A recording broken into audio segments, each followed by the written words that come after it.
Good evening and welcome to the City of Santa Clara. I hear an echo. City Council and Santa Clara Stadium Authority Board meeting. I'd like to call the meeting to order. Roll call, City Clerk.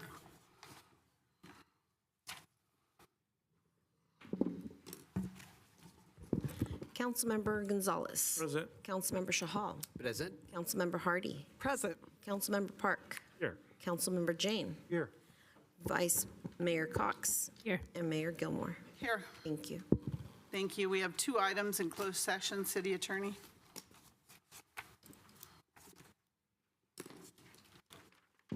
Thank you, Madam Mayor. Yes, two items, 1A and 1B. Item 1A is counsel with legal counsel regarding anticipated litigation, exposure to litigation. One case, the facts and circumstances in this involve a claim by Deanna Santana against the city. Item 1B is also conference with legal counsel with respect to anticipated litigation, exposure to litigation. Again, one case, the facts and circumstances involved here are a letter from a representative of the Housing Action Coalition concerning the city's housing element. Thank you very much. Do we have any public comment on this? Anyone here in the chambers? Seeing none. Anyone online, Assistant City Clerk? I see a hand. Brian Darby. Brian, go ahead, please. Hi, thank you, Mayor. I just wanted to say, I don't have full aspect of what's going on with the closed session, and I know you can't discuss a lot of it. That one litigation, everybody has a right for their due process, but you know, I worked for I don't know how many years, never had a vacation, and it was just an honor just to work for the taxpayers, to be honest with you, and doing the kind of work I did. I want to say I don't know how you guys do it, to be honest with you, and I want to thank you for your efforts. Thank you, ma'am. Thank you, Brian. Anybody else? All right, we're going to adjourn to closed session, and we'll be back by 7 p.m. Thank you.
Good evening, everyone. I'd like to call this meeting to order. Could you please stand for the Pledge of Allegiance and remain standing for our statement of values? I pledge allegiance to the flag of the United States of America, to the republic for which it stands, one nation, under God, indivisible, with liberty and justice for all. As we gather, we humbly seek blessings upon this meeting. May we act with strength, courage, and will to perform our obligations and duties to our people with justice to all. Let us seek wisdom so we may act in the best interest of our people, our neighbors, and our country. All this we ask so we may serve our community with fairness and respect, putting their needs before all. Thank you. Please be seated. City Clerk? Thank you, Madam Mayor, and we already did roll call, so I'll just read our statement of behavioral standards into the record. The City of Santa Clara has adopted a code of ethics and values and behavioral standards for public meetings to promote and maintain the highest levels of conduct. This includes mutual respect, robust discussion, and allowing city business to be done in an efficient and consistent manner. Please note that as a presiding officer, the mayor's direction in matters of process and decorum should be followed, and that use of the gavel indicates all conversations must conclude, and everyone in attendance should come to order and attention. Welcome and thank you for your participation. We are also, if there are any registered lobbyists this evening attending, we ask you to please identify yourself as such, disclose the clients and/or organizations that you represent pursuant to City Code Section 2.155.110. Thank you. Thank you. So good evening, everyone, and welcome for today's meeting.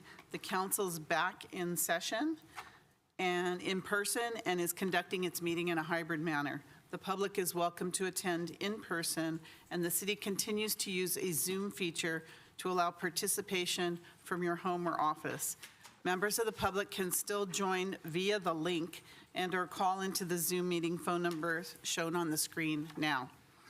If you'd like to speak on an agenda item or during public presentations, please raise your hand on the Zoom application or press *9 on your phone. Please only raise your hand while the item you're seeking to speak on is presented. Staff will enter your name or the last 4 digits of your phone number, and I will call on you to speak. As a friendly reminder, members of the public have 2 minutes to speak on an agenda item and 3 minutes on public presentations, although I don't think we have those on the agenda tonight. Prior to each agenda item, staff will lower your hand to ensure that members of the public are seeking to speak on the appropriate agenda item. So we're going to move on to the meeting now. Continuances, exceptions, reconsiderations. Do we have any? Anybody? Seeing none. We are going to move on to study session 2A. Madam Mayor, Oh, yes. report of action taken in closed session. Oh, I skipped that. Reports of action taken in closed session. City Attorney? Thank you, Madam Mayor. Council did meet in closed session on both items 1A and 1B as listed on the agenda. However, there were no reportable actions. Thank you. All right, study session 2A. Discussion of the proposed Santa Clara Stadium Authority fiscal year 2025-26 operating debt service and capital budget and Stadium Authority budget, compliance and management policies and marketing plan. And this is continued from our study session of February 25th. City Manager, Executive Director. Sure. Thank you, Chair Gilmore and Board of Directors Javon Grogan, sitting as the Executive Director for the Stadium Authority, and for this item, you're sitting as the Stadium Authority Board of Directors. Welcome tonight. This item is our second of 2 study sessions on the proposed stadium budget for 25-26. As a reminder, the Stadium Authority operates on an April 1 to March 31st fiscal year. We are here tonight to provide responses to your questions that occurred at your very last meeting just last Tuesday. And so just by way of reminder, in our our Stadium Authority treasurer will go through a little bit in detail, we operate on a fairly compressed timeline to receive, analyze, and bring forward the proposed budget for your action. And so as per the stadium lease, the city is to receive Manco, our management company's information and budget 45 days before the fiscal year. And in fact, the stadium has to turn over the budget to the trustee 10 days before the start of the fiscal year. And so really, we have 35 days to conduct our analysis, schedule study sessions, and your action. And so action on this proposed budget is scheduled for your very next meeting on March 11th to give the city time to process that budget, provide it back to the stadium manager so that the stadium manager can submit the adopted budget to the trust. And so tonight, there is not a recommendation to take any action, a formal action on the budget. This is really to review and provide input to your staff. And so with that, I will turn the presentation over to Treasurer Ken Lee, as well as Assistant City Manager Chuck Baker will provide a portion of the presentation. Thank you. Thank you, Executive Director Grogan. Good evening, Honorable Chair Mayor Gilmore and members of the Stadium Authority Board. Ken Lee, Stadium Authority Treasurer. Appreciate the opportunity to continue the conversation around the budget through this study session. As far as agenda, I know I went through a lot of slides last week. I will provide just a quick summary of a handful of those slides, and then really want to focus the conversation or this presentation on the question and answer. I know many of you had questions, some of which were answered for just complete transparency, but what I will do is go through those questions and answers again, as they're also attached in your document today, and then as well on the PowerPoint before you. As a reminder, as far as the timeline, as Executive Director Grogan mentioned, it is a very tight timeline. Our staff works very hard through this process. It's a calendar that we develop in October of November of the prior year, and work with many of our departments. Almost 40 positions touch the Stadium Authority, so we work with departments to estimate time and provide that information to the stadium manager. And then the key date for the stadium manager here, January 31st, the end of January, which starts that 45-day kind of clock for review. The stadium manager provides a handful of documents, which include many of the documents before you, the shared expense budget, the operations, capital expenditure and debt service budget, public safety plan, and marketing plan. Then after we receive that as staff at the end of January, there's a back and forth, some questions, some analysis done. And even before we received some of those responses, we were before you, we had to publish and produce the document before you based on that January 31st submittal. So there are ongoing conversations that we're having with our stadium manager, and there will be changes, and we will definitely highlight and be transparent about what changes would be before you as part of the March 11th budget for the approval. I do want to note here the date March 11th is key because March 14th is a date that we've calendared as providing any kind of approval or disapproval from this board to the stadium manager in accordance with our agreements, and then March 21st, that 10-day date prior to that submittal to our trustees. So very condensed timeline, a lot of information to cover. As far as the items included in your report tonight, we've included all the original documents from last week, plus both the staff report or presentation and written responses from the questions that arose out of the February 25th meeting. And so I'll talk about that in my presentation this evening. When it comes to the activities within the budget, there are three main activities. It's the operations budget or operating budget, in this case about $61.2 million. The budget or the allocations necessary to pay down our stadium debt. Capital projects, so the line items within the budget that's recommended both by our police and fire departments as well as our stadium manager to maintain the facility in good working order. And then when you adjust for some of those transfers ins and outs, about $80 million in activity financially with this budget. On this slide, just a reminder that oftentimes some of the conversation, some of the questions are around excess revenues, and what that is at the end of any fiscal year, when there are surplus revenues against expenses after our operations, after our debt, after our capital projects. It goes through what we call a waterfall, and that's depicted on this slide. And the green check marks really indicate that we've completed those, I'll call buckets, and filled those buckets through that waterfall process. With the 2024 stadium agreement settlement, there was a revision to steps 7, 8, and 9, with 50% of the remaining dollars going to that renovation and demolition reserve. The remaining 25% public safety costs over that were outstanding, and then that last line item there, other allocations, which include our general fund transfer. Some of the key summary items within the budget I presented last week. This budget implements terms of the 2024 settlement agreement, so you'll see in here a lot of the line items are different. I talked about that waterfall that changed some of the formulas at the end of the year. The work plan for the Stadium Authority includes the support of major events around 2026 World Cup and Super Bowl 60.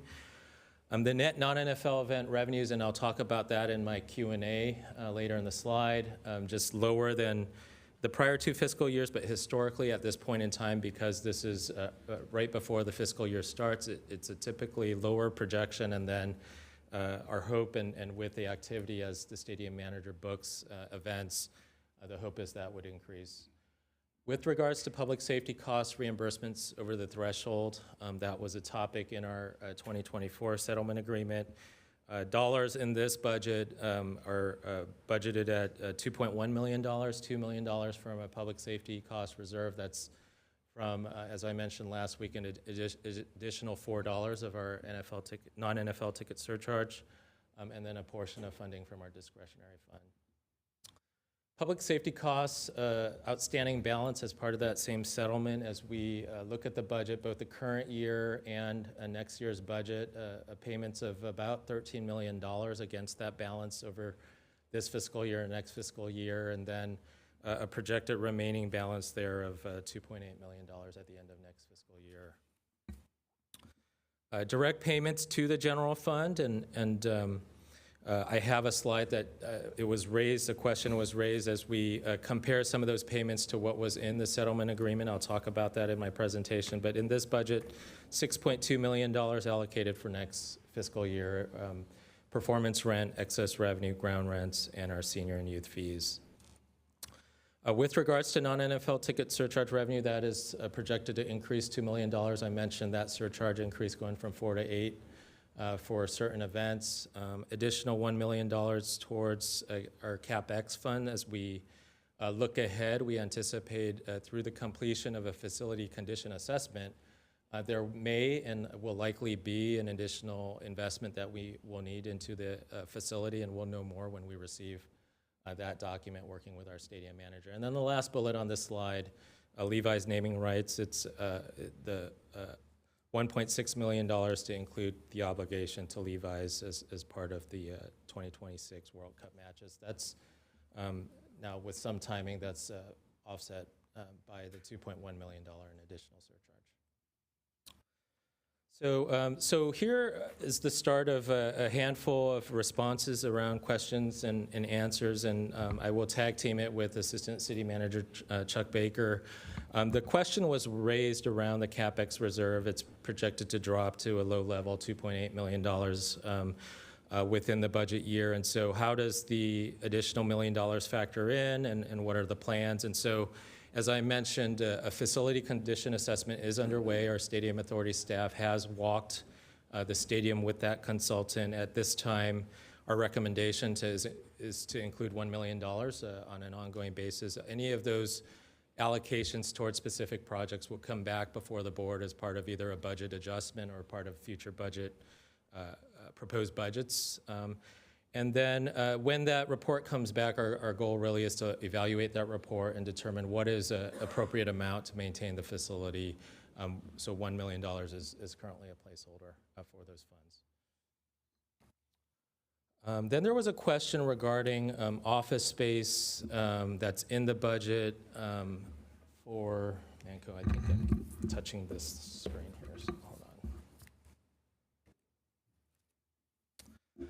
And so this budget does include $620,000 for office space. And when we talked to our stadium manager actually today, we got some more information regarding both the allocation and that office space. It's office spaces right off Great America Parkway.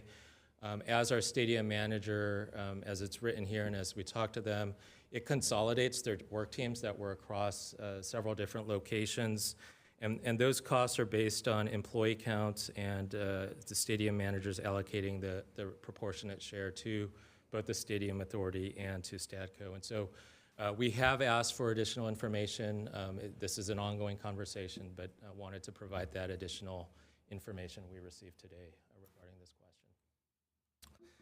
Then with regards to our Levi's naming rights, ticket expense for FIFA World Cup and the timing around the ticket surcharge, I believe our city attorney last week mentioned just the timing, the requirement to purchase the tickets this fiscal year and based on the agreement with FIFA, and then the timing of when those surcharge revenues would come back into the Stadium Authority the following fiscal year. So there is a timing difference just based on the requirements with FIFA and when those tickets would be available and sold.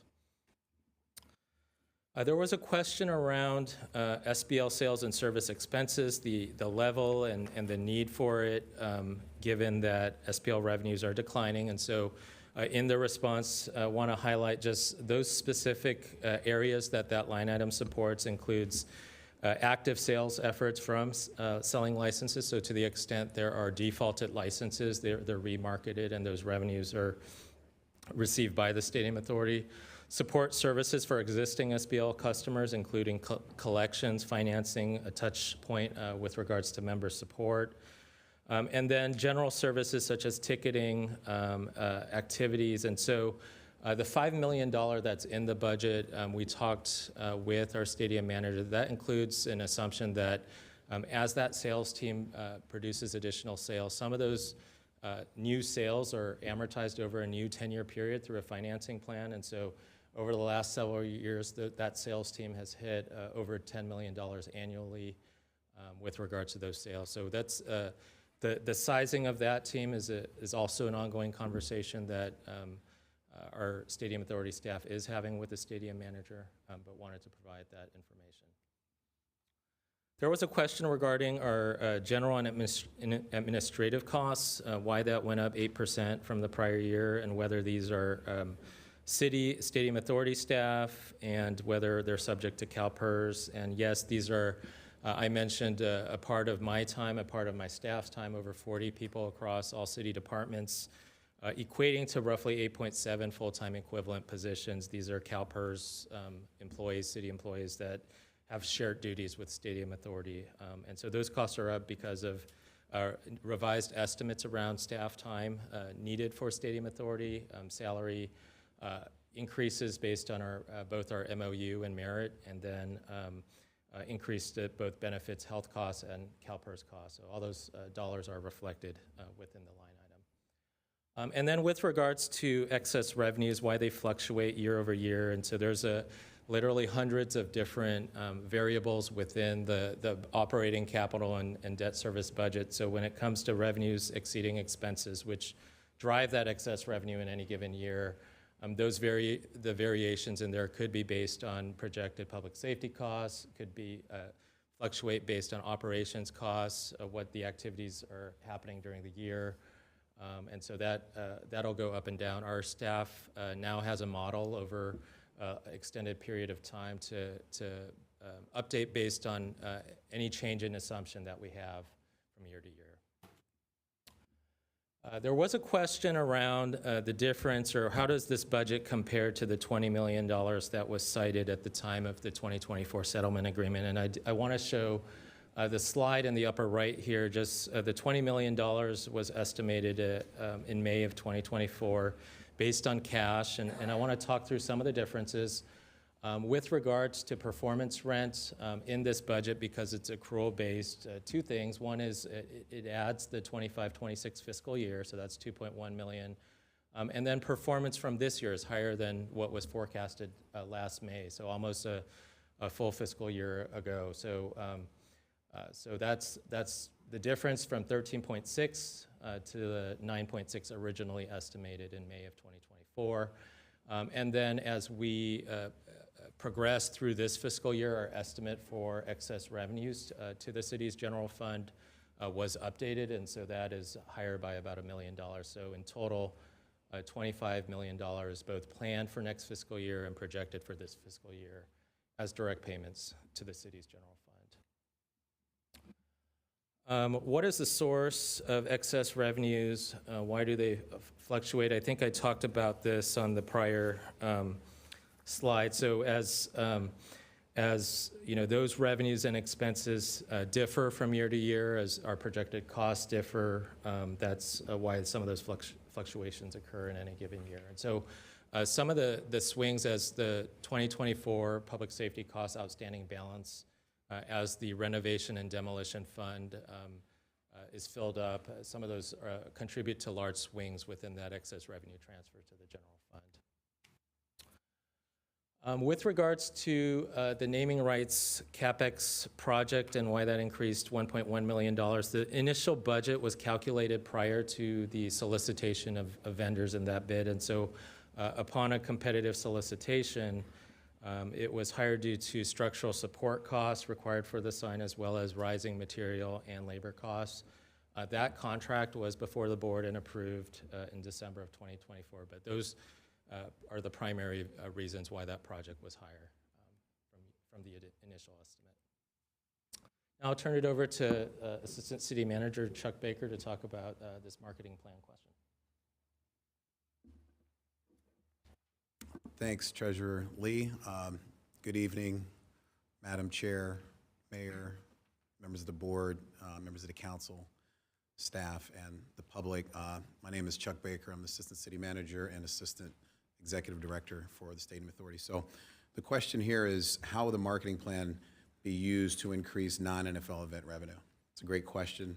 Just to set the framework, we received a marketing plan, which is one of many tools that is used to generate non-NFL event revenue. But specific to the marketing plan, there's basically ticketed events and non-ticketed events. The marketing plan covers both of those events. They're very different events. Ticketed events are like the Luke Combs concerts, soccer matches. Non-ticketed events are private events. And so the marketing plan divides both of those efforts.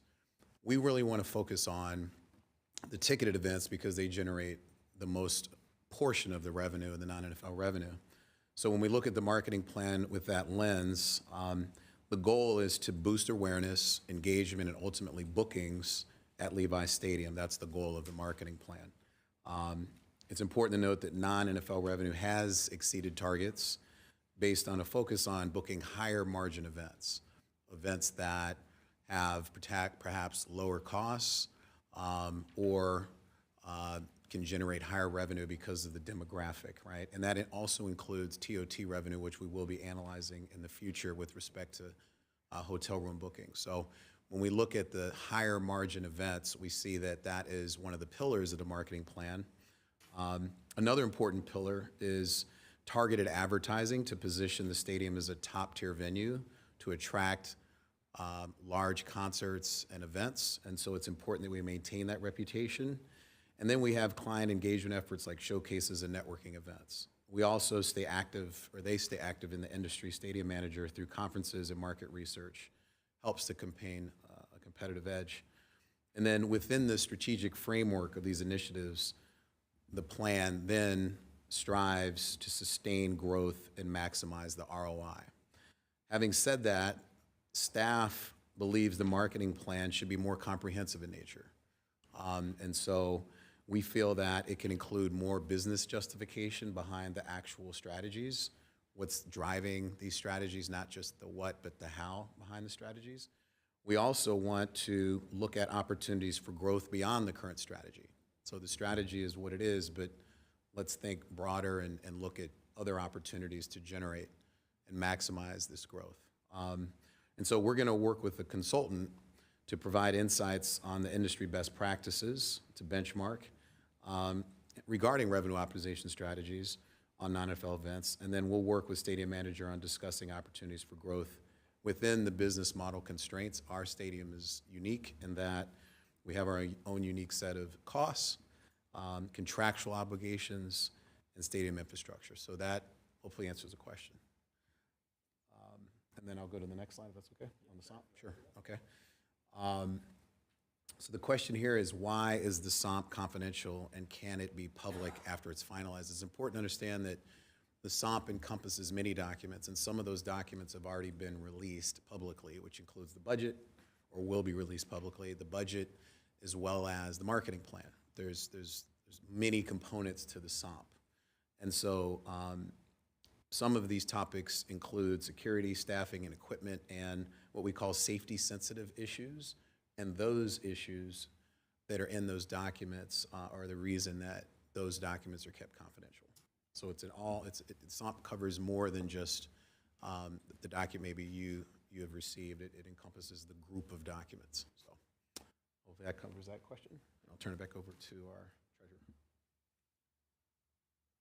Thank you, Assistant City Manager Baker. So on the next question, there was a question asked around who makes decisions around public safety deployments. Is that the city? Is that Manco? And our city's police department is the lead agency with regards to deployment at the stadium. So I know that our police chief is here. There is a collaboration with the stadium manager, and as well as our police department receives intelligence throughout the time leading up to the event. And so it's based on a threat assessment that our police department does for every event, working with our stadium manager. And so that deployment, which includes multiple agencies as well as what we call third-party badgers to the stadium to provide security. So that is entirely dictated and governed by our city's police department. With regards to a line item in our capital budget called warranty-related work, $1.5 million, why is that needed? And so this budget was set aside since the inception, as some of the items in the facility itself are covered under warranty from the initial construction. For example, if a boiler were to fail sooner than expected, there would be a cost to both remove and the labor to remove that boiler. While the equipment itself would be covered under warranty, there was a line item that's been carried over year to capture the unreimbursed kind of costs when warranty work is done. We're working with our stadium manager. We know that the facility's over 10 years old now, so some of those warranty items have expired, and so they're going through that list. And to the extent some of these dollars could be freed up, that will be done so and will help contribute to our capital reserve. There was a question around why only $5.3 million when there's some good performers coming, and just wanted to provide the comparison here. You know, it's a back and forth with our stadium manager with regards to what events are booked and upcoming. I know when both stadium manager does a budget and stadium authority, there's some conservatism built in with regard to the number at the adoption of the budget. So this year is 5.3. Last year was 6.0. And as the year occurs, both private events and large ticketed events continue to be booked based on engagement with our stadium manager. And so historically, as you can see here, that projection for actuals have far exceeded the budget. Our hope and anticipation here with this upcoming budget would be a similar trend with regards to actual performance. There was a question regarding shared stadium expenses and a comparison. So we've included both a comparison by department and a comparison by line item within the responses. And so just want to highlight that the significant changes, as I mentioned in my presentation last week, involve some proposed position changes by the stadium manager, including elimination of a couple positions in our operations department as well as engineering department. And then the bringing in or changing the deployment model for some of our security positions, so 20 new positions. That's partially offset by a decrease in that contractual cost when you look at the individual line items. There were also variances with regards to groundskeeping. This reflects just anticipated field replacements with the upcoming events. There was an increase in the equipment line item due to software licensing technology, and so some of the explanations were included in the document. I'll flip the slide just to show some of those line items. You can see the 20% in total compensation, the increase almost offset by the decrease in outside services. That's primarily that insourcing of security that I mentioned. Then there was a question around FIFA World Cup 2026 and Super Bowl 60 costs, and the mention of none of those costs are included in the budget. I do want to clarify that there are no direct event costs included in this budget, as the board heard from the assignment and assumption agreement earlier, that some of the charges with regards to staff time we're currently budgeted within the Stadium Authority. That is still reflected in here. So my time is as I split duties between the Stadium Authority and potential any conversations around those events. Those are not reflected in the assignment and assumption agreement. But do want to highlight that those direct event costs are covered by the Bay Area host committees and not included in the budget before you. There was a question here on Exhibit J, and I do want to clarify just for members of the public or those that don't know Exhibit J, because you hear a lot about Measure J, and it's the same letter. And so Exhibit J is a forecast that was provided by a consultant at the onset of our stadium over 10 years ago. It was updated at year 3 of the stadium as part of the agreements, as part of a rent kind of reset or look at expenses both on the revenue and expense side. And so it is a forecast that was produced 7 years ago or 10 years ago, plus some new information. We did compare that to the 10-year forecast that's included in our budget here today. And so I do want to caution, as you hear me on the city side as well as on this side, when it comes to forecasting, really is a planning tool based on our best information today. And so what I can tell you with 100% certainty that forecast is going to change from year to year, that my projections around revenues and expenses are not always right on the dot. I'd be working a different job if I had that ability to have a crystal ball. But I do want to highlight that the comparison here does reflect 2 time periods. And so we did provide that comparison. There's differences with regards to the line items that are direct transfers to the general fund highlighted at the bottom 4 rows there. There are many, many assumptions that are different between the forecast that's in the budget before you and the forecast completed by the consultant 10 years ago.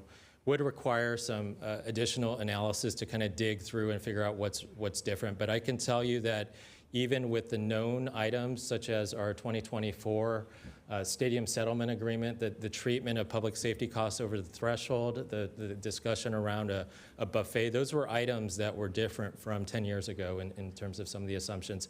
And those reflect or impact the bottom line. And there are many, many other assumptions with regard to staff costs, our own Stadium Authority costs, and many of the other costs. And so a full detailed kind of review, I would say, would require additional analysis. It might be worth at some point maybe pulling that same consultant in and looking at our actual performance and doing some analysis. So that's some work that we'll talk about internally just to figure out, it's useful information, especially for our public as it pertains to the general fund transfers, but would require a deeper analysis to dig into why some of those changes. Then there was a question around our marketing consultants, so I'll turn that back over to our Assistant City Manager. Thank you, Treasurer. So this is our final question. So the question is, who selected the marketing consultant? Excuse me.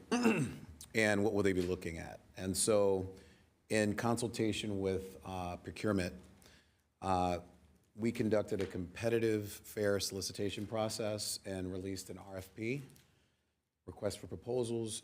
Subsequently, city and staff, SCSA staff selected the marketing consultant, importantly without consultation from Manco or any outside entities, as the contract is with the Stadium Authority and the sole client is the Stadium Authority. And so the review includes analyzing current marketing strategies, evaluating marketing and branding elements for consistency and impact, reviewing media plans for efficiency and return on investment, and interpreting performance data. So again, we conducted this competitive process and we selected a consultant based on a score, and this is the scope of work. So with that, that concludes the questions, and I'll turn it back over to our treasurer. Thank you, Assistant City Manager. And so with that, as Executive Director mentioned, there is no action tonight. What we are here for is to receive any additional feedback or questions that you as a board might have on this budget. I've hoped that the responses were addressed all the questions, but of course, if I missed anything or if there's additional questions, welcome any responses. And there's representatives both from city staff and our stadium manager is available online to answer any additional questions that might come up. Thank you for the presentation and for the answers to many of the questions that we asked last week. Was it only, yeah, it was only last week, 6 days ago, 7 days ago. Who's counting? Okay, so council, board, who has additional questions? All right, Councilmember Jane. Thank you, Director Lee. I had a question regarding the measure, or the Exhibit J on slide 25. I know you said it warrants further analysis. Can you explain how the excess revenue, what that means and how that's projected? It seems like the excess revenue is what changes, and that's why the comparison goes negative in the out years for the comparison. Thank you. Does anybody else have? Okay, Authority Member Hardy. Thank you. That did help a lot. When you talked about the higher margin events, I was a little confused because I understood that to be Manco's job to be doing that. I mean, we oversee it, we own the stadium, but talking about we encourage, we say what we like and what we don't like, but my understanding that's their job. And I made a note when you talked about the consultant, I'm understanding that was the marketing consultant. I want to just be real clear on it. And this is mostly for the public, SOMP, S-O-M-P. We need to just call that out as to what that is for, because not everyone reads all these reports over and over again. Also, I hope I got my numbers right. Last thing, we have the equivalent of 8.7 FTEs spread for the stadium, spread out over 40 people. And then when we talked about 19 FTEs, is that just the marketing group that that's for with Manco? And I was wondering if that's 19 people or if that's spread out over more people like what we do as well. Thank you. Okay, anybody else? Authority Member Chall.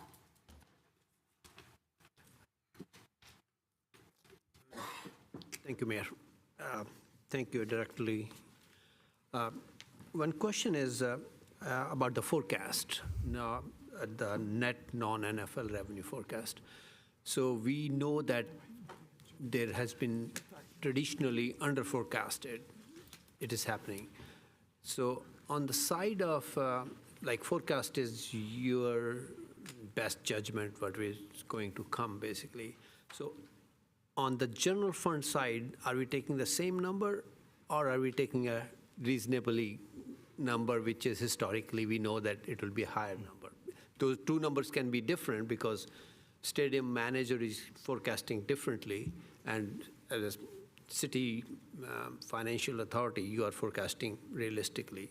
So that's one question. And how can we fix it? Like, this number reflects on two different sides, so how can we reflect it? basically. And on the side of selecting the consultant to review the marketing plan and giving suggestions, I'm so glad this is happening because I think in 2020, I was the one who wanted this thing because the marketing plan was being discussed and said, oh, this is not a good plan. And that's the time I suggested, like, we should, if it is not a good plan and none of the 7 people sitting here are experts in marketing, or neither in our staff is somebody was expert in that field. I did request at that time, but I'm glad after so many years it's coming back and we are doing this thing. That can be a really detailed study and can improve our actual marketing plan with the suggestion from experts, somebody from the outside. Those are my comments on that. Thank you. Thank you. Vice Chair Cox. Thanks both, and I wanted to say happy birthday to Assistant City Manager Baker. I wanted to better understand, I think the council member Jane talked, the excess revenues distribution, and I know you and I have talked a little bit about the capital expense budget and the problems with this waterfall method when it comes to that. We're anticipating $18 million in capital expenses, but we are budgeting about 2.6 million a year with a proposed 1 million additional. I think my question is, if I'm understanding this right, in this waterfall method, we can always draw from a bucket, which is then subsequently going to reduce the other buckets. And so if our end goal is to get to our general fund, fundamentally, does this create a problem? Even if, public safety costs keep accruing, we never get to the general fund because the buckets are always emptying. And so I don't know if there's a protective method or a suggestion in that would help us ensure that these monies can be protected so that eventually the general fund is impacted. My other question is, again, we've alluded to this marketing strategy, and I think it's great. I wonder what kind of authority the consultant will have in pushing back a little bit about the implementation of strategies, return of investment questions. And I also wonder, is that a staff position that we will pay for, or not a staff position, but will we, out of the Stadium Authority budget, be paying for that consultant, or is that something that Manco will be paying for? And then I think my other question is, and I did see, I read it in there, but the notorious budget proposals for non-NFL events being quite low. I don't know if there is a reason that we would want to set those, or that Manco would want to set those targets so low. We're missing that mark historically by 100% or, doubling it. And so I don't know.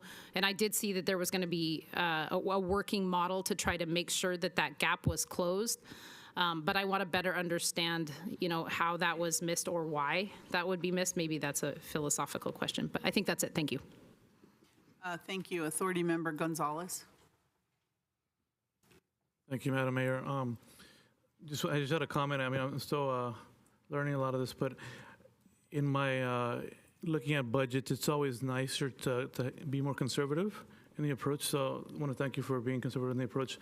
And being, so having a conservative budget, we're usually, there's an upside to it versus we don't want to see downsides, which might be detrimental to what we do with the organization. So definitely I just want to thank you. And that's, as far as budgeting, I could just tell you from my prior life on the school board, it's usually you're conservative. If you're conservative, it's going to be better off for that institution, for that LEA, because it's just, it's better to have more money at the end versus the less. So thank you for doing that. I think that's the right thing to do. Obviously, we would like to have a less of a variance, but a variance that we can, that it's going to be conservative. You can always kind of expect, like, okay, we're being conservative. We'll probably make more than that, but we want to just make sure something that's something that's kind of in line with our thoughts. And if we hit it, we're good. If we go above that, it's just even better. But that's the way that I think it's beneficial for us to be more conservative, and I want to thank you for doing that. Is that it? That's it? Okay. Councilmember Park? Authority Member Park? I don't really have a way of raising my hand on the system, just an FYI to IT. I agree with Councilmember Gonzalez. It's all, I mean, in management, we always say that we can take bad news. What we don't like is surprises, especially if the surprises are bad news. I do like the conservative approach where we we actually look low, and then hopefully we're pleasantly surprised. I do have a question, which is, I understand that we look at popularity of book performers, and I've heard again and again and again that, oh my goodness, this performer is so popular, they made so much money. How much do ticket prices affect the city's take beyond the ticket surcharge? I mean, I think that regardless of what the ticket prices are, we would get the same amount based on the ticket surcharges and the number of tickets sold. Right? What are the factors that do go up? A lot of people say, well, if they made billions of dollars, we should get some percentage of that. But we're not part of the marketing group. We're not part of the production team. We are the stadium owner, and we provide rent, and we get ticket surcharges. I'd just like to clarify for everyone, like regardless of how popular the performer is, how much money the performer makes, what is the standard take that the city gets? Thank you. I have a few questions, Ken. First of all, I want to know why, still again, why are we putting the $1 million into the capital fund? Why don't we just wait until the report comes out and then determine what we actually need to put in the capital fund? So I don't know why we're, pre-funding $1 million when we don't know what the fund is going to say. It just seems, I just want to make sure if we do fund it and this council decides to fund it, that we keep track of it, that it's not like, side change for the capital improvement fund. The next is the SBL cost, the $3.3 million to service the SBLs. What I saw in the answer to that was that $3.3 million isn't for the 19 full-time equivalent employees, that also the buffet costs were in there, and all of a sudden there's a lot of things that were in that $3.3 million. Am I reading that correctly?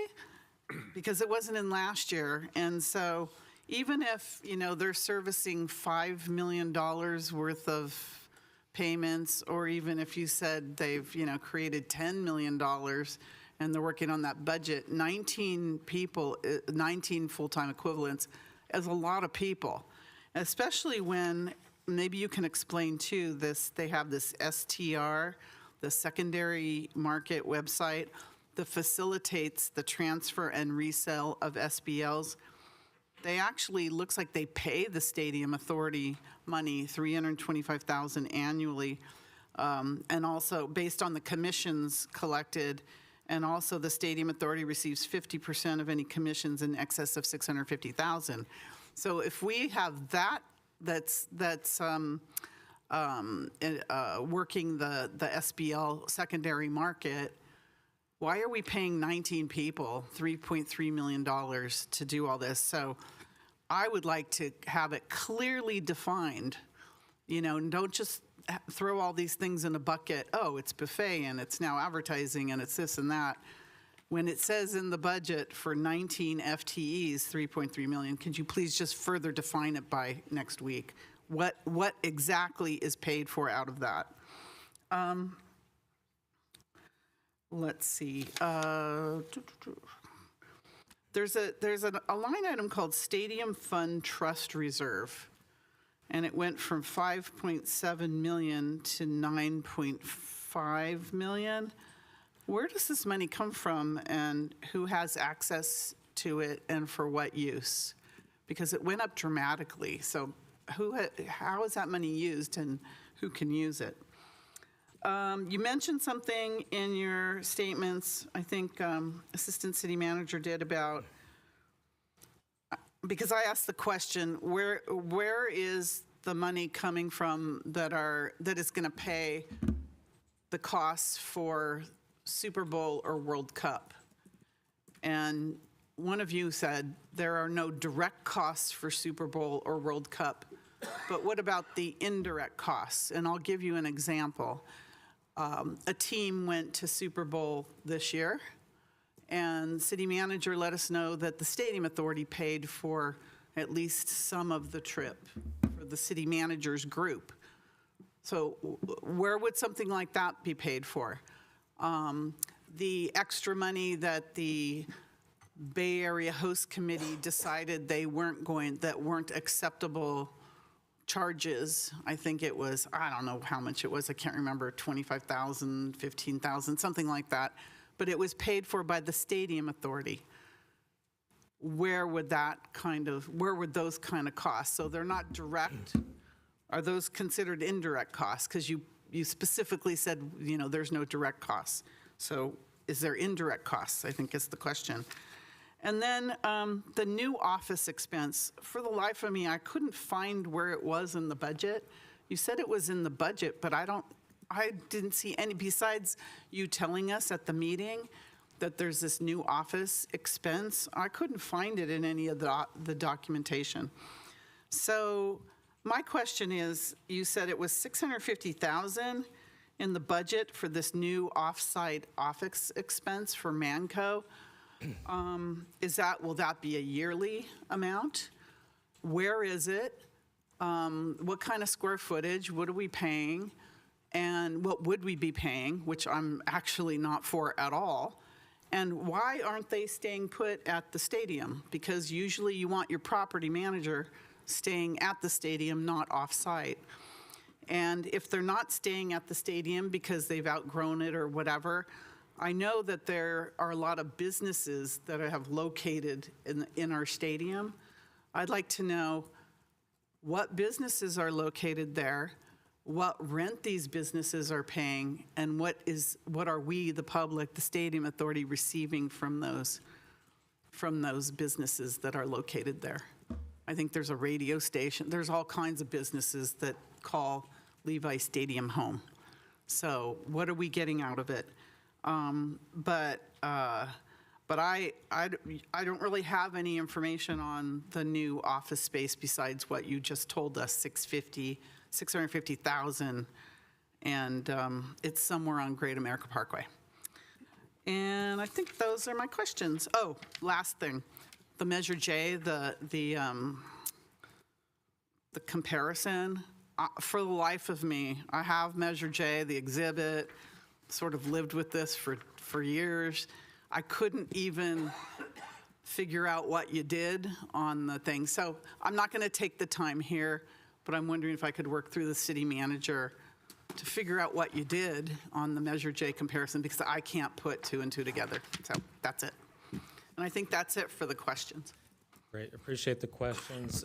I will take most of them, and then it will be a tag team effort, Executive Director, Mr. Baker, and then with regards to maybe some of the SBL and office space, I'll punt it up to our stadium manager representative who's online as well. And so there was the question around Exhibit J, and Mayor, hear your feedback, and we'll work to provide some more information. Just what's driving kind of the revenue changes with regards to Exhibit J and the comparison? And so, and with regards to excess revenue. And so what we did is we took a look at Exhibit J. What were the direct transfers to the general fund, the performance rent, the ground rent, excess revenue, and senior and youth fees? We know that there are many other revenue and expense line items in that Exhibit J that then contribute to what's at the end ultimately goes to the general fund through excess revenue. And so we summarized as part of the response what those transfers to the general fund, thinking that was what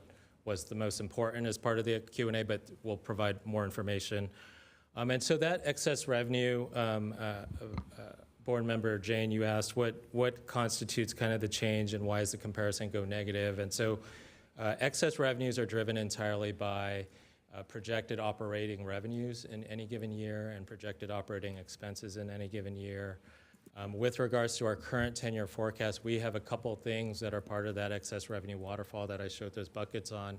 Our public safety costs, balance from the prior year, our renovation and demolition fund. And so To the extent those buckets are still required to be paid over time, and it definitely differs from 10 years ago with the Exhibit J, that's going to impact the excess revenue that would then come to the general fund. And so once those revenues, those buckets are filled, so when the renovation fund, the $70 million based on the revised agreement gets filled, which takes a longer time than the original, that's going to change the numbers drastically with regards to what then gets transferred to the general fund.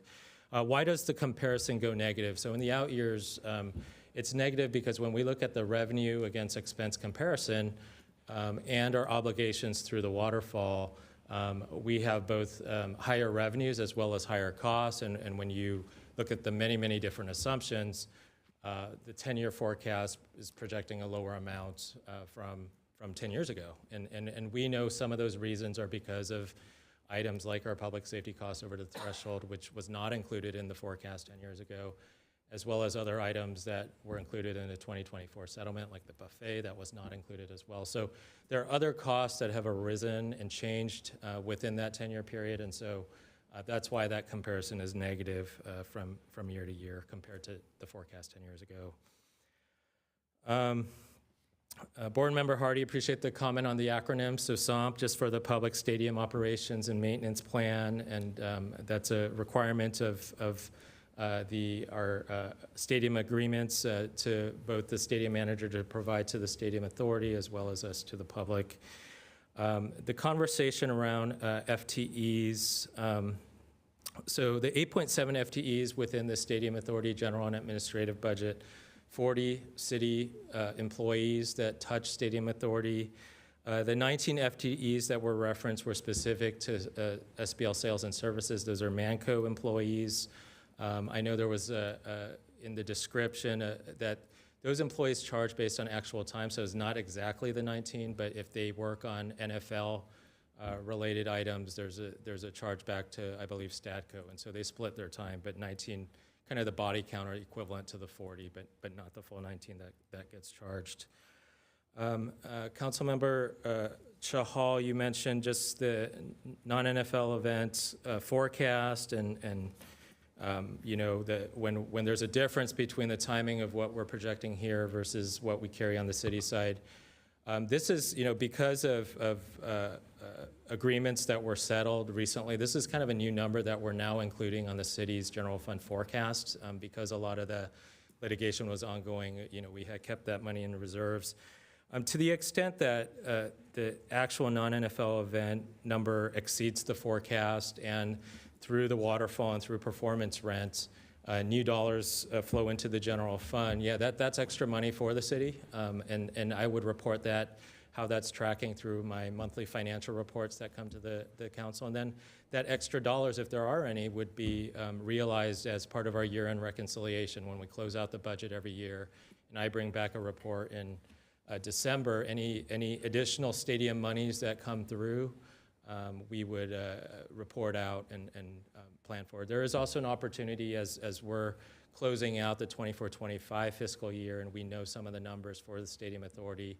As we track the city budget, we're counting some of those dollars as I showed the comparison between the 20 and the 25 and why that occurred. We are tracking those dollars and would bring back to the council updates through those monthly financial reports as well as year-end for future council allocation to that money. Vice Mayor Cox, you asked a question around capital expenses, the excess revenue, and general fund protections. And so I want to take a step back and say that the waterfall, so to speak, or the excess revenue, that chart that showed the 9 buckets, that was part of the lease agreements as approved by our lenders. It was provided protections primarily to the bondholders, the debt holders, and it was a negotiation between the stadium manager and the city back when the agreements were conducted. And so a lot of those reserves, operating reserves, capital reserves, those are built both to protect the operations and to ensure that both from a debt holder perspective that there's funding and cash available to pay debt as part of operations as well as maintain that facility in good working order.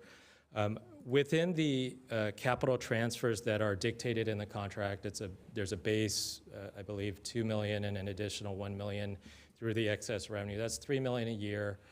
When we look at historically what was planned through capital projects, including the projects that total the $18 million that's in the budget before you, we know that, from a time when the stadium was brand new to a time when the stadium's 10 years old, that's an investment that was needed during that time period, and that's left us with about $2.8 million in a reserve. And knowing that the stadium facility is going to age, and that report is ongoing, likelihood the need for additional contributions. And so that's why that report's important.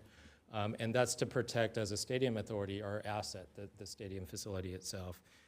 With regards to general fund protections, I think our 2024 settlement agreement balanced some of the need for general fund dollars as well as protecting our stadium authority assets. And so the way that waterfall flowed was at the end of the day, once all those buckets are filled and the operating expenses are paid for, then the general fund receives dollars through that excess revenue. And so as far as how can we preserve those general fund dollars going forward is looking at our both our stadium performance on the revenue side, our stadium expenses, making sure that from an overall performance standpoint, we stay in the black. That's our goal with regards to operations. That would maximize kind of that excess revenue, as well as some of the costs that drive that, our public safety deployment and the type of events, like highly factor in terms of some of those numbers based on the formulas and the credits. If I can, just expand upon those 2 points. I think with regard to the $1 million additional contribution to capital, while there's the work outstanding to fully assess the facility condition, even without that work, we know that the stadium is more than $1 billion plus facility, and it's just woefully inadequate to have $2.8 million in our capital reserve. And so we know, frankly, professionally, more than $1 million to put away a year is professionally appropriate. We're recommending $1 million because there is flexibility, and certainly as the Stadium Authority Board, you have to balance, right? Ensuring that there are sufficient funds within the Stadium Authority to cover capital costs, and also where the money goes at the end of the day. And similar, when we take a look at the city's budget, frankly, one of the things we talked a lot about last year is the city of Santa Clara has historically not really saved for capital costs. I remember back in December of 2023, we had about $3.5 million in our city general fund capital reserve, right? Hence the need for a capital bond. And so one of the things we're talking about for the general fund budget as well as for the stadium budget is increasing our annual savings in the capital reserve fund so that we have money when it becomes due. And with the $1 billion asset, being down to $2.8 million is really why we're recommending that additional $1 million that will increase over time. I think to the other point of having protections for the general fund and ensuring revenue to the general fund, that answer to the on slide 14 that really showed how much money is actually coming to the general fund on an annual basis. Certainly it's been increased because of the 2024 settlement, but millions of dollars comes to the city's general fund on an annual basis over the last few years with the stadium being here. Also worth noting, I think we touched on it a little bit, but with the 2024 settlement, we modified the waterfall so that money can get to the general fund faster. Really, prior to the settlement, the renovation and demolition fund bucket, if you will, needed to be filled up to $70 million before the general fund received any of that excess. The settlement agreement modified that so that that fund is now being funded slower because that fund can't be used until year 40, which is 30 years from now because the stadium has been active. So a determination was made that because the stadium is doing well as a financial entity, that we could fund that renovation and demolition fund slower, thus freeing up additional dollars to come to the general fund sooner. And so I think that there are embedded protections and infusions of general fund money that is currently built into the structure. Then there was a couple comments on the non-NFL event revenue. Why is it so low? And I appreciate Board Member Gonzalez, your comment on forecasting. I think what we can do, that this was an estimate that was provided in January of this year. We'll consult with our stadium manager to see if there's an update to that number. We know that, some time has passed since that estimate. Forecasting is somewhat of an art and a science. We have a lot of data, but the goal is always to end in the black in the city. It's difficult to end in the red and figure out how you're going to balance your budget at the end of the year after a lot of the expenses and revenues have come in.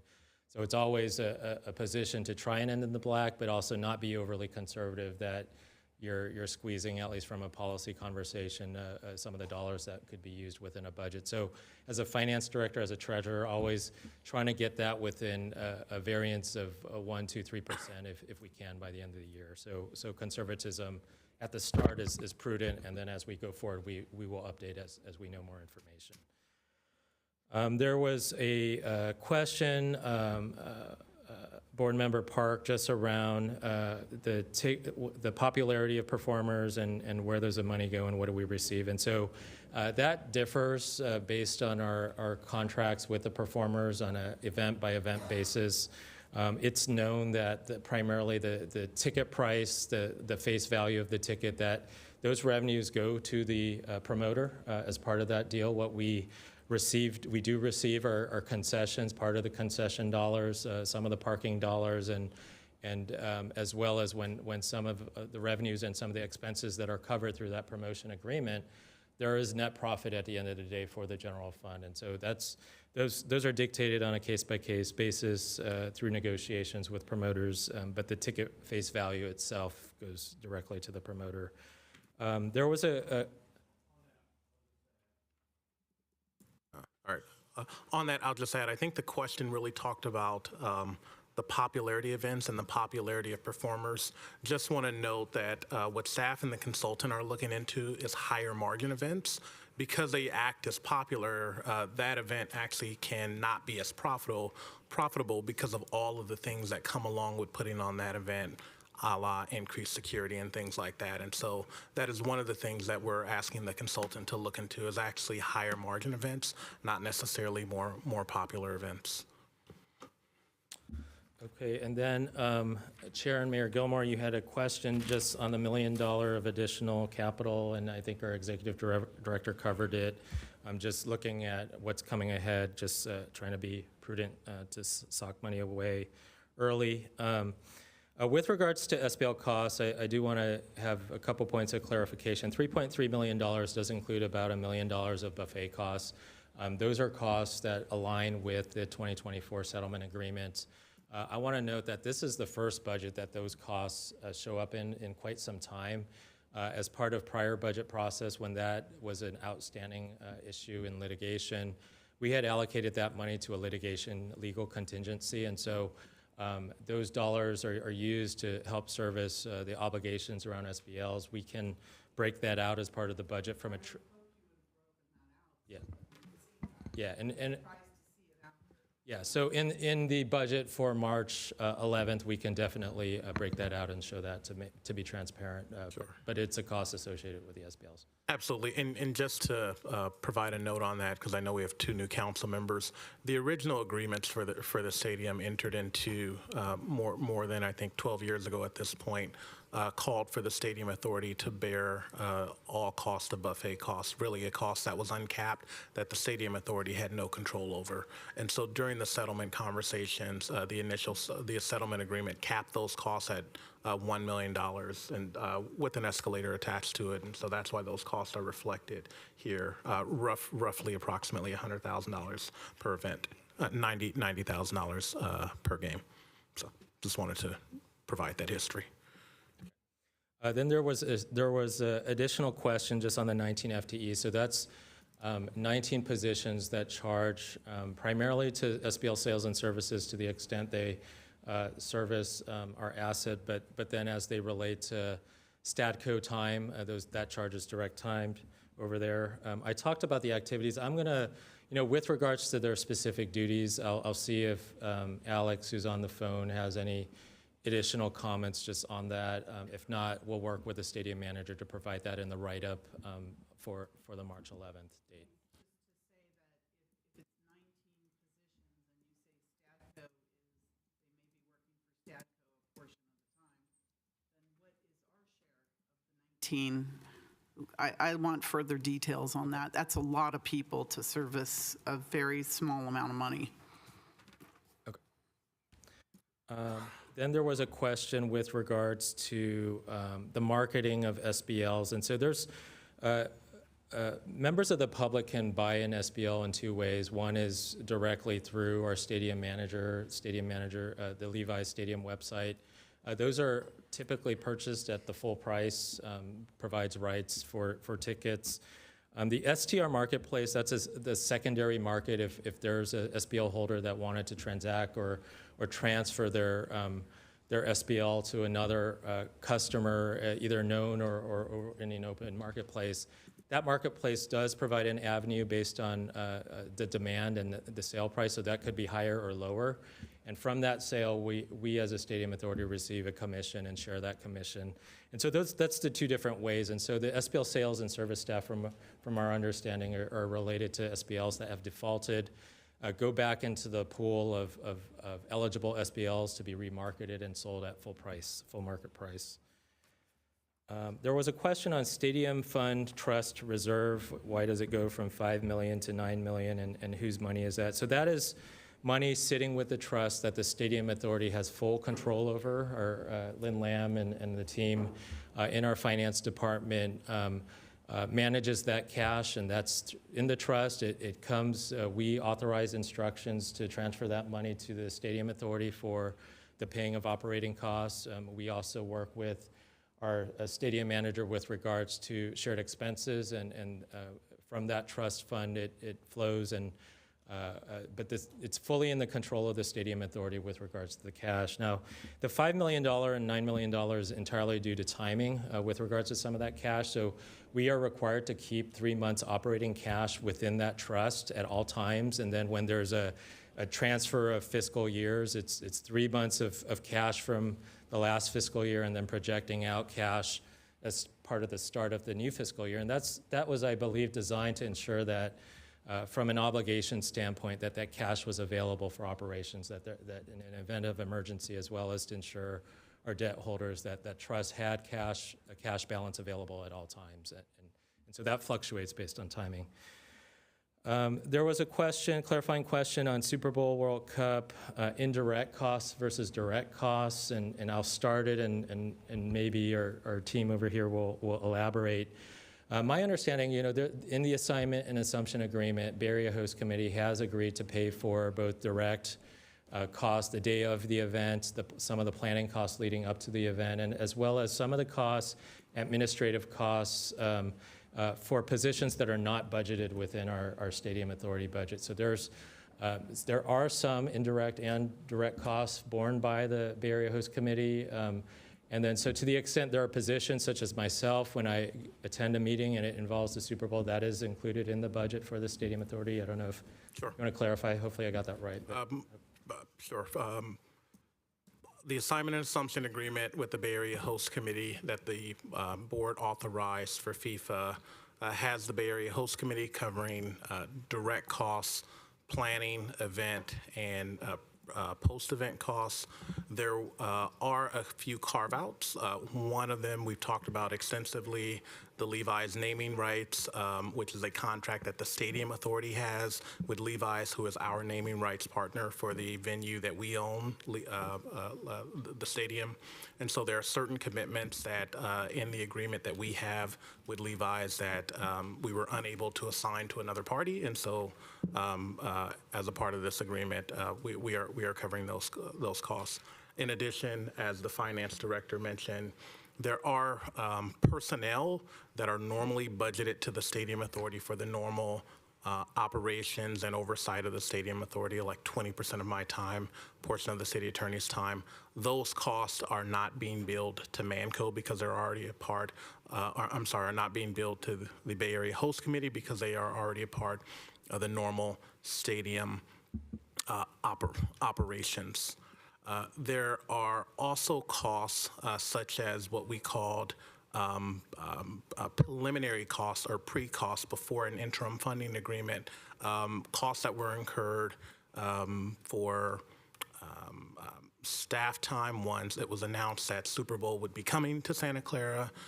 Significant costs related to acquiring the documents that were above and beyond the budgeted costs. So the Stadium Authority would potentially eventually bear those costs as a part of the assignment and assumption agreement for FIFA. It does provide a provision that should governmental funds, state or federal, be obtained, that those could be used. But in the event that those preliminary costs are not funded by another source, they would need to be covered by the Stadium Authority.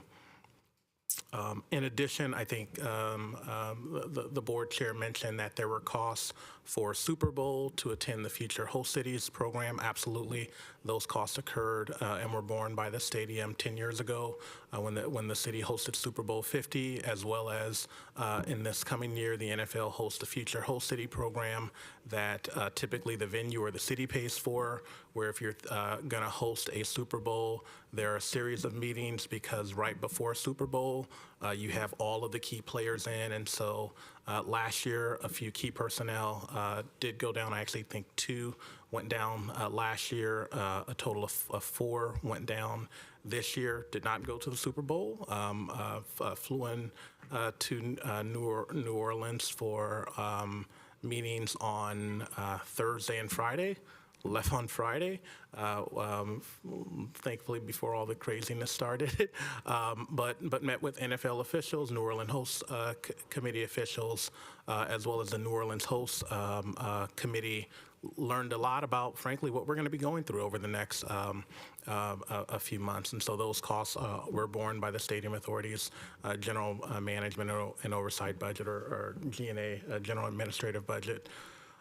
As well as, I think the chair mentioned there was some additional costs for the VPSO, Visiting Public Safety Officers Program. So as a part of the NFL, every NFL, there's what's called a Visitor Public Safety Officer Program, where public safety officers are hosted to shadow and, again, see what they will be doing in the coming years. The Bay Area Host Committee, as well as the 49ers, did pay for a portion of that cost. There was a remaining portion that I believe was around $50,000 that at the police department requested additional personnel to come, and so the Stadium Authority picked up that additional cost. And so that was to support additional public safety officers to go and to observe and to be a part of that training above and beyond what the Bay Area Host Committee and the 49ers would pay for. I think if my memory serves me correctly, the Bay Area Host Committee, I think we presented it at some point, but the Bay Area Host Committee paid $100,000. 49ers paid roughly $57,000, and the Stadium Authority paid $50,000. So Stadium Authority paid the smallest share. With that, I think I need to follow up on Absolutely. that, because when you both said that there's no direct costs paid out of the Stadium Authority budget for Super Bowl or World Cup, you call these indirect costs? Because there were costs, money was paid. Money will be paid in the future.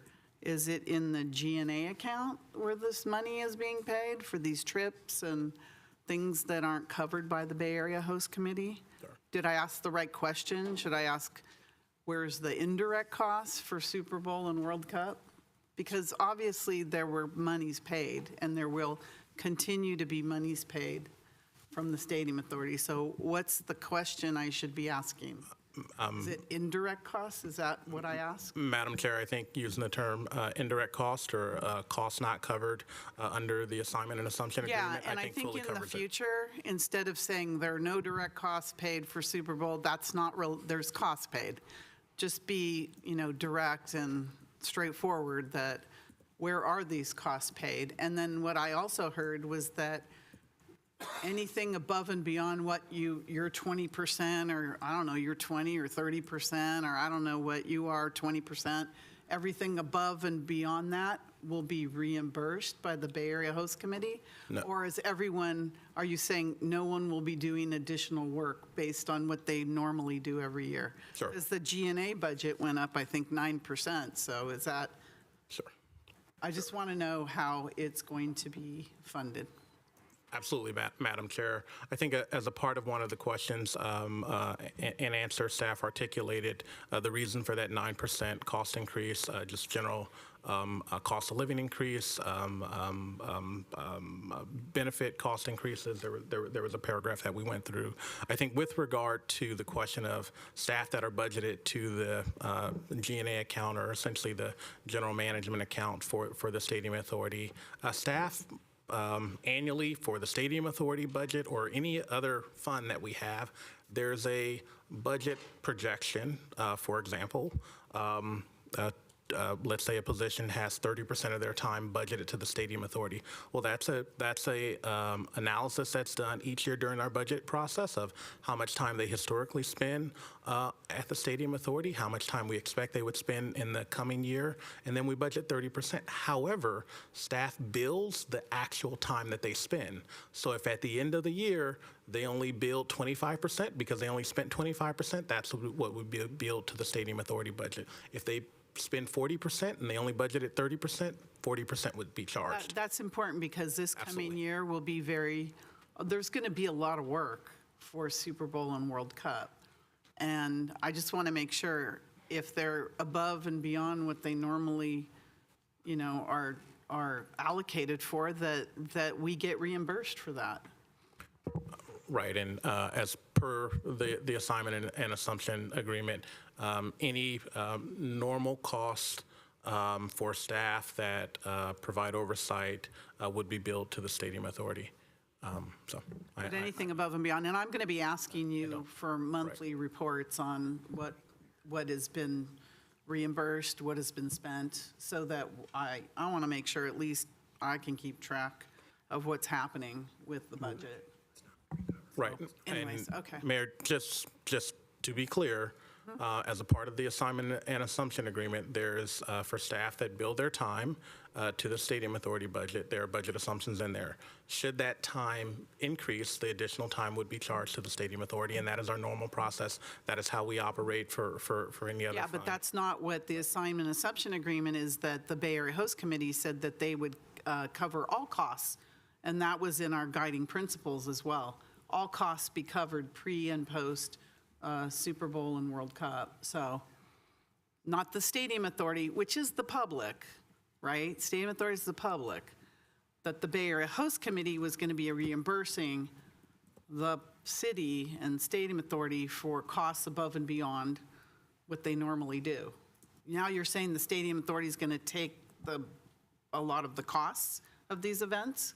I'm not saying that, Madam Chair. What I'm simply articulating are the provisions in the assignment and assumption agreement, and we can provide council with another copy of that. There are a number of provisions in there, but I think that I've accurately articulated them. I understand the point you're making and the desire, but I think there was an assignment assumption agreement presented to the board, and the terms will be guided by that assignment and assumption agreement.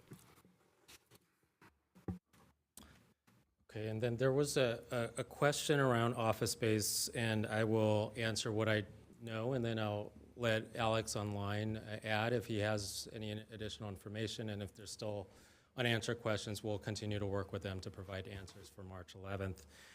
So with regards to the office space, it is budgeted in the other expenses line item in the budget, page 26 of the budget. It's part of the $1.4 million, and so we did ask the question to the stadium manager, what's in that line item? That question was answered after the production of the initial budget. I talked earlier about just the timing and the tight timeline.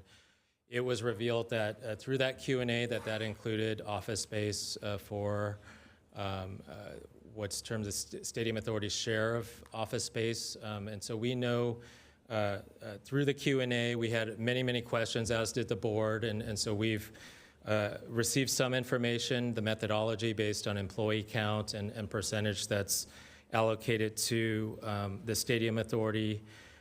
Square footage-wise, in terms of cost, we have some of that information.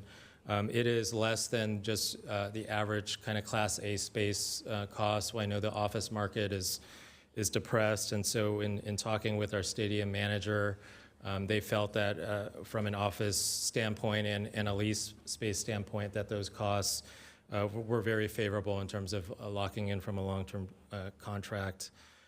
As far as what businesses are at the stadium and why not stay at the stadium, I'll defer that to Alex to answer and maybe elaborate on some of those details with regards to that lease agreement, as well as any added information, Alex, you might want to provide on the SBL information.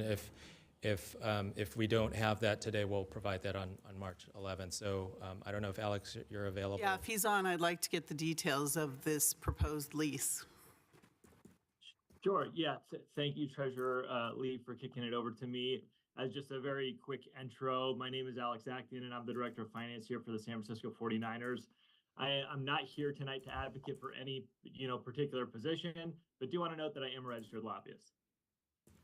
So just in talking about the overarching kind of office space, simply put, we moved office space because from our perspective, we think that the move to new office space really makes us a more efficient organization by consolidating all business staff into one location. So there are obviously still people over at the stadium when their daily function is part of supporting the stadium itself, like your engineers. But from our perspective, having everyone within one space, we really felt that led to more personal interactions amongst the team. And those personal interactions tend to lead to stronger working relationships and trust amongst peers. So that we really expect that would drive productivity and collaboration. And, with that being said, this was definitely not a hurried and thoughtless decision. Our leadership team has been very diligent in looking for potential office space and have monitored pricing around the area, and really with the intention of locking in a really good deal. So we have people on our team that really know and understand the real estate market, and we feel like we made a really good deal at a really good time.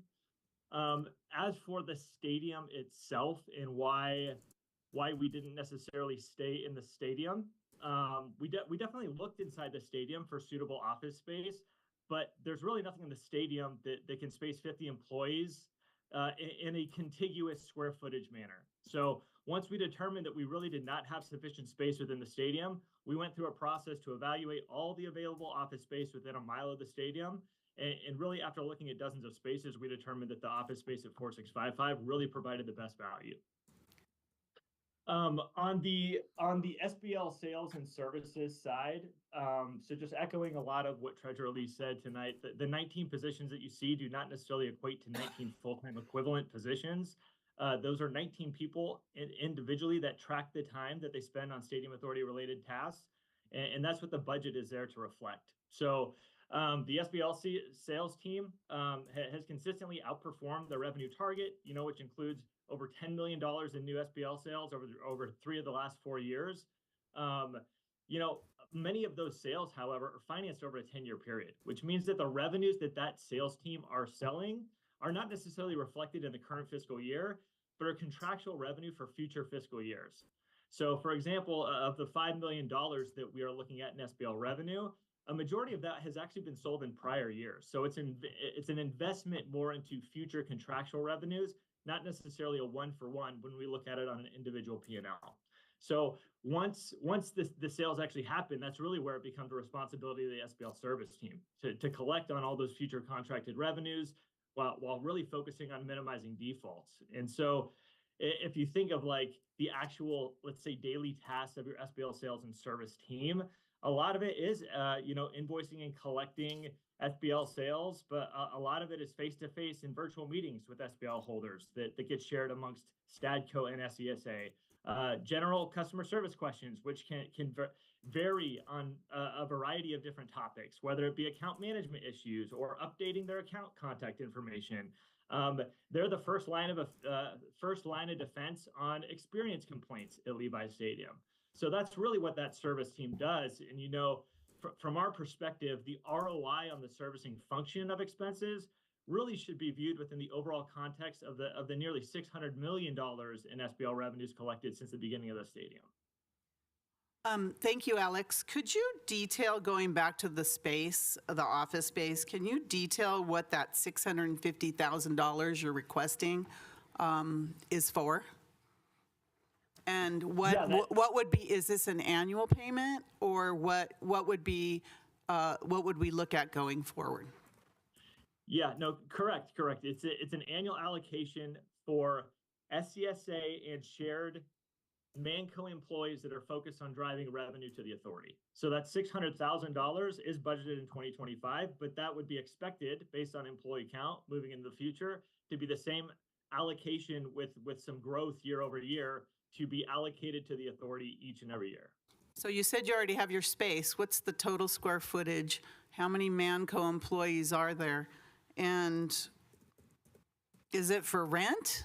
And what else? You said you got a really good deal, so what's your deal? What really good deal did you get? Yeah, the space itself is a little bit over 52,000 square feet, and we have a little bit over 160 full-time employees in there, a mixture of Teamco and Manco employees. And your rent? And I don't know if I am at liberty to share individual rent information. Happy to share it with city staff, but I will say that the rent and price that we got is below market rate for North Santa Clara territories. I just want to say $640,000 is a lot of money, so it has to include more than just rent. What else is there involved in the $650,000? I mean, that rent is a full service gross rent, meaning it is not only the rent for the space, but also the operating cost for the space. All right, I look forward to the exact details of this. Madam Mayor, if I could Yes. supplement that a little bit. This cost is still very much under discussion with Manco. I would hope so. There's nothing in the specific, no specific provision in the agreement that provides for this kind of cost to be passed through. It's not been charged in the past because they've been occupying space, that's Stadco, Teamco, space that they own. And so it's not been, there's not been a real estate, charge in connection with what Manco charges for their management expenses. What Manco has pointed to that we're digging into is a fairly broad definition in the management agreement for what constitutes manager operating expenses. But even that, as broad as it is, doesn't identify kind of a real estate cost. So we're still working through that, Mayor. It may end up being determined to be a reasonable cost, but both with respect to whether or not that cost should be charged at all, and the details that you're asking for is still very much a topic of conversation that I was even on a call on this morning that we're working through. Thank you, City Attorney. I don't support it at all, but I just wanted to know what it actually was. What is $650,000? That's a lot of money. But both points are fair, and we're working through those details. All right, thank you. And then there were at least 2 marketing plan questions, so I'll kick it over to Assistant City Manager Baker to answer those. Thank you. Thank you, Treasurer Lee. So my notes. So Councilmember Cox asked a couple questions regarding marketing. What is the consultant empowered to do, and who's paying for it? And so I'll address those. And I think the first thing, we've been talking about the management agreement, which drives sort of the roles and responsibilities and sort of our lane in terms of oversight. But then if we look at the settlement agreement, which I want to direct you to, it refines the management agreement in this way. So this is in 2022. There's a conflict of interest provision that says that manager agrees that it should not execute sponsorship or advertising agreements that concern both Stadco and SCA assets with respect to conflict of interest. But here's really the section. So it's 8C. It says manager warrants that when booking, selecting, and negotiating contracts for non-NFL events, it shall maximize stadium revenues and focus on and emphasize SCSA revenues, and it shall not prioritize Stadco net revenues from that event over SCSA non-NFL net revenues from that event. Here's the sentence. Manager further warrants that it will use commercially reasonable efforts to book, select, and negotiate such contracts in a manner consistent with relevant industry standards. And so that is what we're going to hone in on, is what is the relevant industry standard that we believe we should provide oversight for. And so when we think about what the consultant is empowered to do, We mentioned in the Q&A that they're going to review marketing trends, they're going to check for marketing, branding and consistency, but they're also going to look at industry-wide standards to understand those performance metrics. And so we expect that, first of all, that work is undergoing, and we expect that to be finished this year. But we expect that there will be recommendations that they will make to us to look at our oversight and basically provide some benchmarking. So that's generally what we'll be looking at, and it's consistent with this provision. Can I say something on that? Sorry, Vice Mayor, did you want to say something? So if you were to make recommendations to Manco, let's say you've got to book X, Y, and Z over the next year, are they required then to comply with that request?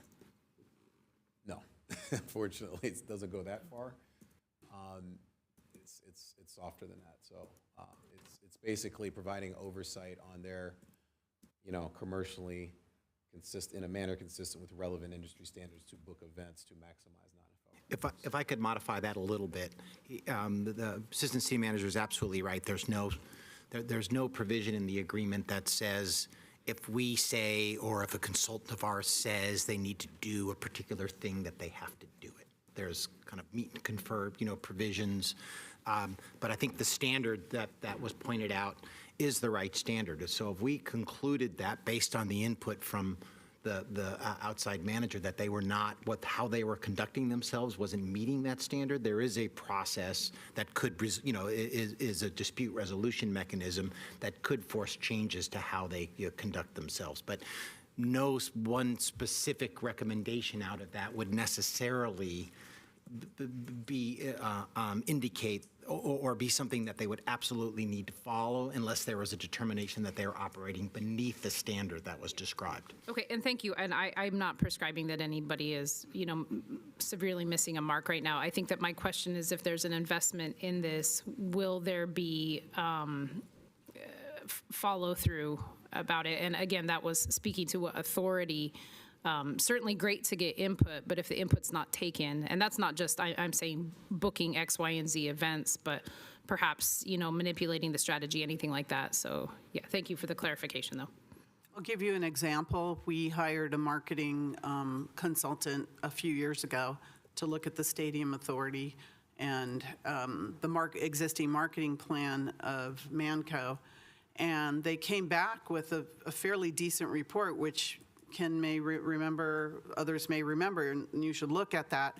But not only did Manco turn down the recommendations, but the majority of this council did as well. So nothing ever happened. But there was some pretty good suggestions in there. Your new marketing consultant may want to look at it, but we've been down this path before. City Manager, did you want to weigh in? And that also touched on Councilmember Hardy's question regarding is the marketing consultant currently undertaking their work and will it be completed this year? So, just kind of questions around that. So hopefully I addressed that. Back to the second question with Councilmember Cox, who is paying for it. We have that budget in this year, and so it's a not to exceed agreement of $50,000. So it's a pay go as we go, but that budget is less than $50,000 for the entire year, and that includes oversight of the marketing plan, but also benchmarking, overall stadium analysis. So we're not only going to look at the marketing plan, we're going to look at the 30 stadiums and understand their performance and sort of, benchmark that against where we're performing. So it's a not to exceed. Authority Member Jane, do you have a question on this? My understanding is that per the naming rights agreement with Levi's, that they have to book a certain number. I believe it's 36 major events over 3 years. So there is a floor, a threshold for what has to be booked. Now, I think 12 events a year is low, but there is some minimum requirement. Otherwise, I think it's Manco or Stadco has to pay Levi's money for that. Then also for non-NFL events, we get the ticket surcharge, the promoter gets the money from the tickets, but Manco does make money off of the luxury boxes, so they have incentive to book non-NFL events, as I understand it. So they do have an incentive. They're making more money if they book more events. Is that correct? That is correct, yes. It's Stadco, not Manco, that gets the revenue from the suites. Is that it for the questions? Those are the two questions. Okay. Yep, so. Ken, you're good, you're finished? I'm going to go to the public when you're finished. I think that was all the, Oops. I think I answered all the questions, but if I missed any, please let me know and turn it back over to you. All right. We did that already. All right. Is there any member of the public that would like to address the City Council Stadium Authority Board on this? I can't see, I don't see anyone. Do you have anyone online? All right, any final comments? It's a study session, so there's no action. Final comments? None? No final comments? Final comments? You're looking at me like... Yeah. Final comment from staff, we will be back before you on March 11th, just next week. I think there were some additional questions asked. We will attempt to get responses from Manco, but staff will Right, like the leases responses. on the property and Absolutely. things like that. Thank you. Okay, thank you very much. Thank you. Happy birthday. Do you get to go home now? So, very good. We are going to go to our next item, which is a study session and update on the Stevens Creek Boulevard Vision Study. City Manager. All right, Mayor, City Council members, members of the public, Javon Grogan, City Manager. The next item is a study session and an update on, as the Mayor said, the Stevens Creek Vision Study. This is a multi-agency study that creates a high-level transportation vision for the future of Stevens Creek Boulevard corridor, not just in Santa Clara, but across the entire corridor, but we will certainly be focusing on Santa Clara. The study has been prepared through a comprehensive community process to develop various high-level recommendations to improve transit, walking, bicycling on this important corridor. Additionally, an elected official from each agency participates in the steering committee that was Council Member Anthony Becker, Mayor Lisa Gilmore took over. I was only there for the very last Yes. meeting, that's all. You So, took FYI. over in the end, and now I believe that it's currently Councilmember Kelly Cox. Assistant Public Works Director Mike Liu will provide the presentation tonight and go through the background of the study and the community outreach process, and I'll turn it over to Mike. Welcome. Welcome. Good evening. Thank you, Mayor and Council. Mike Liu, Assistant Director of Public Works. Pleasure to be here. I'm joined tonight by my colleagues, Steve Chan, our Transportation Manager to my right, and of course our Director of Public Works, Craig Mobeck. So as the manager mentioned, this item before you is a study session and an update on the Stevens Creek Boulevard Vision Study. I have a slide presentation to run through. It's fairly short. So here's our agenda for today. We'll quickly go through the study scope and schedule. Outreach efforts, community engagement. We'll talk about a vision statement for the project, the project's recommendation plan. We'll provide a little bit of insight into a December 18th, 2024 steering committee meeting. Just recently, we'll go through next steps and then any questions that you may have. So the study scope. So this is, as the manager mentioned, this is a multi-agency transportation study. It was about 2 years in terms of operation. With outreach to the community to look at options to improve various transportation modes on the Stevens Creek Boulevard, West San Carlos corridor, and then that connects downtown San Jose, in the San Carlos area, through Santa Clara on Stevens Creek, and into the De Anza College Highway 85 area in Cupertino. The goal of the vision study is to look at high-level concepts and create a unified future vision of the corridor. The second bullet on the slide here is these are the agencies involved: Santa Clara, San Jose, Cupertino, the County of Santa Clara, as well as the Valley Transportation Authority. I do want to point out that there is a 2019 council resolution that was passed by our city, and then various other resolutions for other jurisdictions that basically provided the council support to study the corridor. That was important to the parties, that each and every agency was on board at a very high level in terms of initiating the study. Also important to note is that, as mentioned earlier, is a steering committee was formed. This was important as it's a multi-agency effort that each board or council basically nominated a steering committee member. And of course, we've had various members over the time period. And last but not least, what was also added was a community advisory group. And this was a dedicated group of community members, whether it's a business, a representative, neighborhoods, transit advocates, students from De Anza College. They were all sort of nominated by each jurisdiction, formed the group, and then they met several times. And in the next slide, I'll show you the schedule, and you can see how the community advisory groups advise the steering committee, and then the steering committee ultimately advises each and every board and council. So here's our schedule. We had various phases. If you look at the top, we had needs as phase 1, phase 2 is vision development, and then phase 3 and 4 were basically implementation alternatives and development of the plan itself. We started in early 2023 and had quite a lot of engagement, including stakeholder interviews, focus groups, pop-ups, online webinars, community advisory groups, which is the green, kind of the teal-colored circle, and then of course steering committee meetings that were after the community advisory group meetings.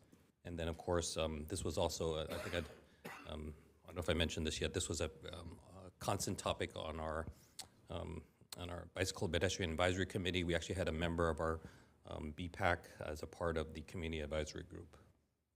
So we're at the tail end of the process. I'll speak to it in a minute, but ultimately the steering committee did adopt the study. We're bringing this to the City Council tonight for some discussion and just kind of an update on what we've been up to and where we're at this point. So this is just a quick overall slide of outreach. So a lot of outreach done, corridor tours. There was a tour where folks biked along the corridor. There was a VTA provided a transit bus, basically a bus to take the steering committee around and some community members, and basically lots of coordination, lots of attendance at the community advisory group meetings. They're very interactive. Just to give you kind of a snapshot in terms of feedback. So during the various phases, we asked for feedback, and this slide's intended to just kind of give you a summary of kind of what we heard along the way. So during phase 1, that's the needs assessment.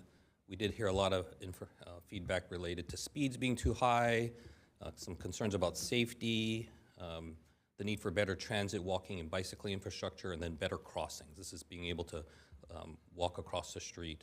Stevens Creek is a very large roadway. It's probably one of our largest in our city, and there's not a lot of crossings, but the crossings that are there can be difficult to traverse at times.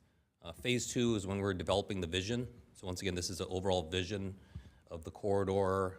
These were the feedback themes. A desire for better transit service, complete streets was important, community integration, making sure that the roadways and the connections are there, bikeability, walkability, and then similar to the community integration, corridor connections. And then last but not least is our phase 3/4 implementation alternatives, and the feedback there. This is kind of getting into more detail. There's a desire for protected bike lanes. A couple years ago when the city and when Santa Clara and San Jose paved Stevens Creek, we were able to implement your typical Class 2 standard striped bike lane. They're not buffered, they're not protected, and there's a desire for something more robust in the future. Transit lanes, very much a hot topic amongst a lot of the topics we discussed. Some desire definitely by the community for dedicated transit lanes, and of course there are those that are against it as well. I think it's kind of split down the middle.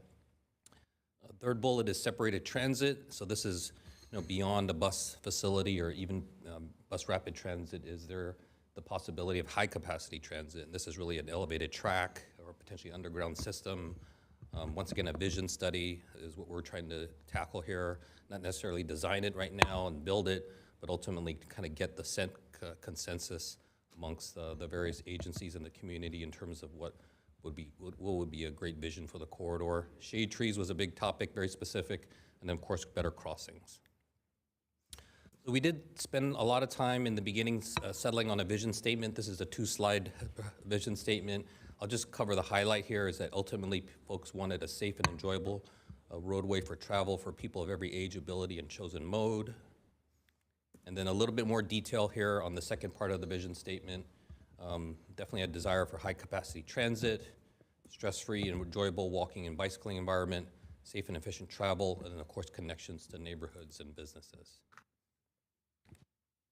So after the vision statement was developed, we started to work on the recommendation plan, and this is part of the community advisory group. They get together. There's Lego exercises, maps, boards, and they're starting to kind of think about what would make sense. Ultimately, the recommendation plan that is in the current version of the study has these various categories. So the near-term improvements, mid-term, and then long-term. You can see the years are 5, 10, and 20. I'm going to go through these in the next couple slides and then kind of walk you through these. So the first one's identity and maintenance. This is really not less about building and more about coordination and helping businesses along the corridor.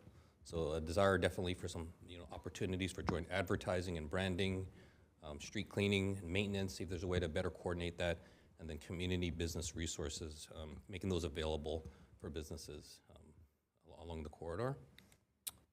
Bus speed, reliability, and experience, so definitely a desire to improve bus service along the corridor. One thing to tackle potentially first is a transit signal priority policy. Basically, each and every city, and potentially even the county, would have a policy related to having the transit system itself, the VTAs, the bus system, be the priority for signal operations. And then last but not least is to develop a program of corridor bus speed, reliability, and experience improvements. This is really more the VTA, but ultimately there's some examples here: bus islands, bus bulbs, islands, real-time information, and on the right you can see some graphics, some pictures of what things could potentially be done, and then the signals that are broken down by each jurisdiction.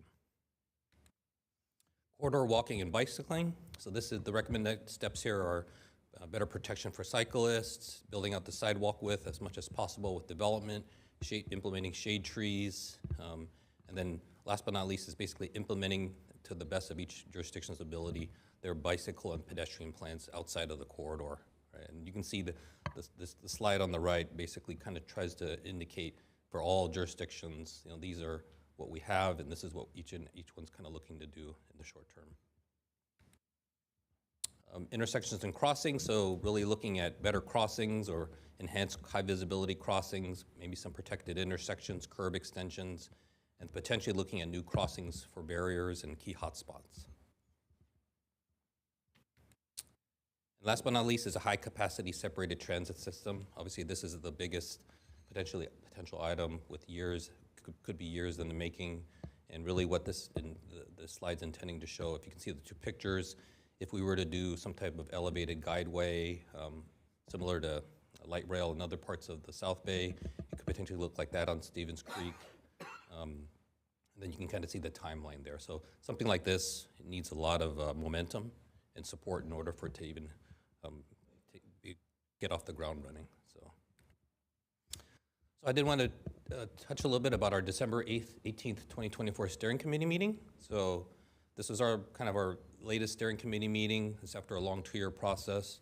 Ultimately, what was brought to the steering committee was the final draft plan with a recommendation to hopefully adopt it, and then or adopt it for their purpose, as well as to recommend to each and every board or city council to adopt it as well. There was a robust discussion related to the next steps. So there were several folks on the committee that were not as involved as others. There's some changes in terms of elected officials, so we addressed that as best as possible. So a lot of discussion there. There's also community members did express support for the study, but then there was quite a varying degree of folks either having opposing opinions about lane and parking removals. Very contentious topic, as you can imagine. Ultimately, the study doesn't recommend parking or lane removals at this time. Right? It's really just these are the vision. This is kind of, it's like think about a bike plan or a general plan. Very much high level. This is what we want to do, knowing that if you want to take out parking, you'll likely need to do a dedicated study, and reach out and talk specifics about particular corridors. Ultimately, this was a vision study to kind of lay the groundwork for future improvements. Finally, the committee approved the recommendation for the agencies to approve the study. Did they want to change the name of the implementation plan to recommendation plan to reduce any confusion that we're not implementing tomorrow? And that we need to continue to coordinate. And then they also wanted, they were suggesting in each and every city is different, the need for potential study sessions for each and every council or board to catch up on the work that was done over the last 2 years. Obviously, we have our meeting today. I believe San Jose is going straight to a council meeting. I've heard that like Cupertino is doing a study session of sorts. So last but not least, the committee had a desire to continue meeting. So even though the study may get approved, there's a desire that the steering committee continue to move forward on this and kind of give oversight and direction to staff from the various agencies. We did bring it to our BPAC on January 27th, and they voted unanimously to recommend this to the council to approve the study. And this last slide is about next steps. So each and every agency to present the final study to the commissions, boards, councils. We're here in front of council tonight with the study session.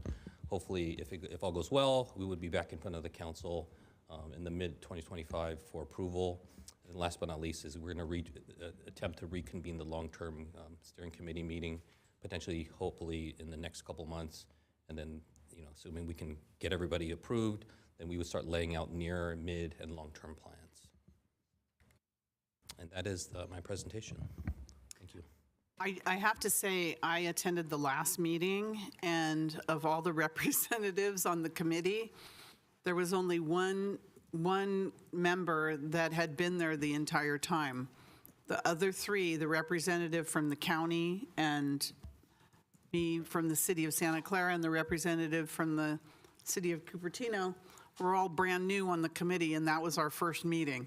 So, and it was the meeting to send forward the plan. So we really didn't make any changes besides the title. So, because all the work had been done previously. So anyways, questions? Councilmember Hardy. Thank you. Because I serve on BPAC, I've obviously seen this a lot. But making it really clear that when I think by the number of streetlights that we do control, it's real clear that we have probably the smallest section, except for, of course, the county. The north side, Stevens Creek, from Winchester to Lawrence is ours. So I'm asking about that portion. If I remember right, I don't think we have any parking on Stevens Creek on the north side within the city. I was not real clear on that. But this was the one concern when we looked at a bus, because if there's no parking, when you put a bike lane, it's going to be out further. And how would that interface well with the bus stops? And that was a big concern we had. Councilmember, are you talking about street parking? Yes, street parking, sorry. Oh, there's a lot of parking. I don't think there's on our side, on the north side, there's much street. Don't mind me answering that. Yes, so there is parking on the north side of Stevens Creek in our city. Okay, So I should have driven it today. I had somewhere else. That's ultimately why we were only able to put in the striped bike lane with the current bike with the paving. Right. The only jurisdiction that has pretty much no parking along street parking is Cupertino. Okay. Look at Stevens Creek for the most part is the same width up and down the corridor, right? Obviously, when you go into San Carlos, that's a San Jose all by themselves. They have their own right-of-way width, it's more narrow. But the portion of Stevens Creek from the mall, pretty much to Cupertino, is pretty much the same width. And the only entity that does not have parking also has a buffered bike lane, which is Cupertino. Okay. So on our side, we were able to fit in the class 2 standard bike lane, and there is parking on the north side. There's also parking on the south side in San Jose. I guess, I think the comment was I made, I wouldn't park there. It's because of the speed of the cars, it's pretty dangerous. And that was part of the concern for some kind of a bike situation because of the speed. And that was, and if I understand right, remembering from the meeting, the dedicated transit was just a vision possibility, but there was no solid plan, it would just be really nice, if I remember right. Thank you. Thank you. Councilmember Jane?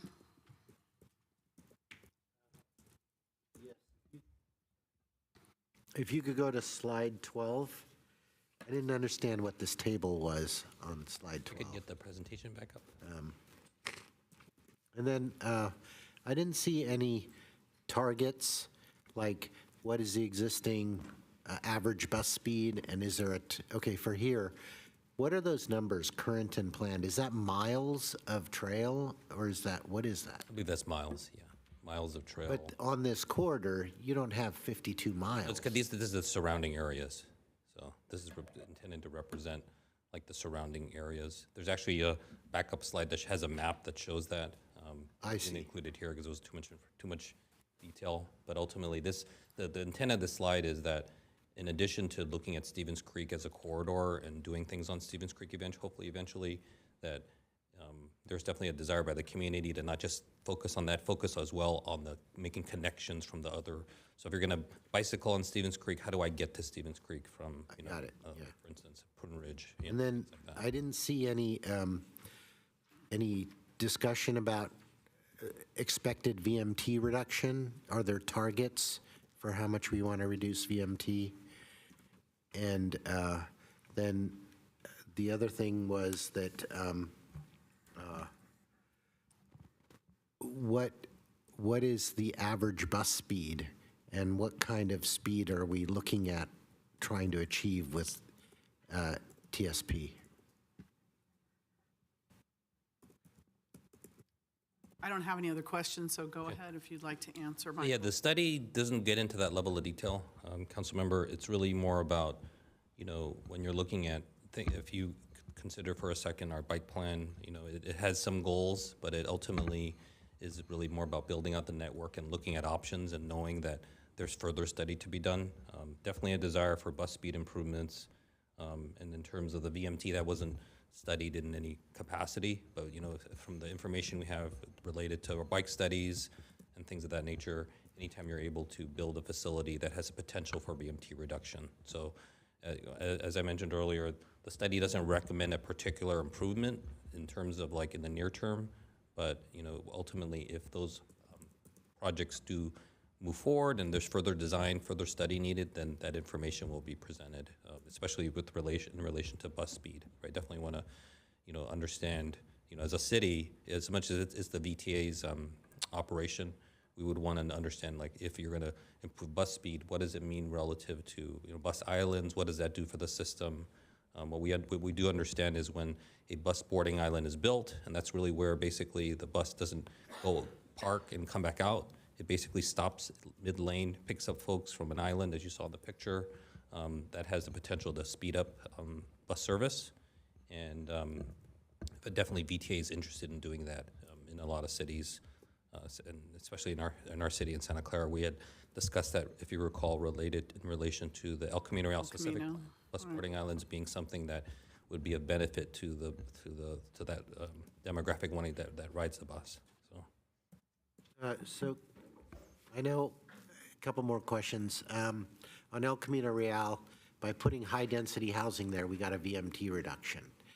Did this study look at zoning of the properties at all, and how to reduce VMT by adding more density housing on this corridor? That was my question. Yeah, thank you for that question. So this is a transportation study alone. There was definitely a desire from the some elected officials, some community to tie in development.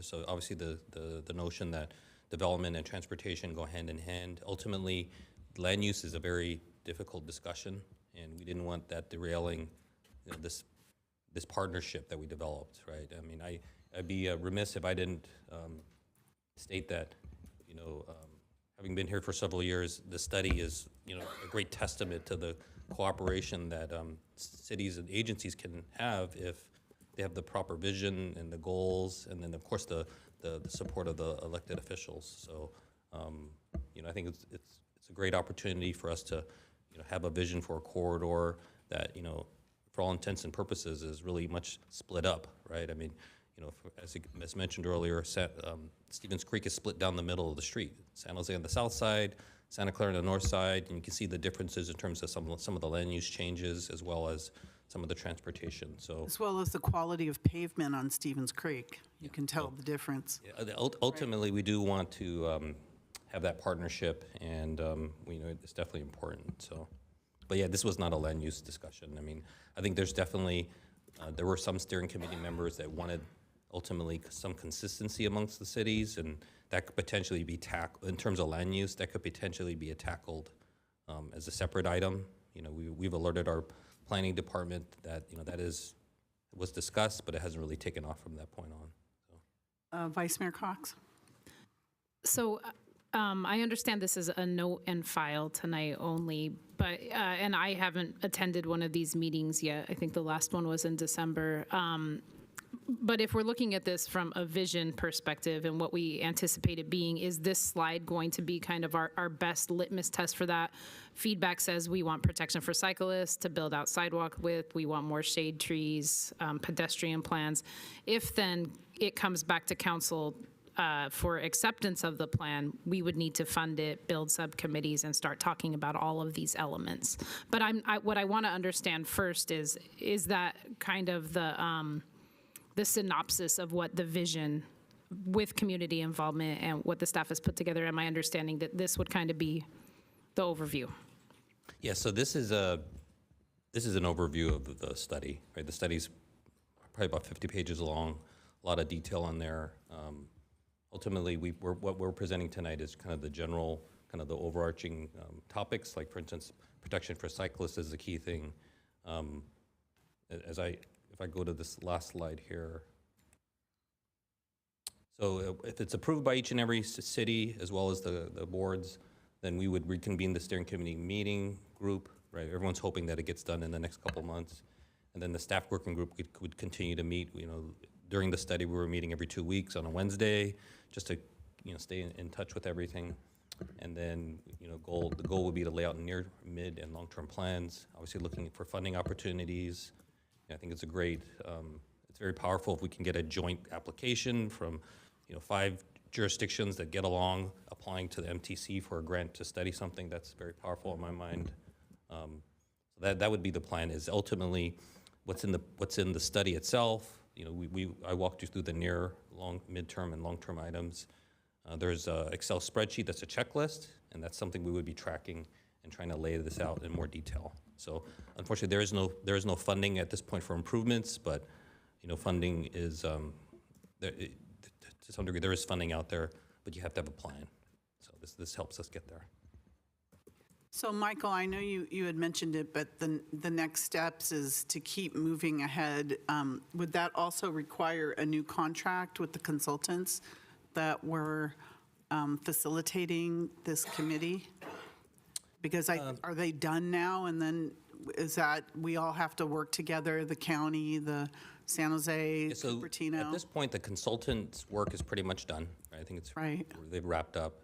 For the near term, it would be staff. Staff would be working to lay out plans, meet with the steering committee itself.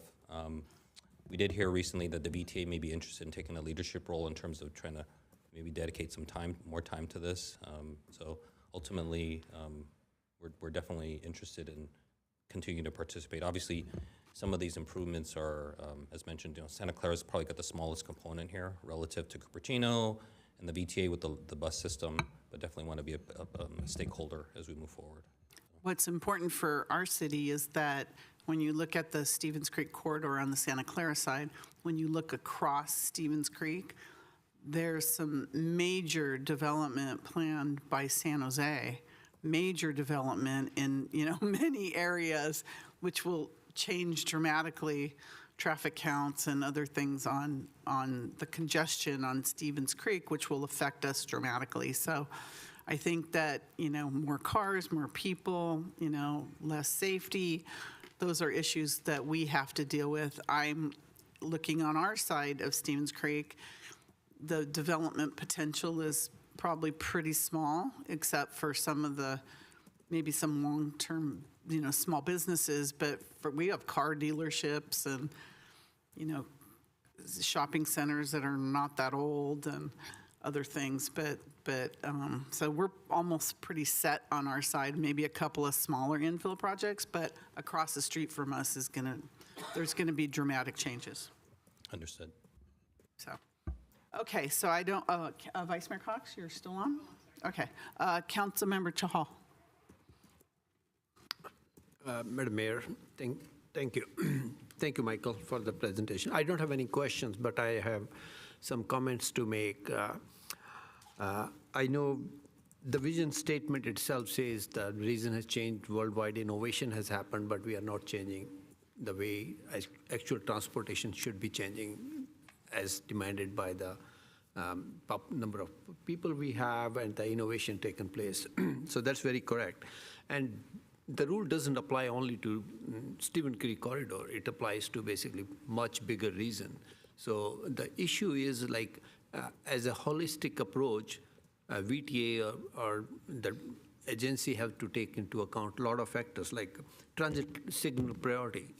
That is universal in all of this area. Like these are things which can be done by each municipality and that can improve the public transport if they give priority to the buses, right? In Europe, they have special lanes for the buses and they have all these intelligent lights over there. So I'm glad this study is done, but I think the application of this study is not only applicable to that corridor of Stephen Creek, it should be applicable to much more wider streets in this whole area. I'm not talking about Santa Clara only, basically, whole of the greater Bay Area, basically. So that one. So corridor bus speed reliability, like that is the point. Like that's how you will attract more people to commute in this public transport. That's a universal, like it doesn't apply to this corridor only, basically. Last mile connections, that's one of the biggest one we are lacking. Like people have to walk or to get a bus moving half a mile or 1 mile, that connectivity is missing. So I'm glad this is being presented, but the findings of this are universal if we want to improve our transportation system. And I know alternate system like above the road, that is, we are spending multi-billion dollar in the BART for 6 mile. I don't know whether that's feasible in any way or not. So I think we need to look at something which is very practical and give a more sense of transportation, what's happening in other cities, basically, what's happening in other parts of the world. Norway, the Scandinavian countries, like how they made their bicycle vision zero, almost zero accidents, basically, and how they implemented. Norway is the country which has the highest percentage of EV vehicles. And they made it, they may not be manufacturing much, but they made it happen because their policies are such. So these policies are to be applicable to all the roadways, and I don't know when the implementation of these suggestions would be, but doing a study and having a report and then not implementing something is very detrimental to our solutions, basically. And the last, I would say, public-private partnerships. That is very important. Like, if we have public-private, it smoothens the process and it's helpful to general public and social responsibility of businesses, they contribute towards that. So those are just my comments that what we are talking about just for that corridor should be implemented to much more bigger areas for a matter of if you want to take people out of their cars and make public transport as much more usable things, basically. Thank you. Okay, I don't have any other council questions, thank you, or comments. I'm going to ask, is there any member of the public that would like to comment on this? City Clerk, these names that are here, is that for this item? Yes, Madam Mayor, those are cards that have been submitted. All right, great. We're going to start with Gavin, followed by Harry, followed by Betsy. Please come forward. Welcome. Hello, I'm Gavin Ochtemeyer. So this is a large cross-agency project, and as you, the mayor, pointed out, that means it takes a lot of time, and that often means changes in politicians, even if people are just terming out. we've spent a lot of staff time, consultant time, and community time on aligning this so far, and we're only at a vision. The longer this high-level vision is delayed, the more time and money we continue to spend. And the neighboring cities and county and VTA, all of which I am also paying taxes for, continue to spend. And the less likely that anything's going to happen, right? The more likely that something's going to change and it's all going to be hung up and we just threw all this money down the drain. So mid-2025 for Santa Clara, when San Jose is currently about to enter council to approve this plan, I think is too late. So I'm going to ask that the council today request that staff bring this to another council meeting closer to now at staff and council's convenience. When this does come back to council, I ask that you prioritize getting something done instead of figuring out how to do it perfectly. If you decide to do something perfectly and it gets done 2045, I don't really care. This specifically applies to transit improvements. Give me bus lanes before you give me an elevated rail. Elevated rail will be great. Again, if it happens in 2045, I kind of don't care. It applies to everything else too. So please, quick studies, quick builds. We've done a ton of public outreach already. We've done the talking. It's time to start doing. Thank you. Thank you, Gavin. Next, we have Harry, followed by Betsy. Welcome. Thank you. Good evening, Mayor and Council. First of all, I'd like to thank staff for the presentation. I would like to follow on with some of what the previous commenter said. The urgency of both the approval and implementation of this plan is something that cannot be ignored. Stevens Creek, I would argue, is the county's most important corridor, period. It is a massive hub for housing, economic activity, retail, leisure, education. It is really the most important corridor in the county.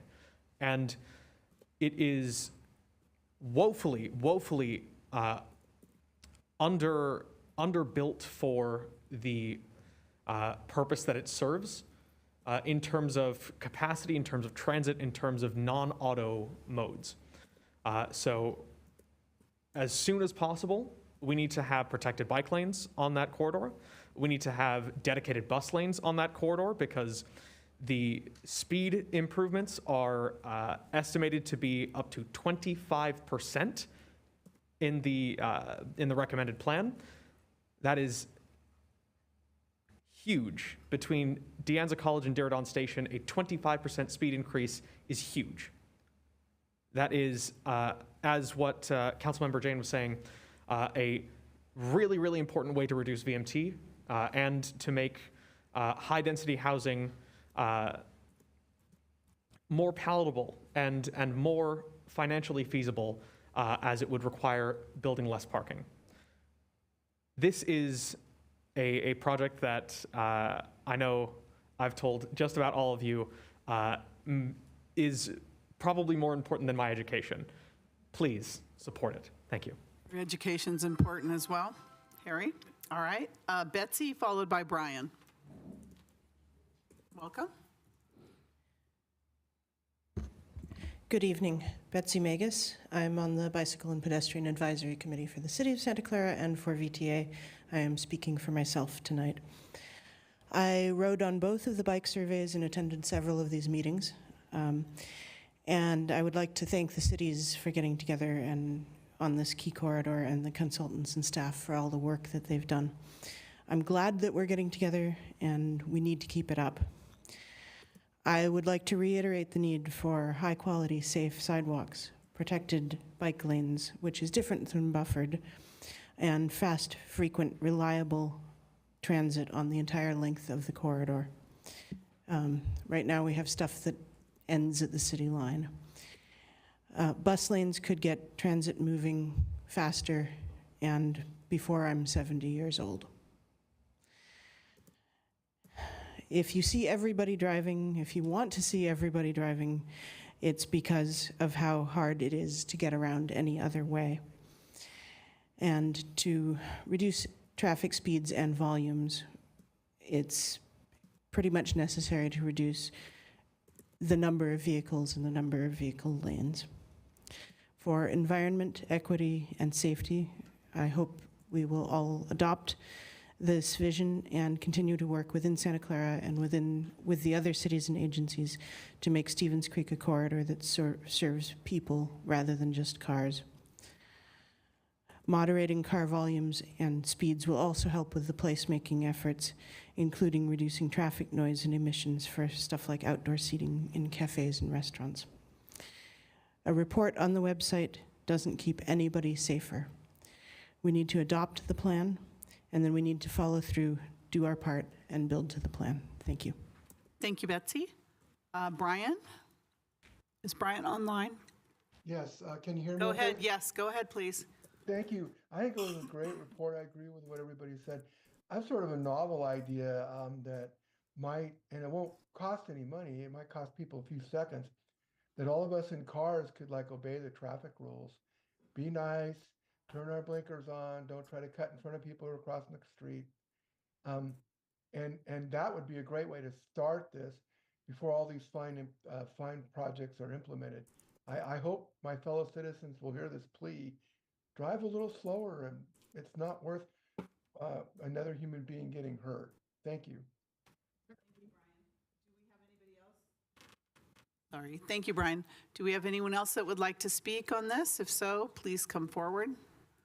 Or is there anyone else online, Assistant City Clerk? No? All right, there's no one online. I have a question. Are other cities adopting this plan? And you're asking us to note and file. Are we going to give, Michael, are we going to give feedback and then does it come back for adoption? Or how are we looking at this? Yes. Thanks. The intent is to bring it back in mid this year, so like in the next month or two for council acceptance and adoption. Okay, And very in good. each and every, that's the goal for each and every agency. So this is just our study session on this, and, okay.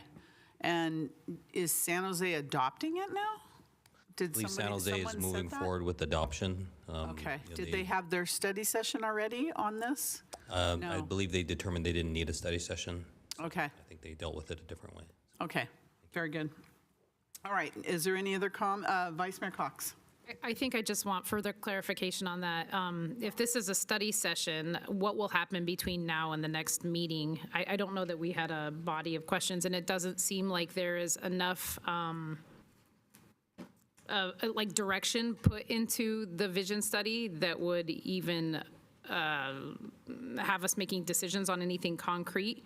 So I'm wondering what happens between now and the proposed adoption of this? I mean, what will the staff even be working on? Let me take that. So typically for these items, most cities would provide a study session, and I think we've typically done that just because sometimes there is comments and council doesn't always like to receive an item, and that has taken this long to develop and have to act the same night. And so typically in our normal course of planning the business, we plan a study session, and then a few weeks later action, because at that study session we may get input that staff has to gather and synthesize. Based on tonight, doesn't seem like there's input to make any changes to it. And so we can go back and look at your business calendar to see when we can fit that on. Certainly there's a little bit of work to adjust the staff report for an action item and things like that. Also, while we need to determine whether it can be a consent item or if it needs to be a presentation item. I would also say typically while there has been a study session and the council and the members of the public have had the opportunity to witness this presentation, typically something of this large on an action would have some level of a presentation, doesn't have to be as detailed as the one we had tonight. And so as we're planning your business calendar, we also have to find a meeting where we have time for that. And so I know that the next two meetings are fairly impacted, and so we will certainly look for time to put this item on. All right, thank you for that. Is there a note then to a motion, I can't speak, to note and file this item? So moved. Until further action. So we have a motion and a second. Thank you. To note and file. Councilmember Hardy made the motion, second by Councilmember Park, I think.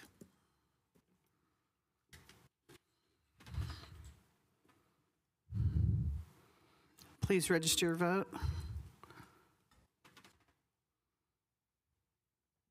And that passes unanimously, and we hope to see this in the next month-ish. City Manager, thank you. Thank you for those who have come for this item. Would you like to take a break? Well, I'm going to introduce the next item, and then we'll take a short break for our staff to be able to have a comfort break, because we have some recusals, I believe.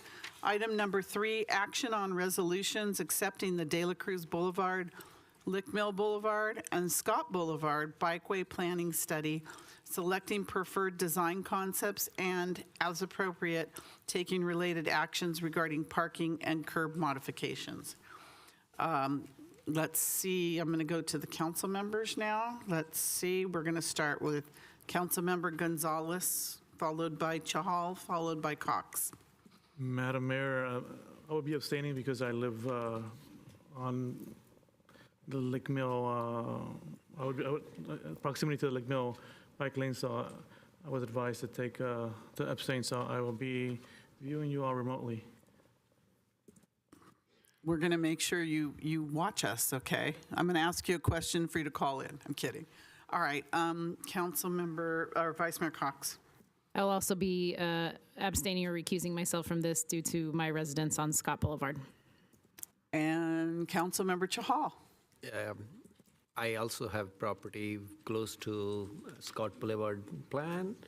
So as per advices from the city attorney, I'll have to recuse and abstain myself on this. Don't worry, there's 4 of us left, right? All right, so noting those recusals, we're going to take a 10-minute break, a comfort break for our staff. All right, so it's 9:31, 9:41. We will return back. Thank you.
On.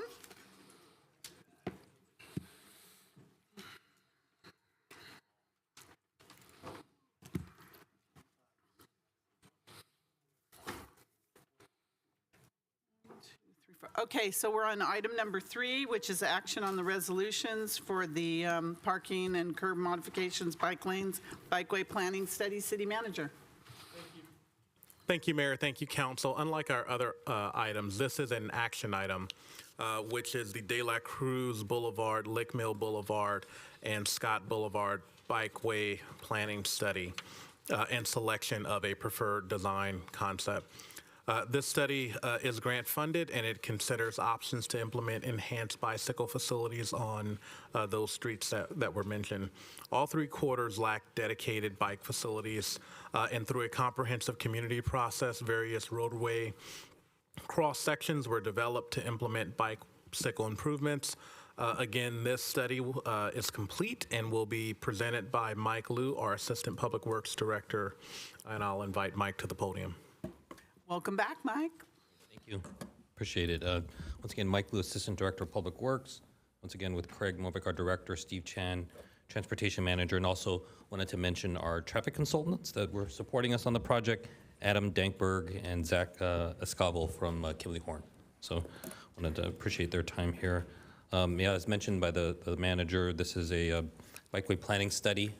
We're at the tail end of the effort, bringing it to council for hopefully some action tonight.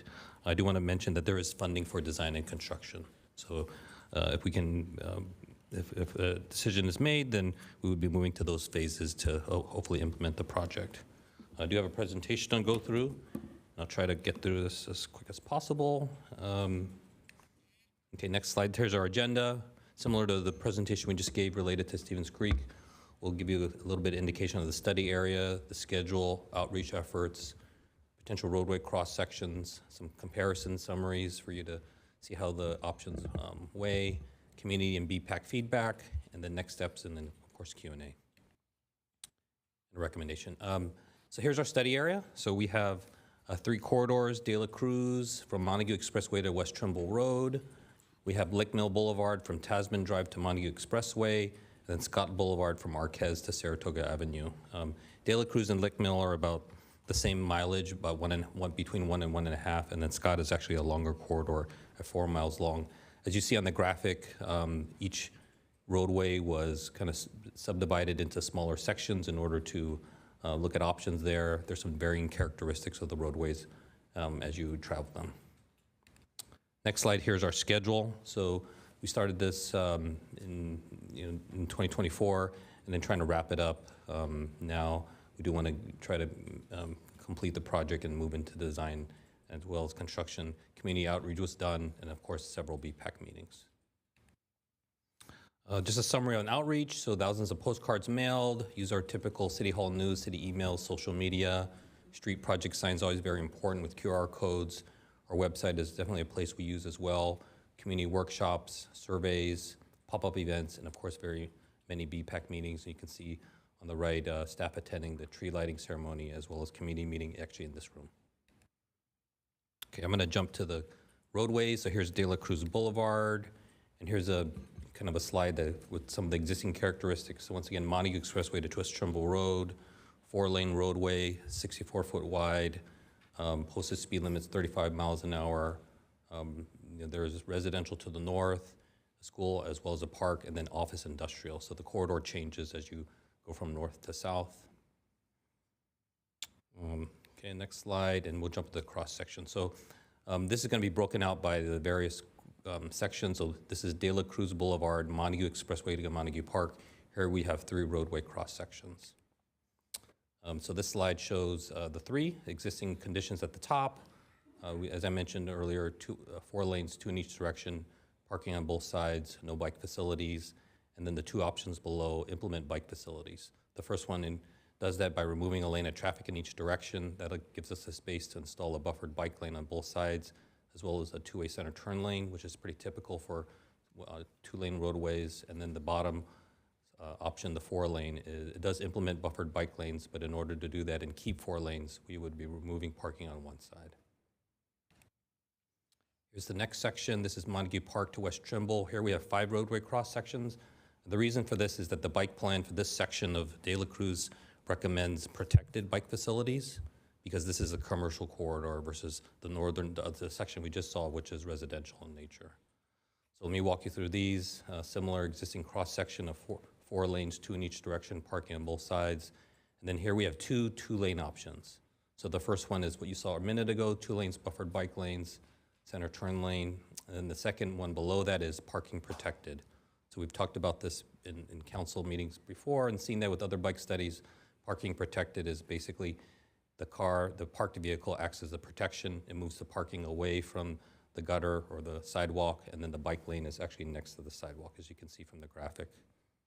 Okay, so there are 2 two-lane options here. And then the next slide here still shows existing at the top, and then 2 4-lane options. The first one is 4 lanes, buffered bike lanes, removing parking on one side. You saw that earlier. And then the bottom one below that is a little bit above the buffered bike lane.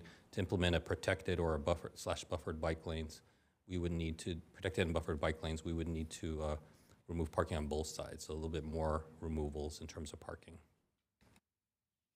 Here's a comparison slide. This is intended to show, as you take all those cross sections and then you try to distill it into corridor concepts, which is what we have here. This is a comparison slide of what the effects are. So on the left, we have the corridor concepts, and then we have the various metrics that we typically look at: collision reduction potential, parking, travel time, level of service, and BMT. I'll just highlight the differences that are notable. There is definitely the ability to reduce collisions by removing a lane of traffic in each direction. That's the 2-lane options. You can see that with the yes there.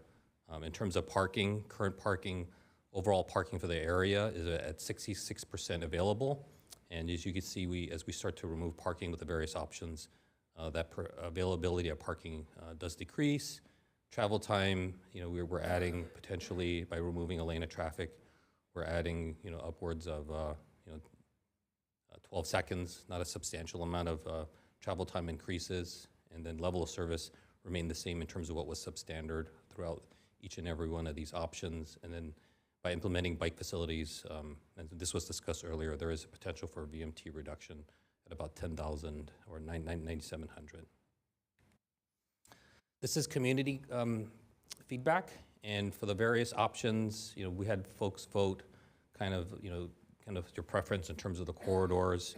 What you can kind of see here is that it's not exactly consistent, but ultimately we had 44% interested in 4 lanes, wanting to keep the parking, and wanting to keep the travel lanes, and then there were some folks interested in the 2-lane. Okay. Let me jump to Lick Mill next. So Lick Mill is in our northern part of our city. It's 4 lanes, and the right-of-way here varies between 72 feet to 80 feet. There's a nice landscape median island on the center, and then various attributes such as a lot of residential, Eulastack, a Don Cahellion School, as well as Lick Mill Park. Okay, so for this section of Lick Mill, it's 80 foot wide. This is Tasman Drive to Laird Circle. There's 4 roadway cross sections, which I'll show you next. So at the top, you see the existing conditions, 2 lanes in each direction, parking on both sides, nice 16 foot wide landscape median island. The goal is to leave that there. I just wanted to mention that and highlight that. And what you see here are 2 two-lane options. So the first one is removing a lane in each direction. So it's 2 lanes, and then taking that space and allocating it to a buffered bike lane, and then keeping parking on both sides. The second option is 2 lanes and then parking protected. So ultimately still 2 lanes, but you're swapping the parking and the bike lane in terms of where it's at on the roadway.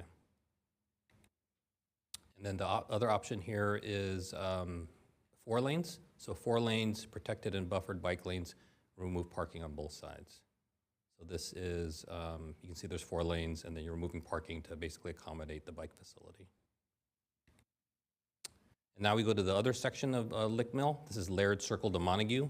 Here we have 4 roadway cross sections. We have 2 two-lane options, consistent with what we saw earlier, buffered bike lanes on the top. And then, but we do remove parking on one side in order to accommodate that.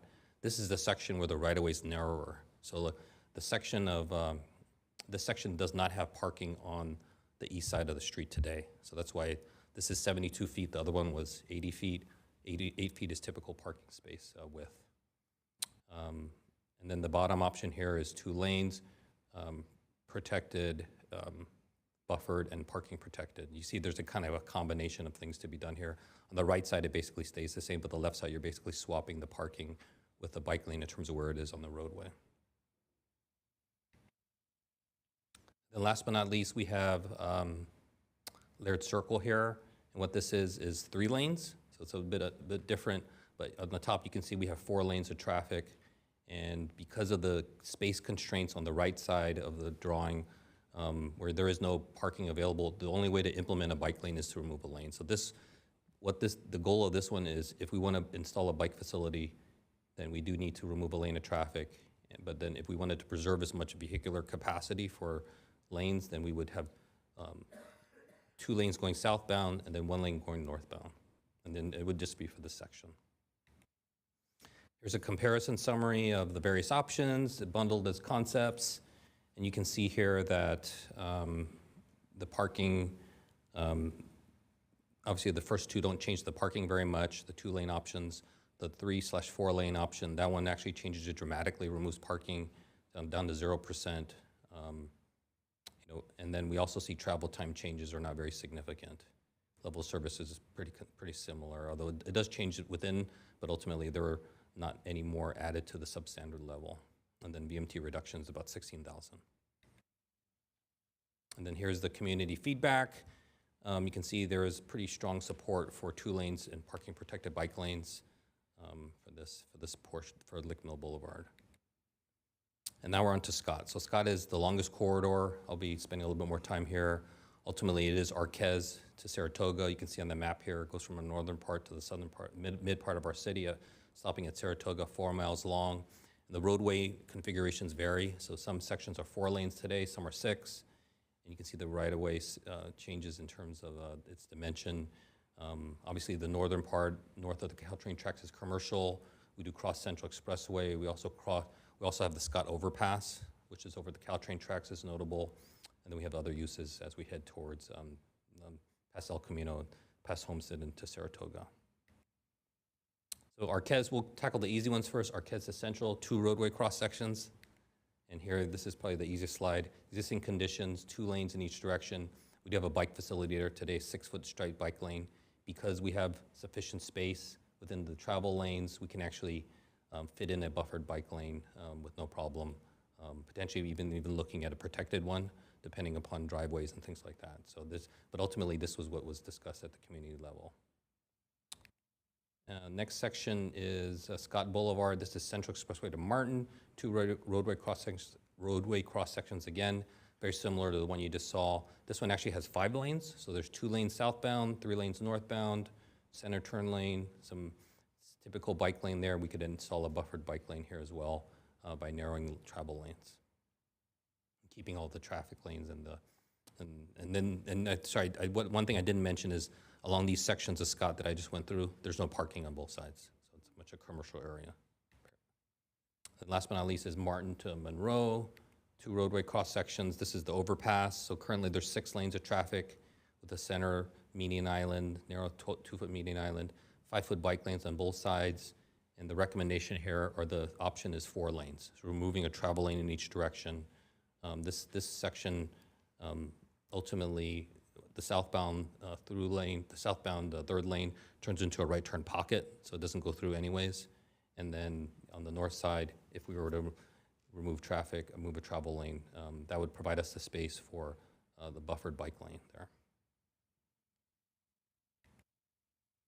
Then now we're going to go into the other sections. This is south of Monroe, so Monroe Street to Harrison. There's 5 roadway cross sections here. So let me walk you through these.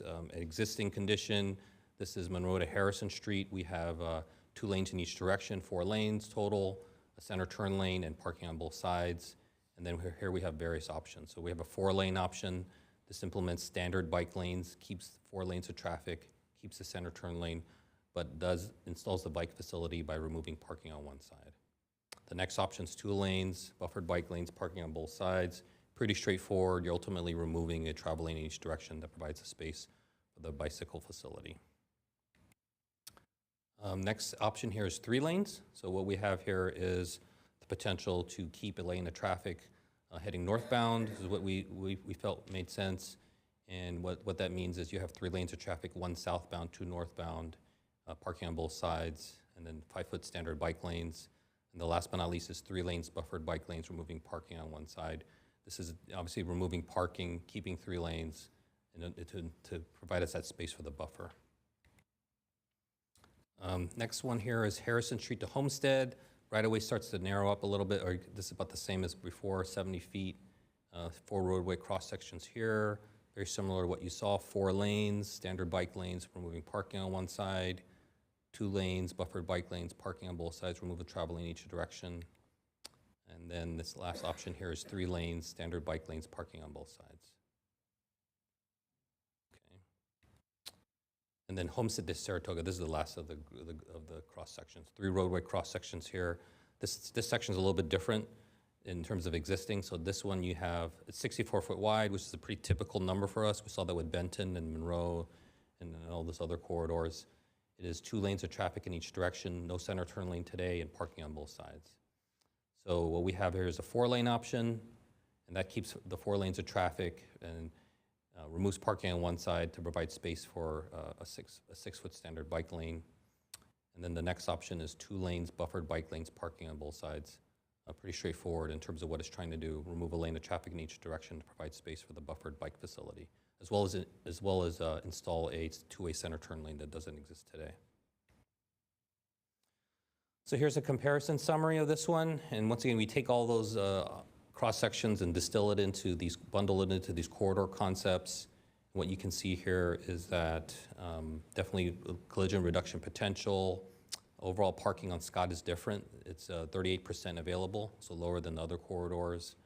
If we take parking out on one side, it brings it down to 31%. And then if we start implementing others, it decreases a little bit less.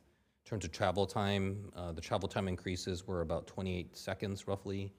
And then level of service actually improved in taking out going to 2 lanes. There's one stop sign that is, there's one particular intersection where it's stop controlled on Scott. Stop controlled on the side street, but not on Scott. So trying to get out of that side street is pretty difficult by taking out a lane of traffic and introducing a 2-way center turn lane that provides the refuge for people to get out when they have a difficult time today. Here's a comparison summary. I think ultimately the folks were voting based on each potential cross section. You can kind of see there's generally favoring the two-lane option, and at least for the 2 to the right. So our BPAC recommendation. Let me go through that real quick here. So once again, we brought it to our BPAC in January. They spent a lot of time on it. Ultimately, with a recommendation, a vote to accept that the council accept the study. And then for De La Cruz, that the council move forward with the 2 lanes buffered and parking protected bike lanes, center turn lane parking on both sides. This would remove a travel lane in each direction. Lick Mill Boulevard, 2 lanes buffered bike lanes parking on both sides. And then along Scott Boulevard, the various sections. Obviously, the first 2 were pretty straightforward, really only one option to pick, and they voted for those. And then Monroe Street to Saratoga Avenue, 2 lanes buffered bike lanes, parking on both sides. So just to kind of highlight here, ultimately the council, the BPAC was interested in 2 lanes and maintaining parking. And then of course, there's a recommendation, oops, sorry, I'm going too quick here. So this is our recommendation here as staff. Let me go through, So adopt the resolution, approve corridor concept. Very similar. It's basically the same as the BPAC. So 2C, which is 2 lanes buffered and parking, protected bike lanes, center turn lane parking on both sides for De La Cruz Boulevard. For Lick Mill Boulevard, which is 3B, 2 lanes buffered bike lanes parking on both sides. For Scott Boulevard between Arquez and Martin, 4 or 5 lanes buffered bike lanes. For Scott Boulevard between Martin Avenue and Monroe, 4 lanes buffered bike lanes. And then for Scott Boulevard between Monroe Street and Saratoga, 2 lanes, buffered bike lanes, parking on both sides. And finally, a recommendation to adopt the resolution to help us establish no parking zones when necessary. And this is really more for site distance in order to implement whatever options chosen. Thank you. And that is my presentation.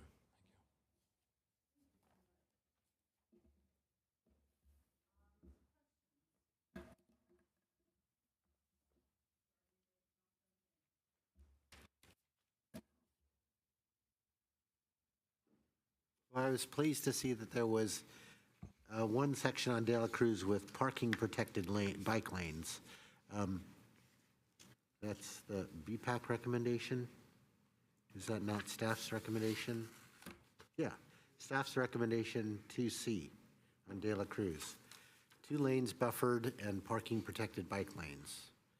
Center turn lane, parking on both sides. I know a lot of people have concerns about trash cans in the bike lanes and sweeping of the bike lanes when you have parking protected.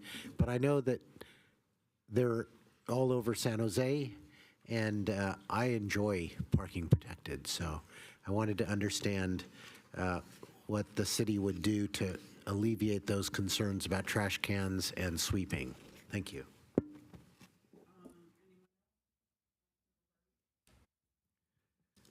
This is not so much a question because I have seen this ad nauseum and feel very strongly about it. I wanted to explain for the other council members some of the thinking, if you did not read through the very long, many meetings that we had at BPAC.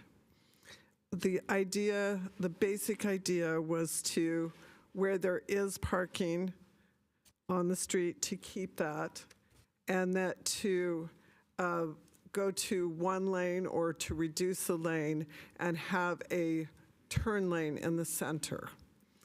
Now, a lot of the time was spent on the difference between buffered and protected. And we had a very long discussion and went through things very carefully. Here's the reality that we came to.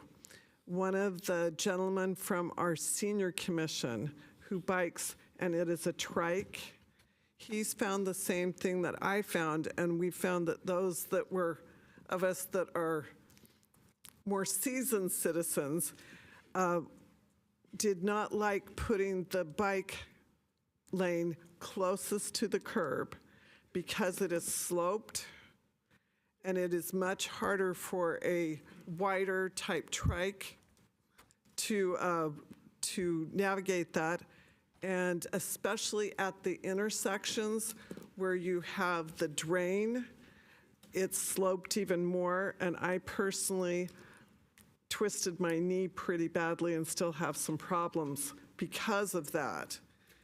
On my bike, putting down my foot and it being further down than what you think, because when we show those diagrams, it makes it look like it's flat, and it's not. It is banked, and the closer you get to the edge. So there was that concern. There is debris and leaves the closer you get to the curb. We were told that it isn't a terrible problem, but we would have to have new maintenance equipment to be able to clean the curbs where if you have what's called protected. And in my thinking, it's just a terminology to call it protected. I personally prefer buffered, and I will say why. Because when I come down, I can see the parking, I can see the cars parked. I have some options. If cars are not parked, I can move out of the way. If someone's still pushing me if there's a car not giving me the space I need, I have that. Plus, when we do a lot of street work, if you have your bike lanes clear out to the side, it definitely takes it out. And that is very frustrating to many cyclists, and we talked about that. Also, and I can give an example of where we have this in my district really close to my house. You go down Calabasas, and we have the parked cars, and we've moved the bike trail to the inside, and now when anyone opens a car door, it's right into the traffic. And there is no buffer there, and that's a problem.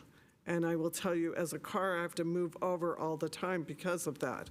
So I personally, and there was basically an agreement that buffered was what most of us who do a lot of biking, especially our older, felt more comfortable with. I've noticed Sunnyvale, and we didn't want to take out the park where there is parking. Buffered where there is no parking on the side was fine.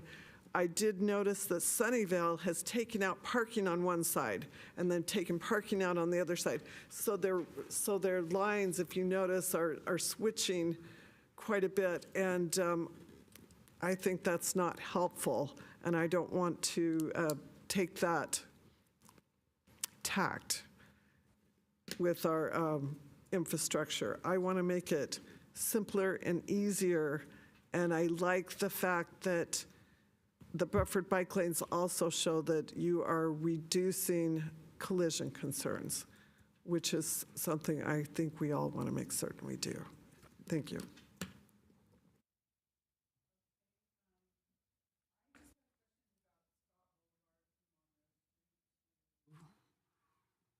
Is it Newhall? On Rose Street to? Saratoga. Saratoga Avenue, yeah, okay. The traffic on there, it seems like more afternoon traffic, commute traffic. I think your slide said there's not much of a difference if you reduce the 4 lanes down to 2? And it keeps parking, I think, is that the recommendation for that? Yes, that is correct, yes. And no, because I travel that a lot, knowing the traffic there, there's really no change or a little bit of change? I can't tell here. In terms of travel time, the travel time increases, this is from Monroe to Saratoga. It increases roughly, it's estimated to increase about 28 seconds, 30 seconds almost. And that's it? Okay. Just doesn't seem right to me. Okay, I'll hold you to that. The next question is, do we have any money for any of this? Yes, we do have funding. Okay. What kind of money do we have? So the funding that has been allocated to this, actually appropriated by the council already, comes from federal community project funding. So about, let's see, I think it's a total of $2.7 million. Is that for all of what we just are talking about today? Right, that's for all the corridors. And ultimately, when you look at these corridors, primarily the work is striping, and there may be some pavement work as well, but there's not a ton of infrastructure being built. So we would be able to cover all of this work with that As we amount head of into money? the design and then we go out to bid, we'll find out more information. And if we, similar to other projects, if we find that there's additional funding needed, we would have to search for it within our. Okay, that's good news. All right. Councilmember Park. Yeah, so I do appreciate the comments from the other council members and the clarification from Councilmember Hardy. I have an electric trike, which I used to ride until I got my electric scooter. And I will say that people don't understand that trikes follow the level of the road. So if the road is not level, if it slopes, you are riding at an angle for a long, it feels really odd the first time you've done it. After you get used to it, you only notice the angles that are really bad. On a bicycle, on a scooter, you don't tend to notice these because you are upright regardless of the slope of the road. But with trikes, you feel every time there's a drain or something, you notice because you are riding at an angle while trying to be upright for other reasons. That said, like I have taken my bike, I have taken my scooter to San Jose, where the San Jose streets are very level. They look much more like the pictures that you see here.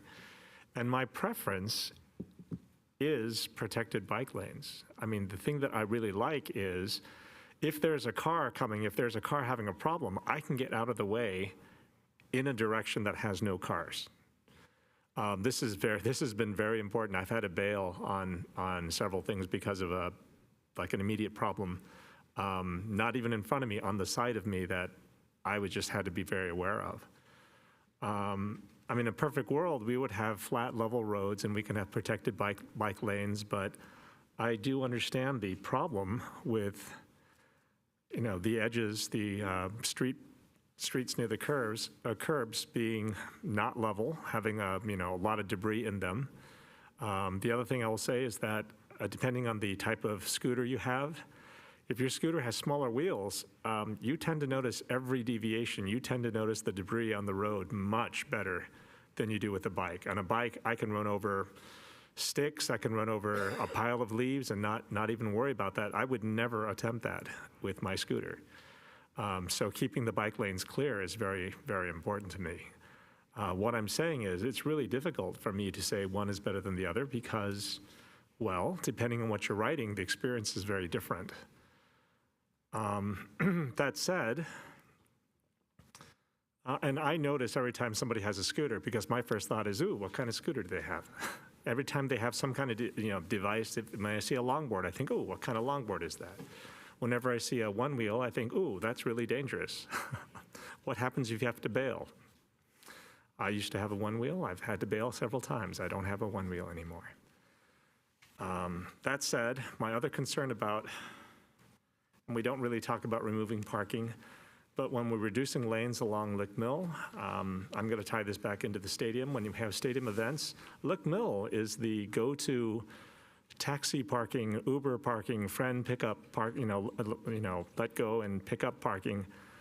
And changing that, like I'd really love to see the housing developments in that area address the issue of where do you park, where do you go, where do you let people off, where do you pick up Ubers, where do you pick up friends that go to stadium events, when the streets are all closed. Like this is a big problem, and I'd really like to know what kinds of discussions the city has had with Related, for example. Like I'm really concerned about the experience that visitors to Santa Clara will have attending a World Cup event or a Super Bowl event when, they've come from different countries, thousands of miles away, and they're in front of a stadium with no parking, with closed down roads and no infrastructure, nothing built, no cafes, nothing out in front of them. So I'm not sure that's part of the study, but. No, understood, but I think that it does, talk to the changes that we're going to make to that area. And I've tried to look at all the places and look at the parking and look at where they are, and the different sections are very different. I look along De La Cruz, and I don't know where people would have parking because almost every single block on De La Cruz has parking in it, so that if you wanted to, you could remove it. I want to know how many trucks go down there.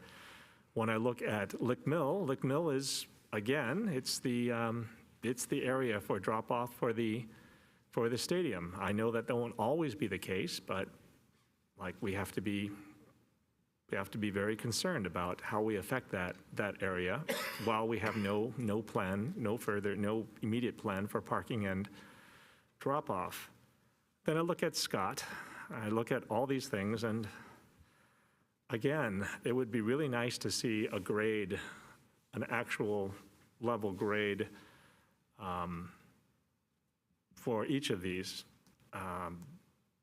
because again, I've been spending a lot of time looking at the entire pathways for this, and it's hard for me to tell which one I'd prefer. In my head, I think parking protected bike lanes are better, but in some areas, I don't know if that's actually better for this location. And it's hard for me to tell, even from the maps, and impossible for me to tell just from the rendered cross-sections. So, comments? There's some questions in there, Sorry, if I can address Councilmember Jane's question. It was related to parking protected and trash pickup. And we've talked about this previously as a city in terms of, how do you deal with that, right? So ultimately, one thing to note is for the De La Cruz section where there's parking protected, that is the southern section. So that is from Montague Park to West Trimble Road. That's a commercial area. So there we wouldn't be dealing with the residential issues of trash cans. You'd still have some type of pickup. We would be working with those businesses to. I would imagine a lot of them have trash receptacles on site that get picked up. But ultimately, it is education, as I've mentioned in the past, right? Educating folks that trash pickup may be altered somewhat in order to accommodate this facility. In terms of the cleaning of the protected bike facility, obviously, if a car, depending upon how we design it, but if we design it where the car is just the protection, there's no delineator where the buffer is, and then the bike lane's next to the sidewalk, then we could have those cars moved. It's like similar street cleaning.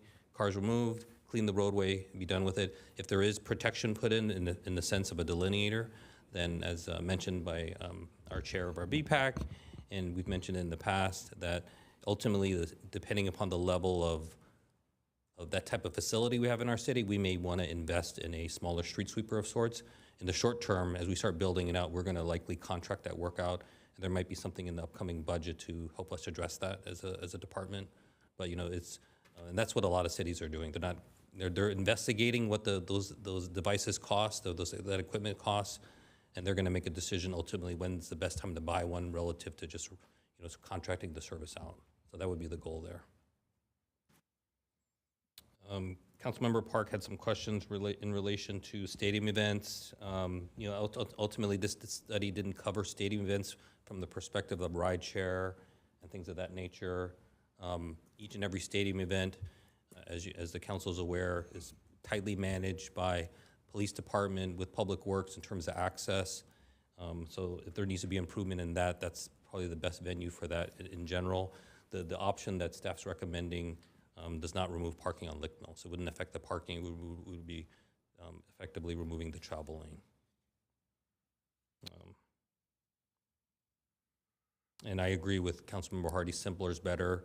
If you can design a facility that's consistent, obviously it's easier for folks, but there are some times when you want to, if you're looking at parking removals, you may want to pick the side that has the most parking to keep and the side that has less parking to remove so that the overall neighborhood impacts lessened, and each and every street has varying parking. So you may see something potentially like what they do in Sunnyvale, but we would strive to try to be consistent as much as possible. Hopefully I've answered all the questions. Thank you.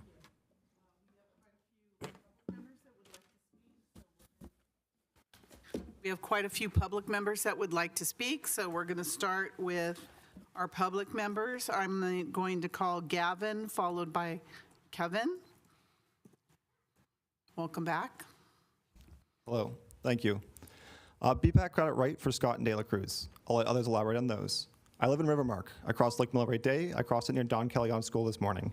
BPAC was conflicted, and the recommendation they gave was wholly insufficient for this road.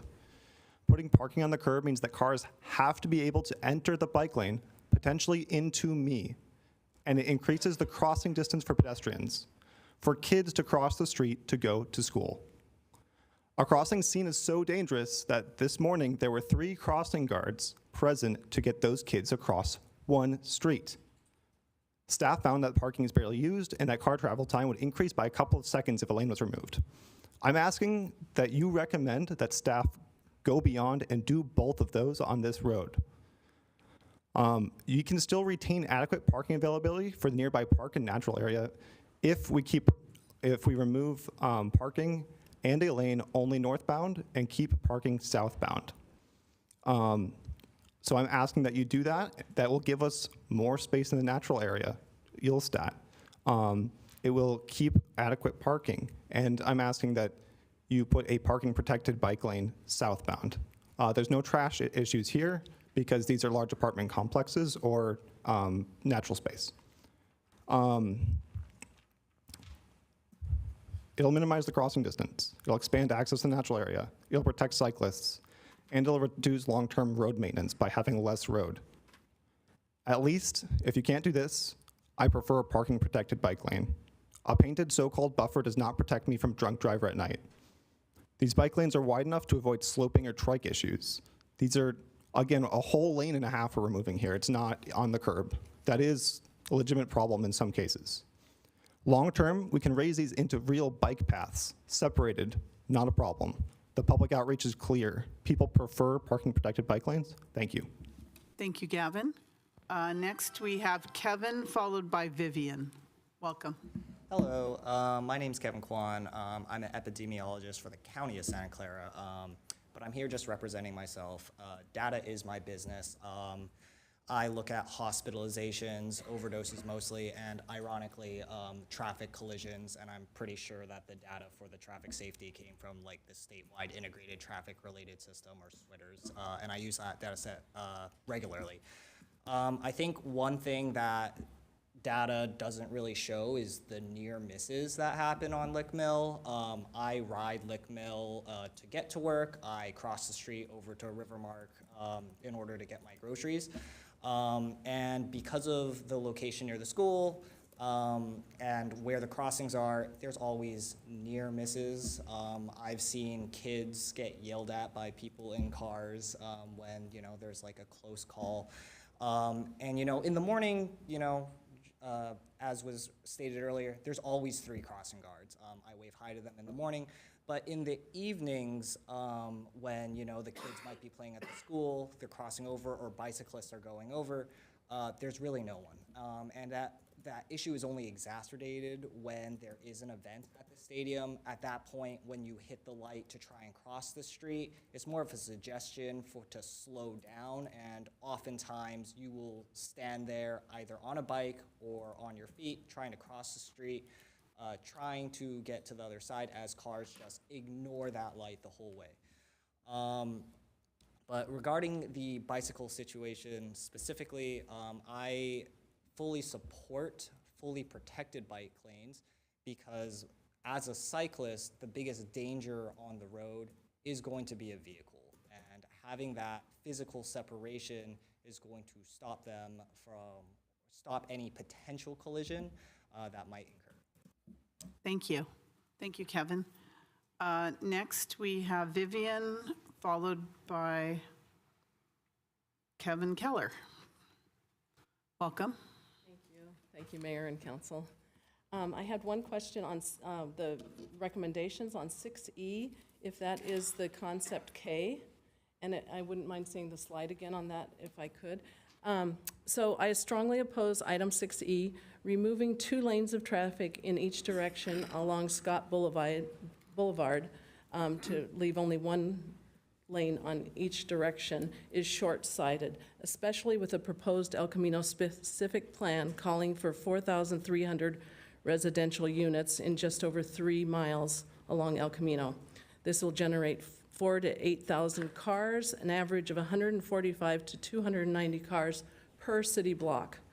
Most of these new residents will have to use corridors such as Scott Boulevard to access Central, 101, and 280.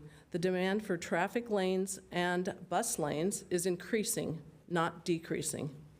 In relation to number 7, all existing street parking should be maintained and increased where possible.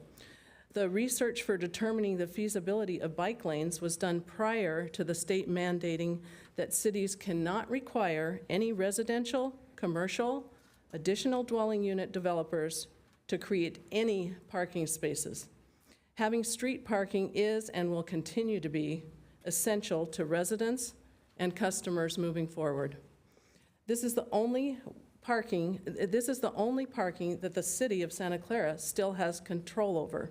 So I urge the city of Santa Clara to maintain and increase parking on their city streets wherever possible. Bike lanes are costly to install, and many cities are removing them. A recent example from February 5th, 2025, San Mateo City Council, this was just a few weeks ago, will partially remove bike lanes, replacing them with roughly 100 parking spots.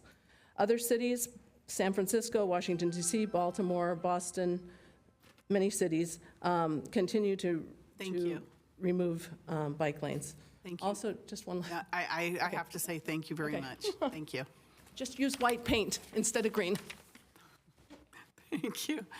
All right, Kevin, followed by Harry. Welcome. Good evening. My name's Kevin. I live on De La Cruz in the affected area of this plan. I've lived and worked in Santa Clara for almost 30 years. I'm an avid cyclist. I ride 3 or 4 times a week, including commuting to work when I did that. So I appreciate any efforts to improve safety. That being said, I would oppose and ask the council to oppose any plan that removes residential parking. My wife and I raised 5 children, and at one point we had 4 cars and needed street parking daily. Our home is also the gathering place for holidays and special events. We have elderly, handicapped relatives, and now grandchildren that need close access to our home. What we can do tonight to solve this problem is more traffic enforcement from our police department. Cars daily speed over 50 miles an hour past my house, past a park, past a school, a Little League field, and a community pool. As far as the outreach section of this study goes, I'm sure it's me, but last week was the first that I had heard of this plan. And the fact that I think I'm the only resident here that's not on city council probably speaks loudly to how that went. Thank you. Thank you, Kevin. Harry, followed by Alengo. Welcome back. Hello again. First of all, thank you for the presentation, staff. I would like to speak in extremely in favor of parking protected bike lanes. They are a way of protecting bike lanes much cheaper than building dedicated infrastructure for it.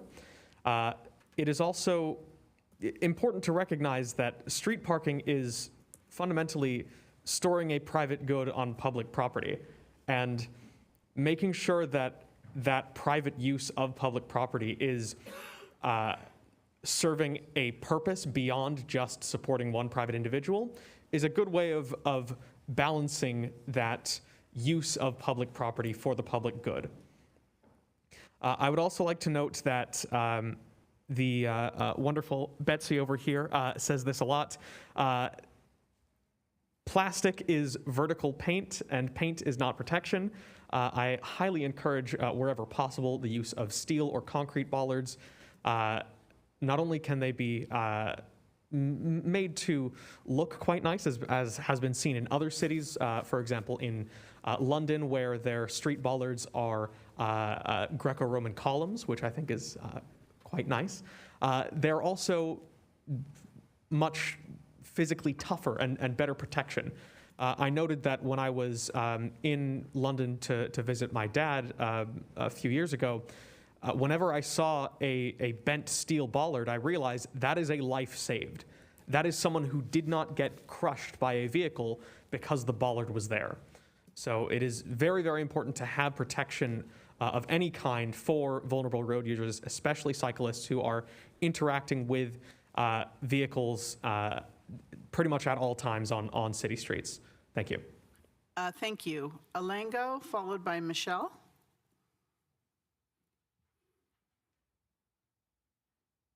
Welcome. Thank you. Madam Mayor, council members, thank you. So I really appreciate this bike project. I agree with the recommendations for De La Cruz and for Scott. I'm actually a resident on Lick Mill. I would say in general, as somebody who bikes to work all the way to Mountain View and who's also biked in San Jose, I spend most of my time on buffered lanes, but I have experienced the San Jose protected bike lanes.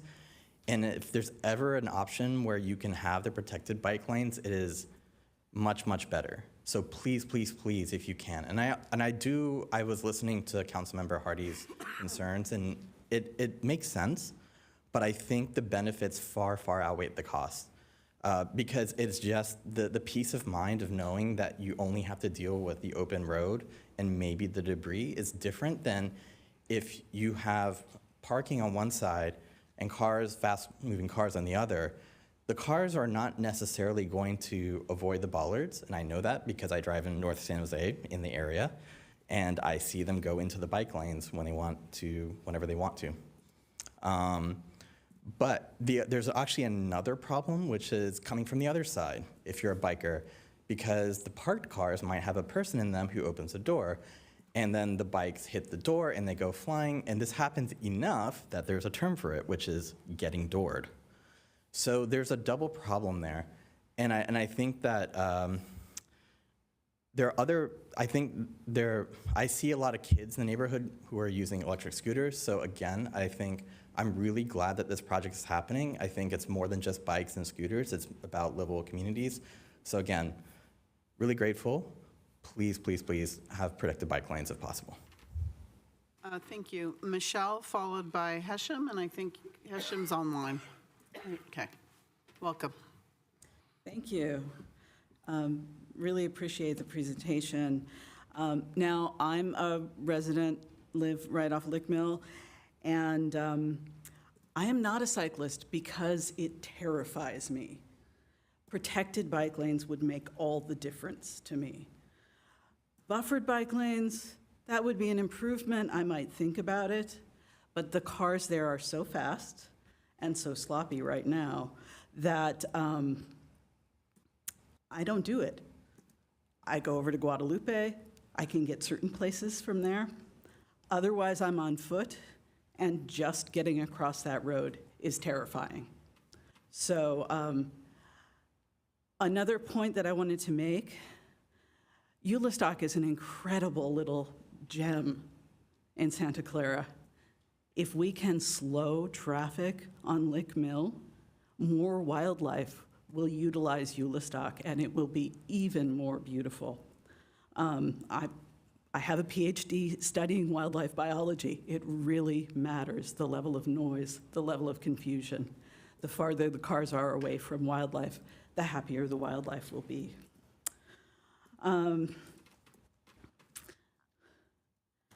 I think this corridor is going to be even more important with all of the development on Tasman right now. And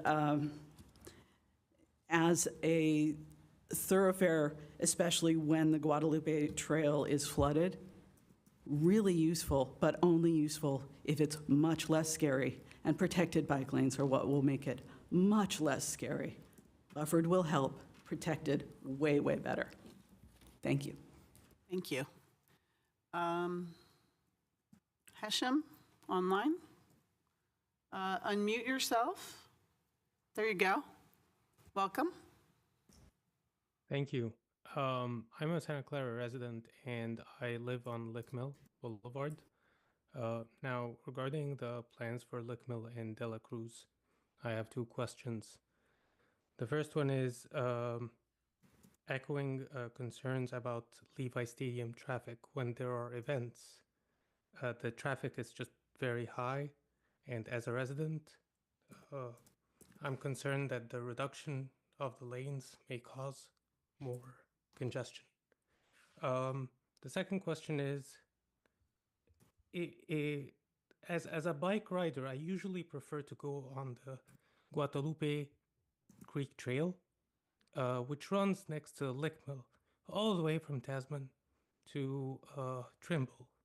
So the question is that not enough? And it's protected. Thank you. Thank you. You got those questions? Yeah, okay. Mikkel, online. Go ahead, Mikkel. Oh, thank you for taking my call too. I live a couple blocks away from a Scott, and I think that would be the the road that I have most opinions about, I would see two possible improvements in this process. Partly, it is to get a left turn lane on Scott south of Homestead. I see both on Scott and further down on Newhall, there are a lot of traffic trying to turn left into various driveways, and there is always a lot of confusion when a car in front suddenly stops just because they want to make a left turn there. That's that left turn lane would definitely help for me, even when I'm driving. When I'm biking, I would be very, very happy to see a way to getting across the railroad that beyond the existing San Tomas Aquino Creek Trail, because we do not at the moment have a proper alternative when the trail is flooded. So a route across the railroad there is, yeah, I would love that.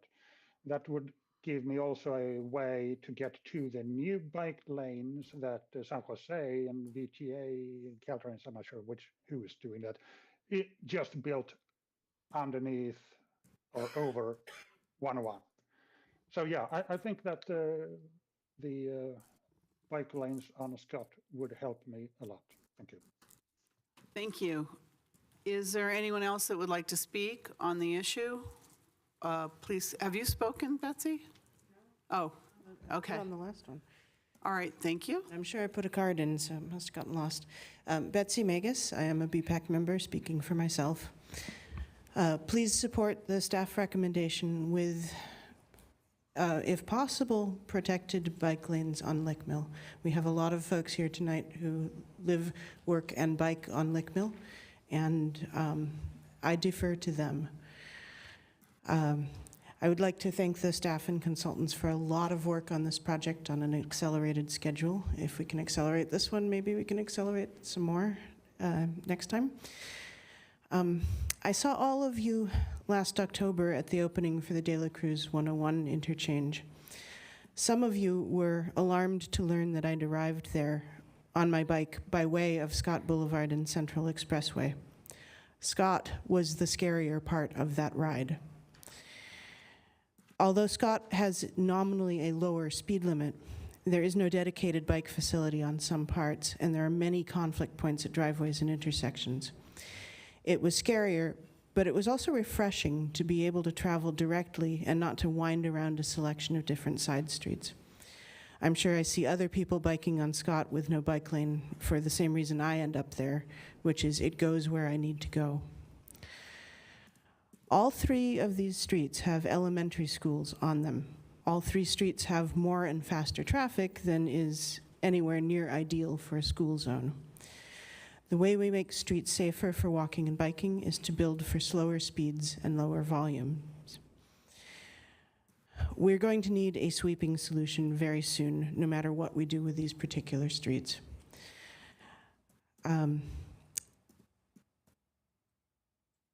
And yeah, I'm looking forward to all of these streets having bike lanes.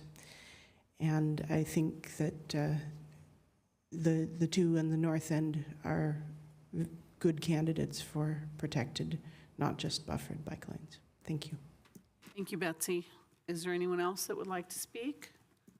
Oh, please come forward.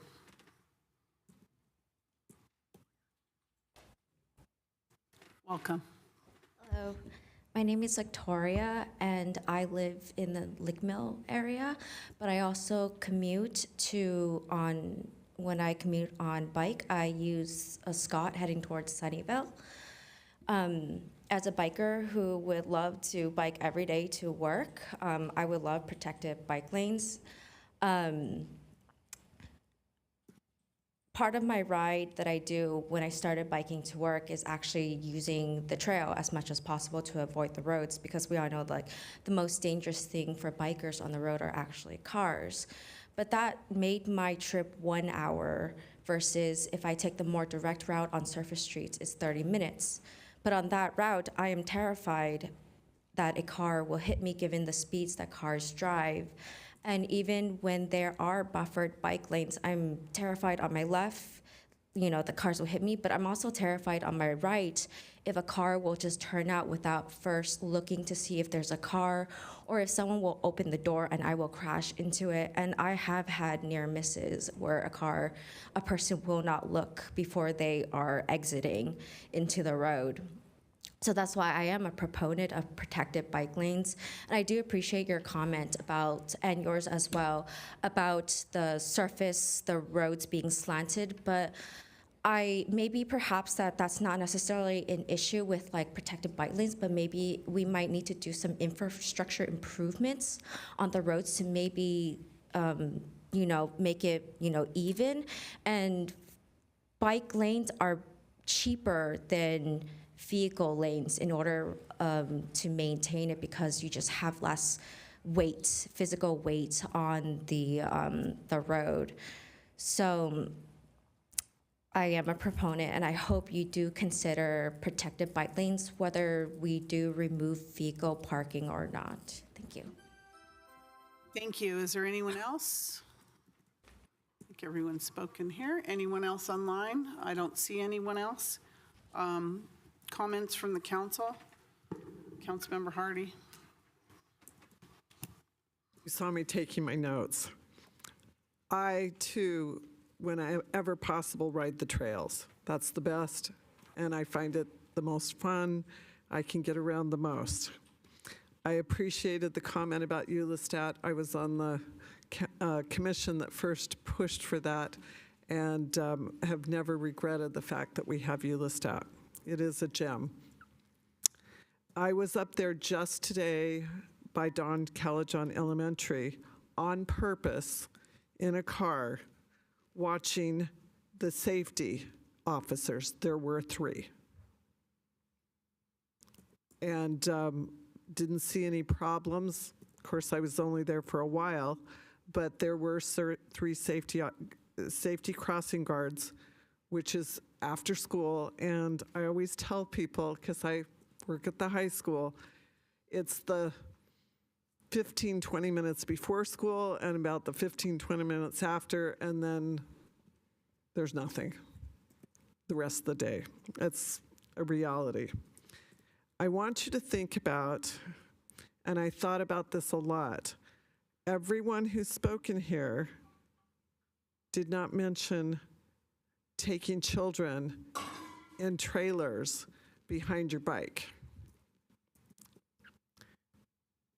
or when it's raining and those gutters are full. There's a reality, and that's why I prefer the buffered biking lanes. I will share with you that a police officer who works here in Santa Clara, who happens to live in San Jose, who is a parent, when I went on a ride along with them, we talked about a lot of different things. And one of them is, as a police officer, they said to me, please, please, please do not do that, what they call protected, because we have so much trouble in San Jose with people parking into the bike lane and not looking at that paint. And the reality is we have more trouble. And as a cyclist, I thought about it.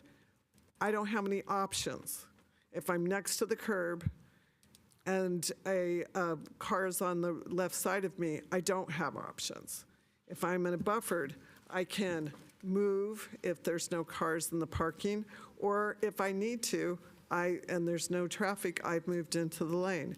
I have options, because really it's about safety and reality. And I still feel strongly that our seniors and our parents with children, where they have those trailers with the bikes, would do much better, not where it's tipped. Thank you. Thank you. Councilmember Jane. Yeah, I ride very regularly on Monroe Street, and it's curved, as you know, north of El Camino Real. and invariably cars will drift into the bike lane on Monroe. So when my son was ready to go to high school, I was like, you need to ride your bike. I rode my bike every day when I was in high school on Homestead, which has a bike lane. And my wife was like, yeah, but they didn't have distracted drivers when you were a kid.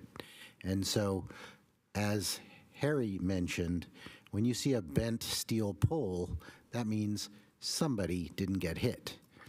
So I really am in favor of parking protected just for the kids that are going to ride to school, because some of them, are themselves distracted, and then you have the drivers that are distracted. So this is the safest way to keep them from getting hit.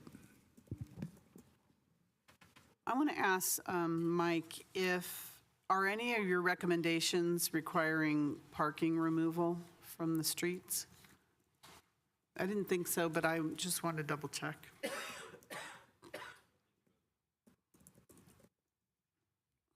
Thank you for the question. Let me go to my recommendations here.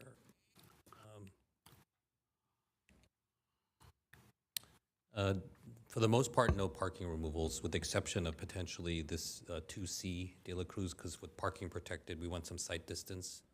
So may remove a space or two in order to allow us. That's the 2 lanes buffered and parking protected bike lanes. But primarily, all these recommendations maintain most, if not all, of the parking. And the reason I'm asking on the residential sections of all of these streets, I want to make sure that they still can maintain their parking. And that is the case. That would be the case with the staff recommendation. Okay, thank you. All right, Councilmember Park. Yes, again, thank you for the input. I hear all of it. I'm still kind of torn. I mean, I'm somebody who I've actually rode my trike. I had electric trike way back when electric motors were really, really, really heavy, and trikes were kind of the only way to go. And I've actually taken my daughter in a bicycle thing as well. And I will say that she actually thought it was kind of fun when, as long as the bicycle is in control, she didn't mind at all if it rolled one way or the other. But again, I never experienced that. I want to say on Lick Mill, having 2 lanes, like I don't think people have been to a stadium event on Lick Mill, but having 2 lanes allows people who are waiting in 1 lane, it allows you drivers to go around the people who are waiting in 1 lane for a parking space to open up. Like, I don't think you understand how many people just kind of pull off to the side, wait for half an hour for a car to come out, because who knows how long it's going to take, and they just need a parking space.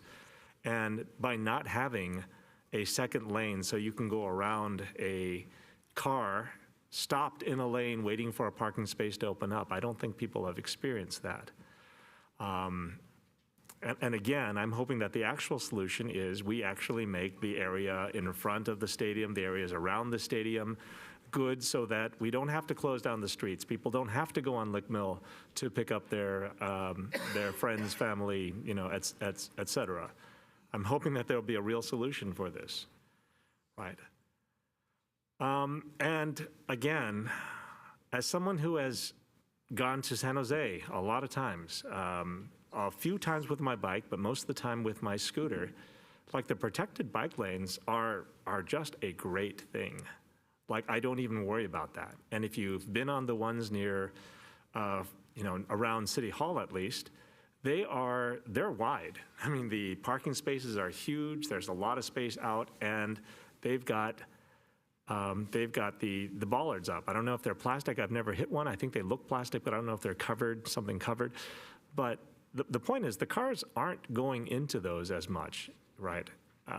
And in my mind, there is nothing better than a protected bike lane. Like, I'll tell you, I've been in buffered bike lanes, but if you ask me which one I prefer the protected bike lanes. That said, like, we need to put a lot of work into this, because we will have areas that are flooded. We will have areas that have debris in them. But I'm going to say, I don't, I remember a year ago, 2 years ago, I voted against protected bike lanes, against my better judgment, because I was worried about how you clean it and keeping everything clean. And I realized that that's not the reason why we should avoid a better solution. We shouldn't avoid a better solution because we don't have current technology to address it. I think that we should have the better solution and force the technology to address it. And again, that's going to cost money. Now we've taken something that staff thought would be a very low-cost solution, just striping. But I think that striping isn't going to make a safer bike lane. And this is why, again, having somebody who bikes, somebody who, I have a scooter. The reason I don't use the scooter right now is I don't want my daughter to be on the scooter going different places. And this is a real thing for me. One of the reasons that I don't ride as much is because, well, all my batteries are dead. But more importantly, I worry now. It was kind of a cavalier thing. I've always ridden my scooter, and I've got a daughter now, but I'm a scooter rider. I'm a bicyclist, but it's really important to me that I stay safe. I've actually been hit. Somebody took a left turn into my scooter. If you look at my scooter, you'll see that the front wheel is slightly tweaked because they ran over the scooter and my foot. Right. So these are important things to me. I hear the problems with the flooding. I'm hoping, because we should solve that anyway. The problems with flooding affect the cars as well as everyone else that's there. We should fix that problem anyway. I hear that it's kind of an inconvenience. I hear that, we have trouble with people parking in bike lanes and not looking at the paint. And I haven't seen that, but I also feel that by having bollards with some substance, let them run into the bollards as much as they want. If that's what they're willing, that's what they're apt to do. But I don't want that happening on, with bicycles. I've ridden on buffered bike lanes, and like I said, I've had to bail, and I had to look both ways to see which way I could bail because I wasn't sure which way was safe. But with a protected bike lane, I just pull off to the side of the curb.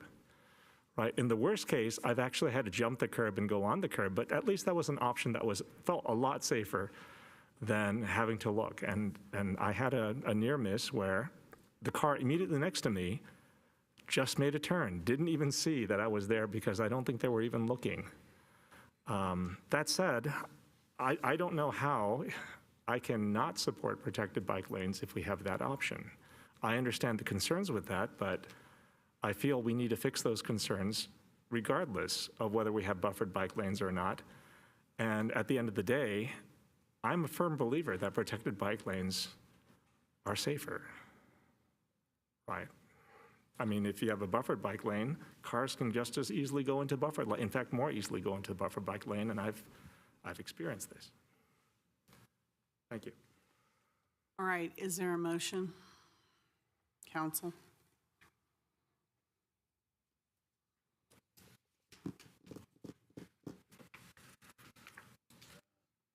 I would like to make, Councilmember Hardy? I will say that the BPAC went through many, many reports of accidents, and especially accidents involving pedestrians and involving cyclists.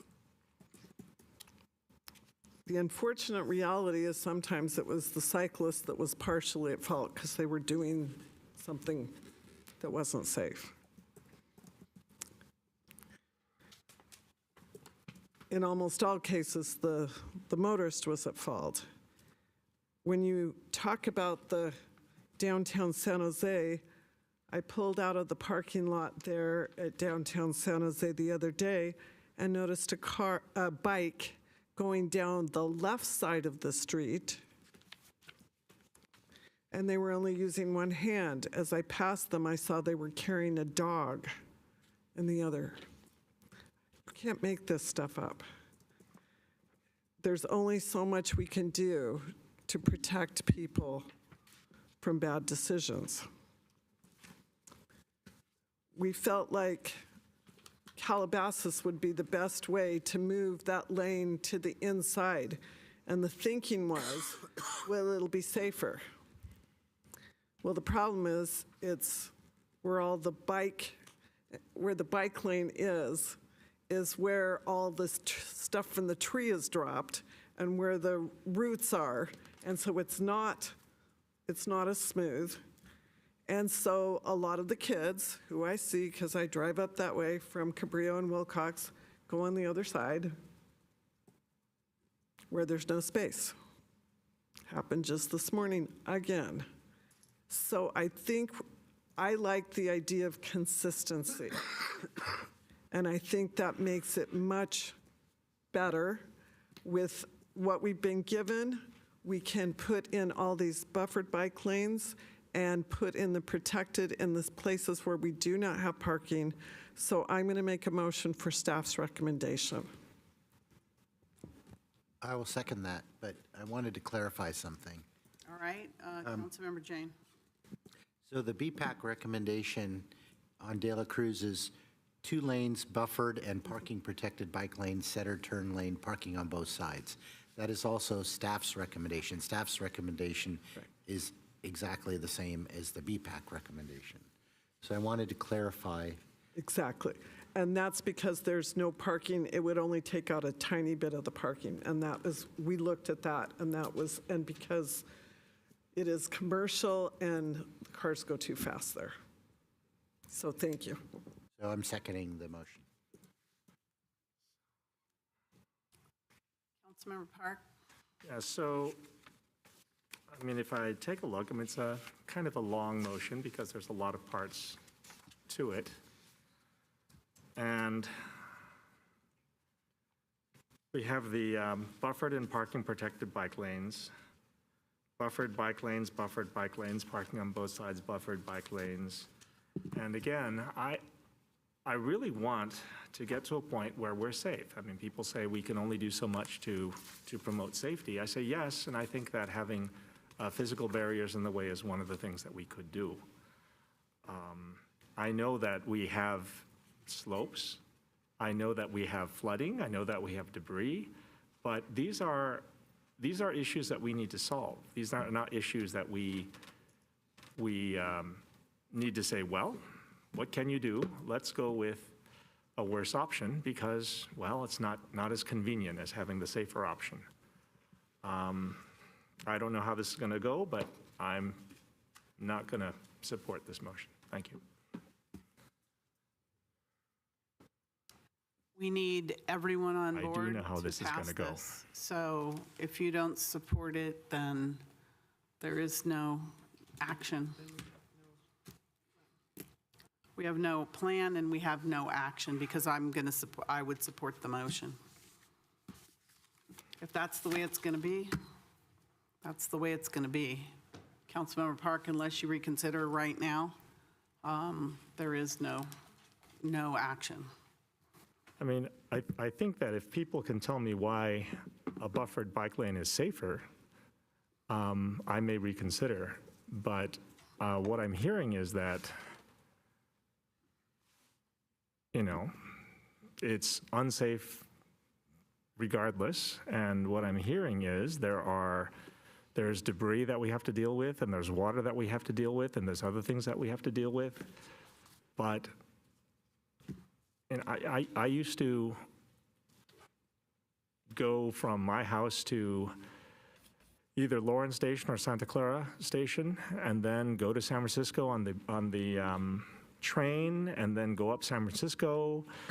And every place I went, if you saw me 4 years ago during COVID, I took my scooter, I took my bike, and 10, 15 years before that, I had my tricycle, which I took lots of places.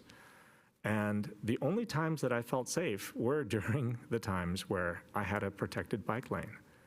And as the only person on council who currently has a daughter in grade school, I think about this all the time people say, well, I've had children, and I think, well, you didn't have the same situations with your children that we have to deal with today.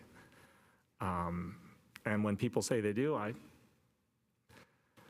look, I'd like to look stay to on the sky topic, and which say, is the bike lanes. okay, so You asked if someone could I'll repeat explain. myself. If somebody Could can, explain, let me go to start with Councilmember Jane, your hands up, followed by Councilmember Hardy, followed by Michael. Go ahead, please. I think the way that I look at this is that all of this is just basically striping and paint and gluing down plastic bollards. So from my perspective, changing it to another form is not too cumbersome. I mean, it's additional expense, but we could, seeing how the first protected bike lane works, we could add protected bike lanes to the other streets. We can go from, because we're not removing parking, so the parking is there, and we're doing buffered, so just swapping the bike lane and the parking shouldn't, in my mind, be that difficult. Councilmember Hardy. Thank you. I was going to ask Michael, because we had very long discussions about this, if you could share with Councilmember Park about the accident reports that we get. Okay, yeah, thank you.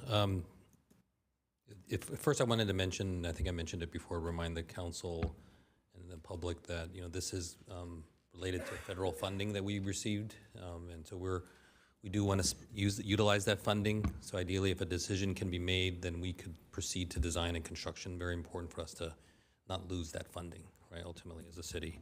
That being said, I know there were questions and comments related to parking protected. Some community members very much interested in that, which is understandable, right? We heard that when we did our bike plan that, you know, if a protected facility of sorts was built, then people would be more inclined to get on the road as a bicyclist. Buffer does provide less protection, but it does provide the buffer. So I don't want to pretend as if it's similar to, it's exactly the same as a striped bike lane or no bike lane. There is a visual element to it, right? The one thing to note is when you're installing buffered lanes, when you're considering a parking protected lane, you do want to consider the amount of driveways along the corridor, because each and every driveway is an interaction where there's a potential for a parked car, and our BPAC was really honed in on that. There's potential for a parked car to basically hinder sight distance, right? Whether as the driver is going down the street, there's a parked car there, they may not have adequate sight distance to see the bicyclist. Granted, we are trying to take out some of that parking to improve sight distance, but it is different than no parked car there to begin with. So there are when you look at the options presented and what was studied, De La Cruz does have protected bike lane options for a 2-lane and a 4-lane. For the 2-lane, that is what we're recommending. It would be protected on the southern half of it. This is the commercial area where there's less driveways and less interactions. Lick Mill Boulevard does have parking protected bike lanes. Ultimately, the BPAC was more comfortable with buffered bike lanes, and staff supported that as well. And then Scott actually does not have any parking protected options. We felt there were too many driveways to deal with, and it's a pretty difficult corridor to implement something like that. You would ultimately probably remove parking in order to accommodate extra sight distance.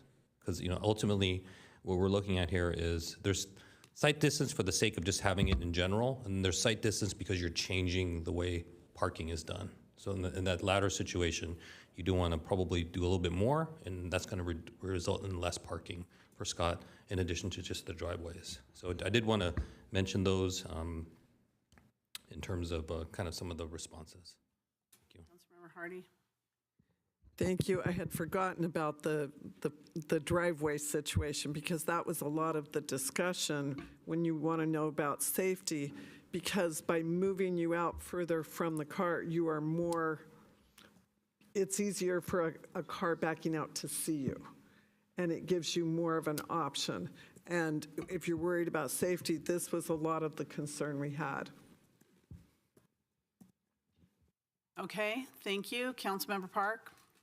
Knowing that we could lose our funding if we don't approve this. Understood, but I think that with the motion as is, I don't know that I can support. I think that if we don't have something in the motion to look into how we make protected bike lanes feasible, we don't have something in the motion that says we got to look at flooding, how we're going to look at flooding, how we're going to look at debris, how we're going to look at site distances and things like that. Like there's something, has to be something in it. But right now, the motion is just, we're going to implement buffered bike lanes.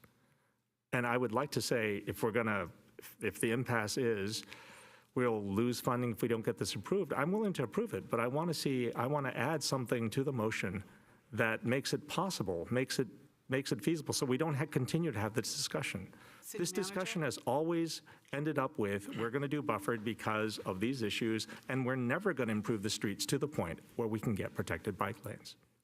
And I want something in the motion that that has an effect, that after 1 year, 2 years, 3 years, 4 years, however long it takes, that now we have, now we know we've improved some of the roadways so we can add protected bike lanes. Councilmember Jane said, well, it's essentially just striping, which is one of the reasons that I have a problem with this, which is, I think, Member Betsy said that striping is just paint, and paint is not protection. Right, so unless we have something in the motion that causes change so that we can implement protected bike lanes in the future, I'm not going to support it still. City Manager? Sure. Thank you, Mayor. Thank you, Council. Councilmember Kevin Park, understand the comments you're raising, and I very much respect that we're having those comments around this particular bike study, but I believe your comments actually extend beyond this bike study. Very consistent with my comments. I agree with that. So why don't I take a quick moment to mention that staff,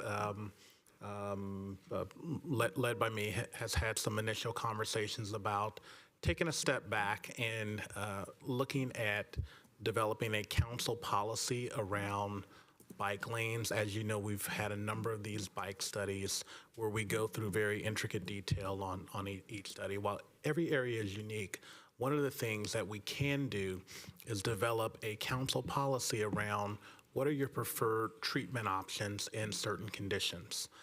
In looking into that policy, Councilmember Park, I do think that we can look into protected versus buffered, and also look into some of the operational issues. So when we bring back a discussion around that policy, we can address those items through that council policy. And I do think that it will facilitate these conversations if council really develops a policy around what are your preferred treatments. When we bring individual studies to you, we can really reference how they align to the policy that you've already developed versus, I think, going through much of the intricate detail that we do on study by study. And I think in doing that work, we can address some of your concerns and really look into what are the options of protected versus buffered and how we may mitigate that. Okay, that is fine. We'll have a policy discussion, I guess, in the future about this. But that doesn't deal with the issue tonight. Yes, but I think the recommendation could be to add direction to staff to undertake a policy discussion. The policy discussion, including the comments that Councilmember Park raised with regard to buffered versus protected bike lanes, so that we can bring that information back to you, move forward with this item so that we don't lose the grant funding, but certainly address it in a more global sense through a policy.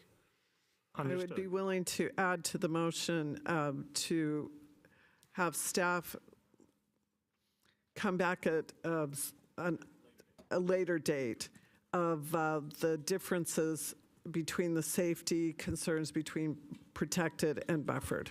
Or an overall policy. And an overall policy. And then the entire council can participate in that. Because then we're looking at more than just a few streets. It would be citywide. Is that all right with the second? All right, that's approved by the second. All right, Councilmember Park. Yeah, so I'm going to repeat what I heard the director say, which is buffered provides less protection, but it provides a buffer. That's what I heard.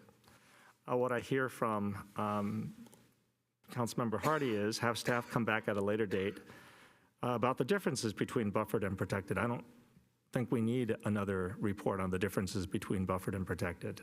What I'm asking for is I want some kind of action, some kind of looking into by staff on how we can enable protected bike lanes in the future. Like the issues of debris and flooding and these things, like how do we clear those? Like what would it take to, if things have too much slope, or if the areas that do have flooding, the areas that do have a lot of debris, like how do we keep those clear? How do we make safer bike lanes for kids? I'm not talking about bike lanes for me, people who are, who have ridden bikes for decades. I mean, there are a lot of new bicyclists out there, and if you tell me that a protected bike lane is no different from a buffered bike lane, I wholeheartedly disagree. And rather than just hear what the differences between buffered and protected are, like I've heard some of the differences, and I'll repeat it again. Buffered provides less protection, but it provides a buffer. That's what we heard. City Manager? I certainly think that we can accomplish that when we come back with a policy discussion and address some of the issues that Councilmember Park, you've mentioned with protected bike lanes, and also at that time have operational considerations that if we implement a protected bike lane, staff will do X, Y, and Z to mitigate the concerns. For buffered and protected, I think that we can certainly have that discussion in a more global sense that will provide guidance for staff for future studies. Yes, go ahead, Mike. I could provide a little bit more information. So I believe the discussions have been around parking protected versus buffered. Parking protected is where the car is a protection, and the parking protected is needed because there's parking there. You need to preserve it. And the only way to preserve it is to move the car so that way the bicyclist can be next to the sidewalk. Right? Absent that, you can't put in a buffered situation where the parked car is next to the curb or next to the sidewalk, and then the bike lane's closer to the moving vehicle, then there's a buffer. You can't put delineators there because you wouldn't be able to access the parking. So the parking protected is the way to preserve parking and also install a bike facility, and it provides a protection. I do want to mention that in our city, we do have protected bike lanes. We do have bike lanes that are next to the gutter. So like, for instance, we just saw earlier a slide for the on Scott Boulevard, north of Monroe. There are existing bike lanes there that are included in the gutter. Obviously, there's no parking along that section, so that it's pretty straightforward. So the issue of debris and then the issue of flooding has been around for in every city that has basically installed a bike lane where there's no parking today. Right? So I do want to mention that because that is an existing situation. In terms of a protected facility, we installed one recently on Mission College Boulevard. So if you drive north on Great America Parkway, you make a right on Mission College, you'll see the Marriott and head into the Freedom Circle area. Recently, within the last 2 or 3 weeks, we installed a buffer with protection in it. So there's a existing buffered protected. We just don't have parking protected. And the last but not least, on Lafayette, we are going to be installing protected bike lanes with but there's no parking. So the issue centers around parking protected, at least in my mind, and in relation to site distance, and the fact that it's kind of an unusual configuration. It's not to say we'll never do it, but so far there hasn't been at least the BPAC support for it. And one of the staff recommendations moving forward to investigate is where are there successful parking protected facilities, which we can certainly look into. They tend to be areas where you don't have a lot of driveways, because it makes for a continuous path, and then the protection's more realized in the sense you're bicycling, you don't have to stop for every driveway to be concerned.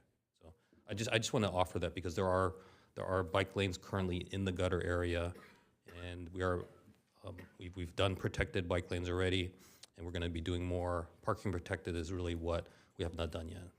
Thank you. Councilmember Park, then I'm going to make this official with the vote. So your comments? Yeah, so I mean, we're talking about parking protected only in areas that have parking, but otherwise it's just a protected, it's protected bike lane. Like you would put up barriers, you would put up bollards regardless, but parking protected would additionally put parked cars there as well, right? I mean, but you can put bollards up regardless of whether there's parking or not. I've seen it. I also know that when you talk about successful protected parking areas and you say no driveways, I mean, if I'm going the direction of traffic, I see all the driveways in front of me and I can see if there's a car in a driveway.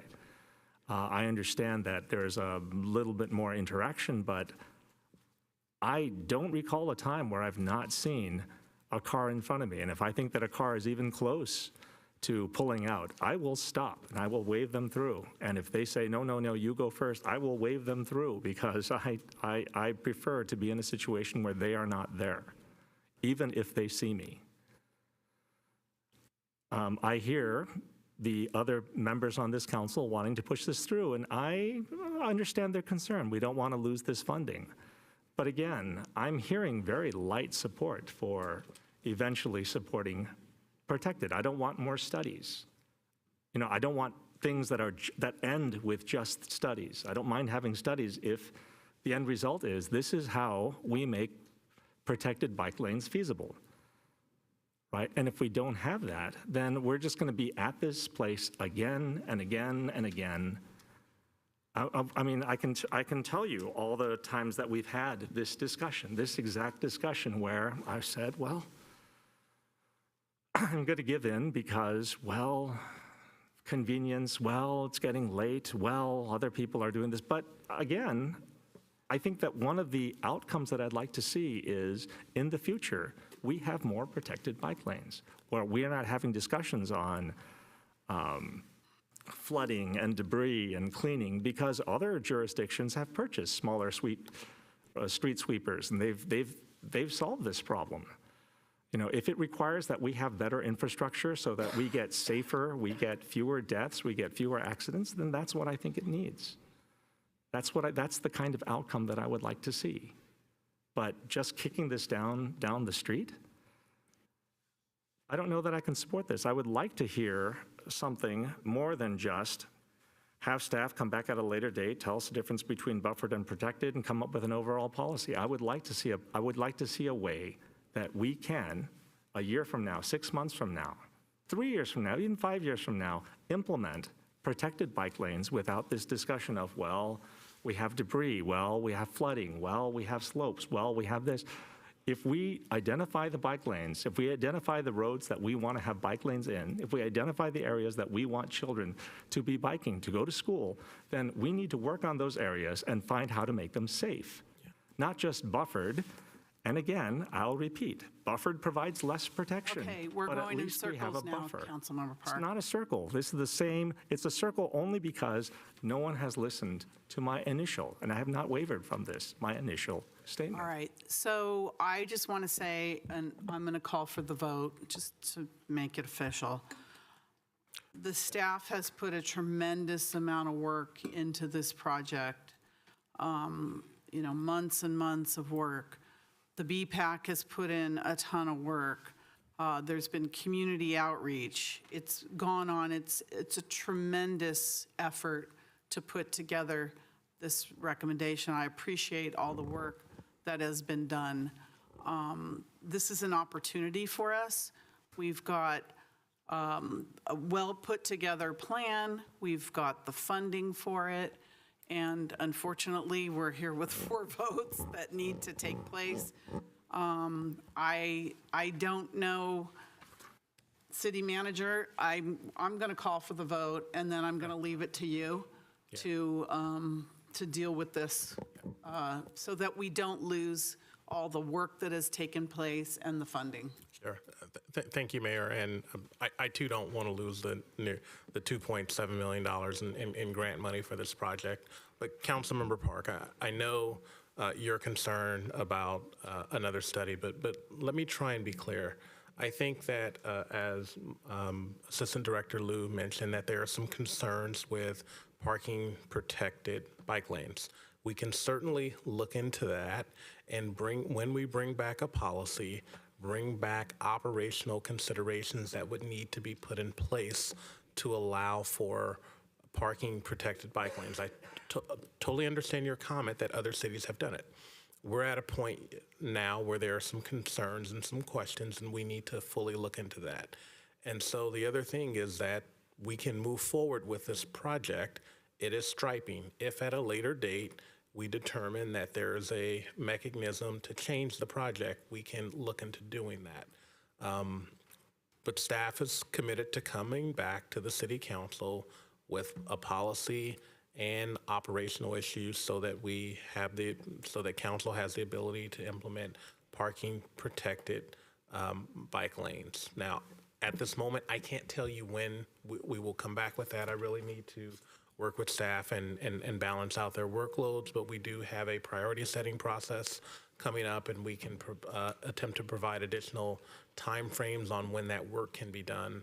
But again, I think certainly it's important to, when we have grants, and in this case, a federal grant, that we take advantage of those funds for design and implementation. Councilmember Jane? Yeah, I was going to make exactly that point. This is a federal grant, so who knows what's going to happen to this? Cash the check. Councilmember Park? So my question is, when does a decision have to be made? Like, when will we lose funding? That's the first question. The other question is, like, I hear, when will the changes be made? Meaning, even along Lick Mill, I'm not really happy with the Lick Mill changes because I think it will cause more congestion. I think it will cause bigger issues. If we're going to do it soon, then, if we're going to do it before the developers in that area get their act together and provide a better solution for parking and drop-off and pickup, then I'm very concerned that we'll make the situation for everyone along Lick Mill worse during events. So the timing on when we're going to make these changes along Lick Mill, when we're going to lose funding, when this decision has to be made, I'd like to know. Right. So there are required spend deadlines, and we need to proceed with design before we can do the RFP process to go out for construction. So I can invite staff back up to give the precise timelines and the considerations, because I know We're actually on a very tight timeline, so we need to complete a design by August or September of this year in order to make sure we don't lose the funds. So we've tried to get this in front of the council as soon as we could and do the study with other bike studies going on at the same time. So that is kind of what we're up against in terms of that. Thank you.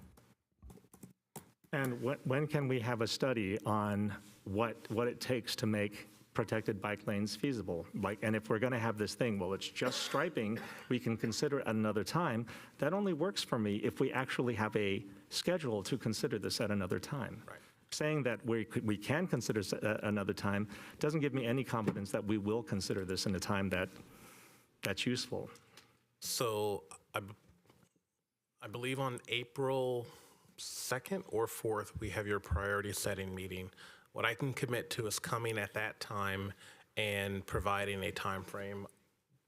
While the director and the assistant director is here, I don't think it's appropriate to press them for a timeline where, frankly, their staff would need to deliver on the policy and the discussion. And so certainly we've already started discussions with the feedback provided tonight.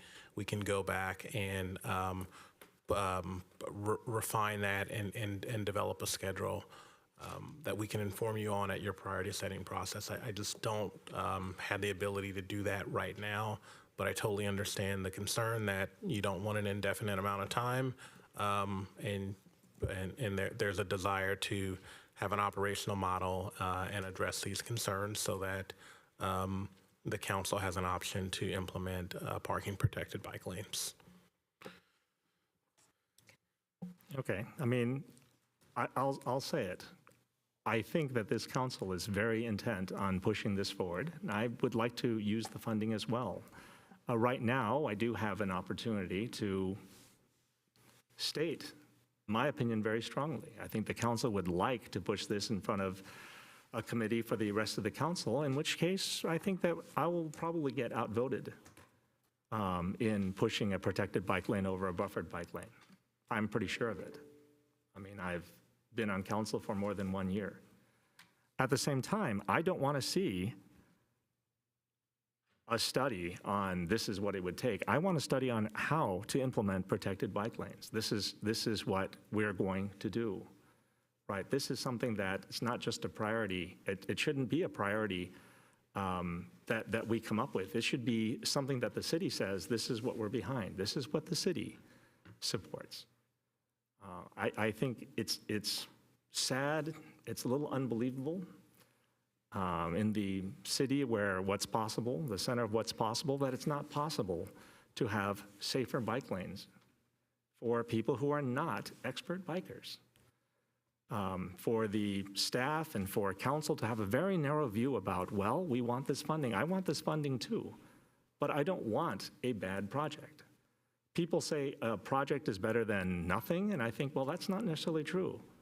I think at some point, people need to realize that sometimes no management is better than bad management. Sometimes no project is better than no project. This is a reflection on our staff's, proposal, a project. It's not a bad project. This is not a bad project. And I think we're going in a negative direction. Councilmember Park, I'm going to call for the vote right now, because you're fully aware of what's on the table, what's at stake here, months and months and months, long project, all kinds of community outreach, recommendations from our BPAC. A lot of people put a lot of work into this. It's not a bad project, and I really don't want you to characterize it as such. I'm not characterizing it as It's such. just something you don't agree with, but you calling it a bad project is not fair, I'm and willing it's to not right. support this project. I want to see a little bit more in the motion that gives me confidence that we will have better projects and we'll have better proposals in the future. And I don't see that right now. If we want to call the question, That you is in can the ask the motion. question. I'm going to call the question because we're just going in circles. Can you put up the motion? Yes, City Clerk, please put it up. Well, I can't put it up just yet. Just tell us then. So what I've captured, and please correct me if I'm wrong, is the motion on the floor is staff recommendation, alternate 1, 2C, 3B, 4B, 5B, 6E, and 7, and direct staff to undertake a policy consideration and return at a later date with the differences between buffered and protected bike lanes and address issues related to debris and flooding in the lanes. Is that correct? Just amend that a bit. Yeah. To maybe the overall study as opposed to specifics about debris and that. Yeah. Overall policy. Yeah. To come back with an overall policy. Let's try direct staff to come back with a policy that focuses on implementing protected bike lanes, as well as addresses the operational matters related to their implementation and maintenance at the earliest date possible. Or do you want to say our goal setting? Is that the? I'll come back to goal setting and give you a timeline, but I think the goal is that we will do the work and come back at the earliest date possible. Well, that's just a couple weeks from now, so that's why I thought it was pretty early, but okay. All right. I'm City fine with Clerk, that. do you have that? You're okay with that? Second of the motion? Okay. All right.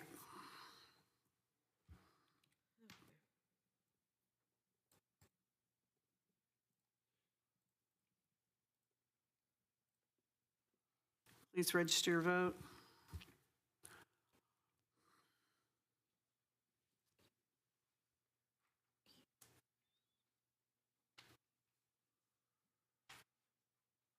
Are we waiting for a vote? Councilmember Park? Councilmember Park, register vote. It's really odd when I don't see the entire motion there, but I understand the difficulty in that, and I guess I'll have to. There's only so many lines they have on the computer here. Would you like it repeated again? Sure. Can you repeat for Councilmember Park?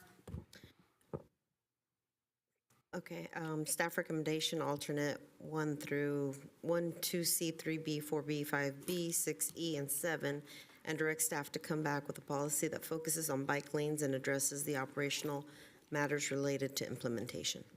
I have that focus on implementing protected bike lanes and address operational matters related to their operation and maintenance at earliest time possible, but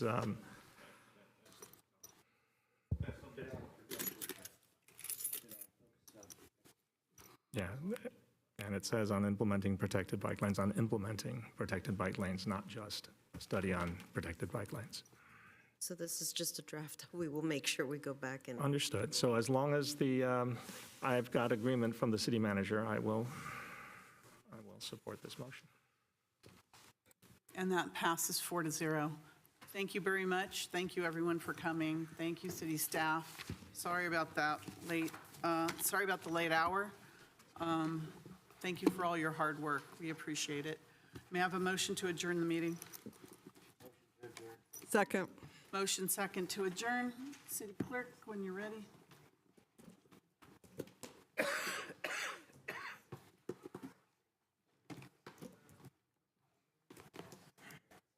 Please register your vote.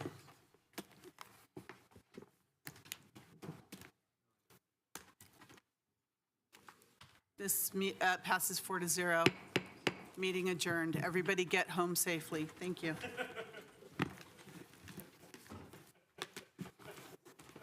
Waste of time.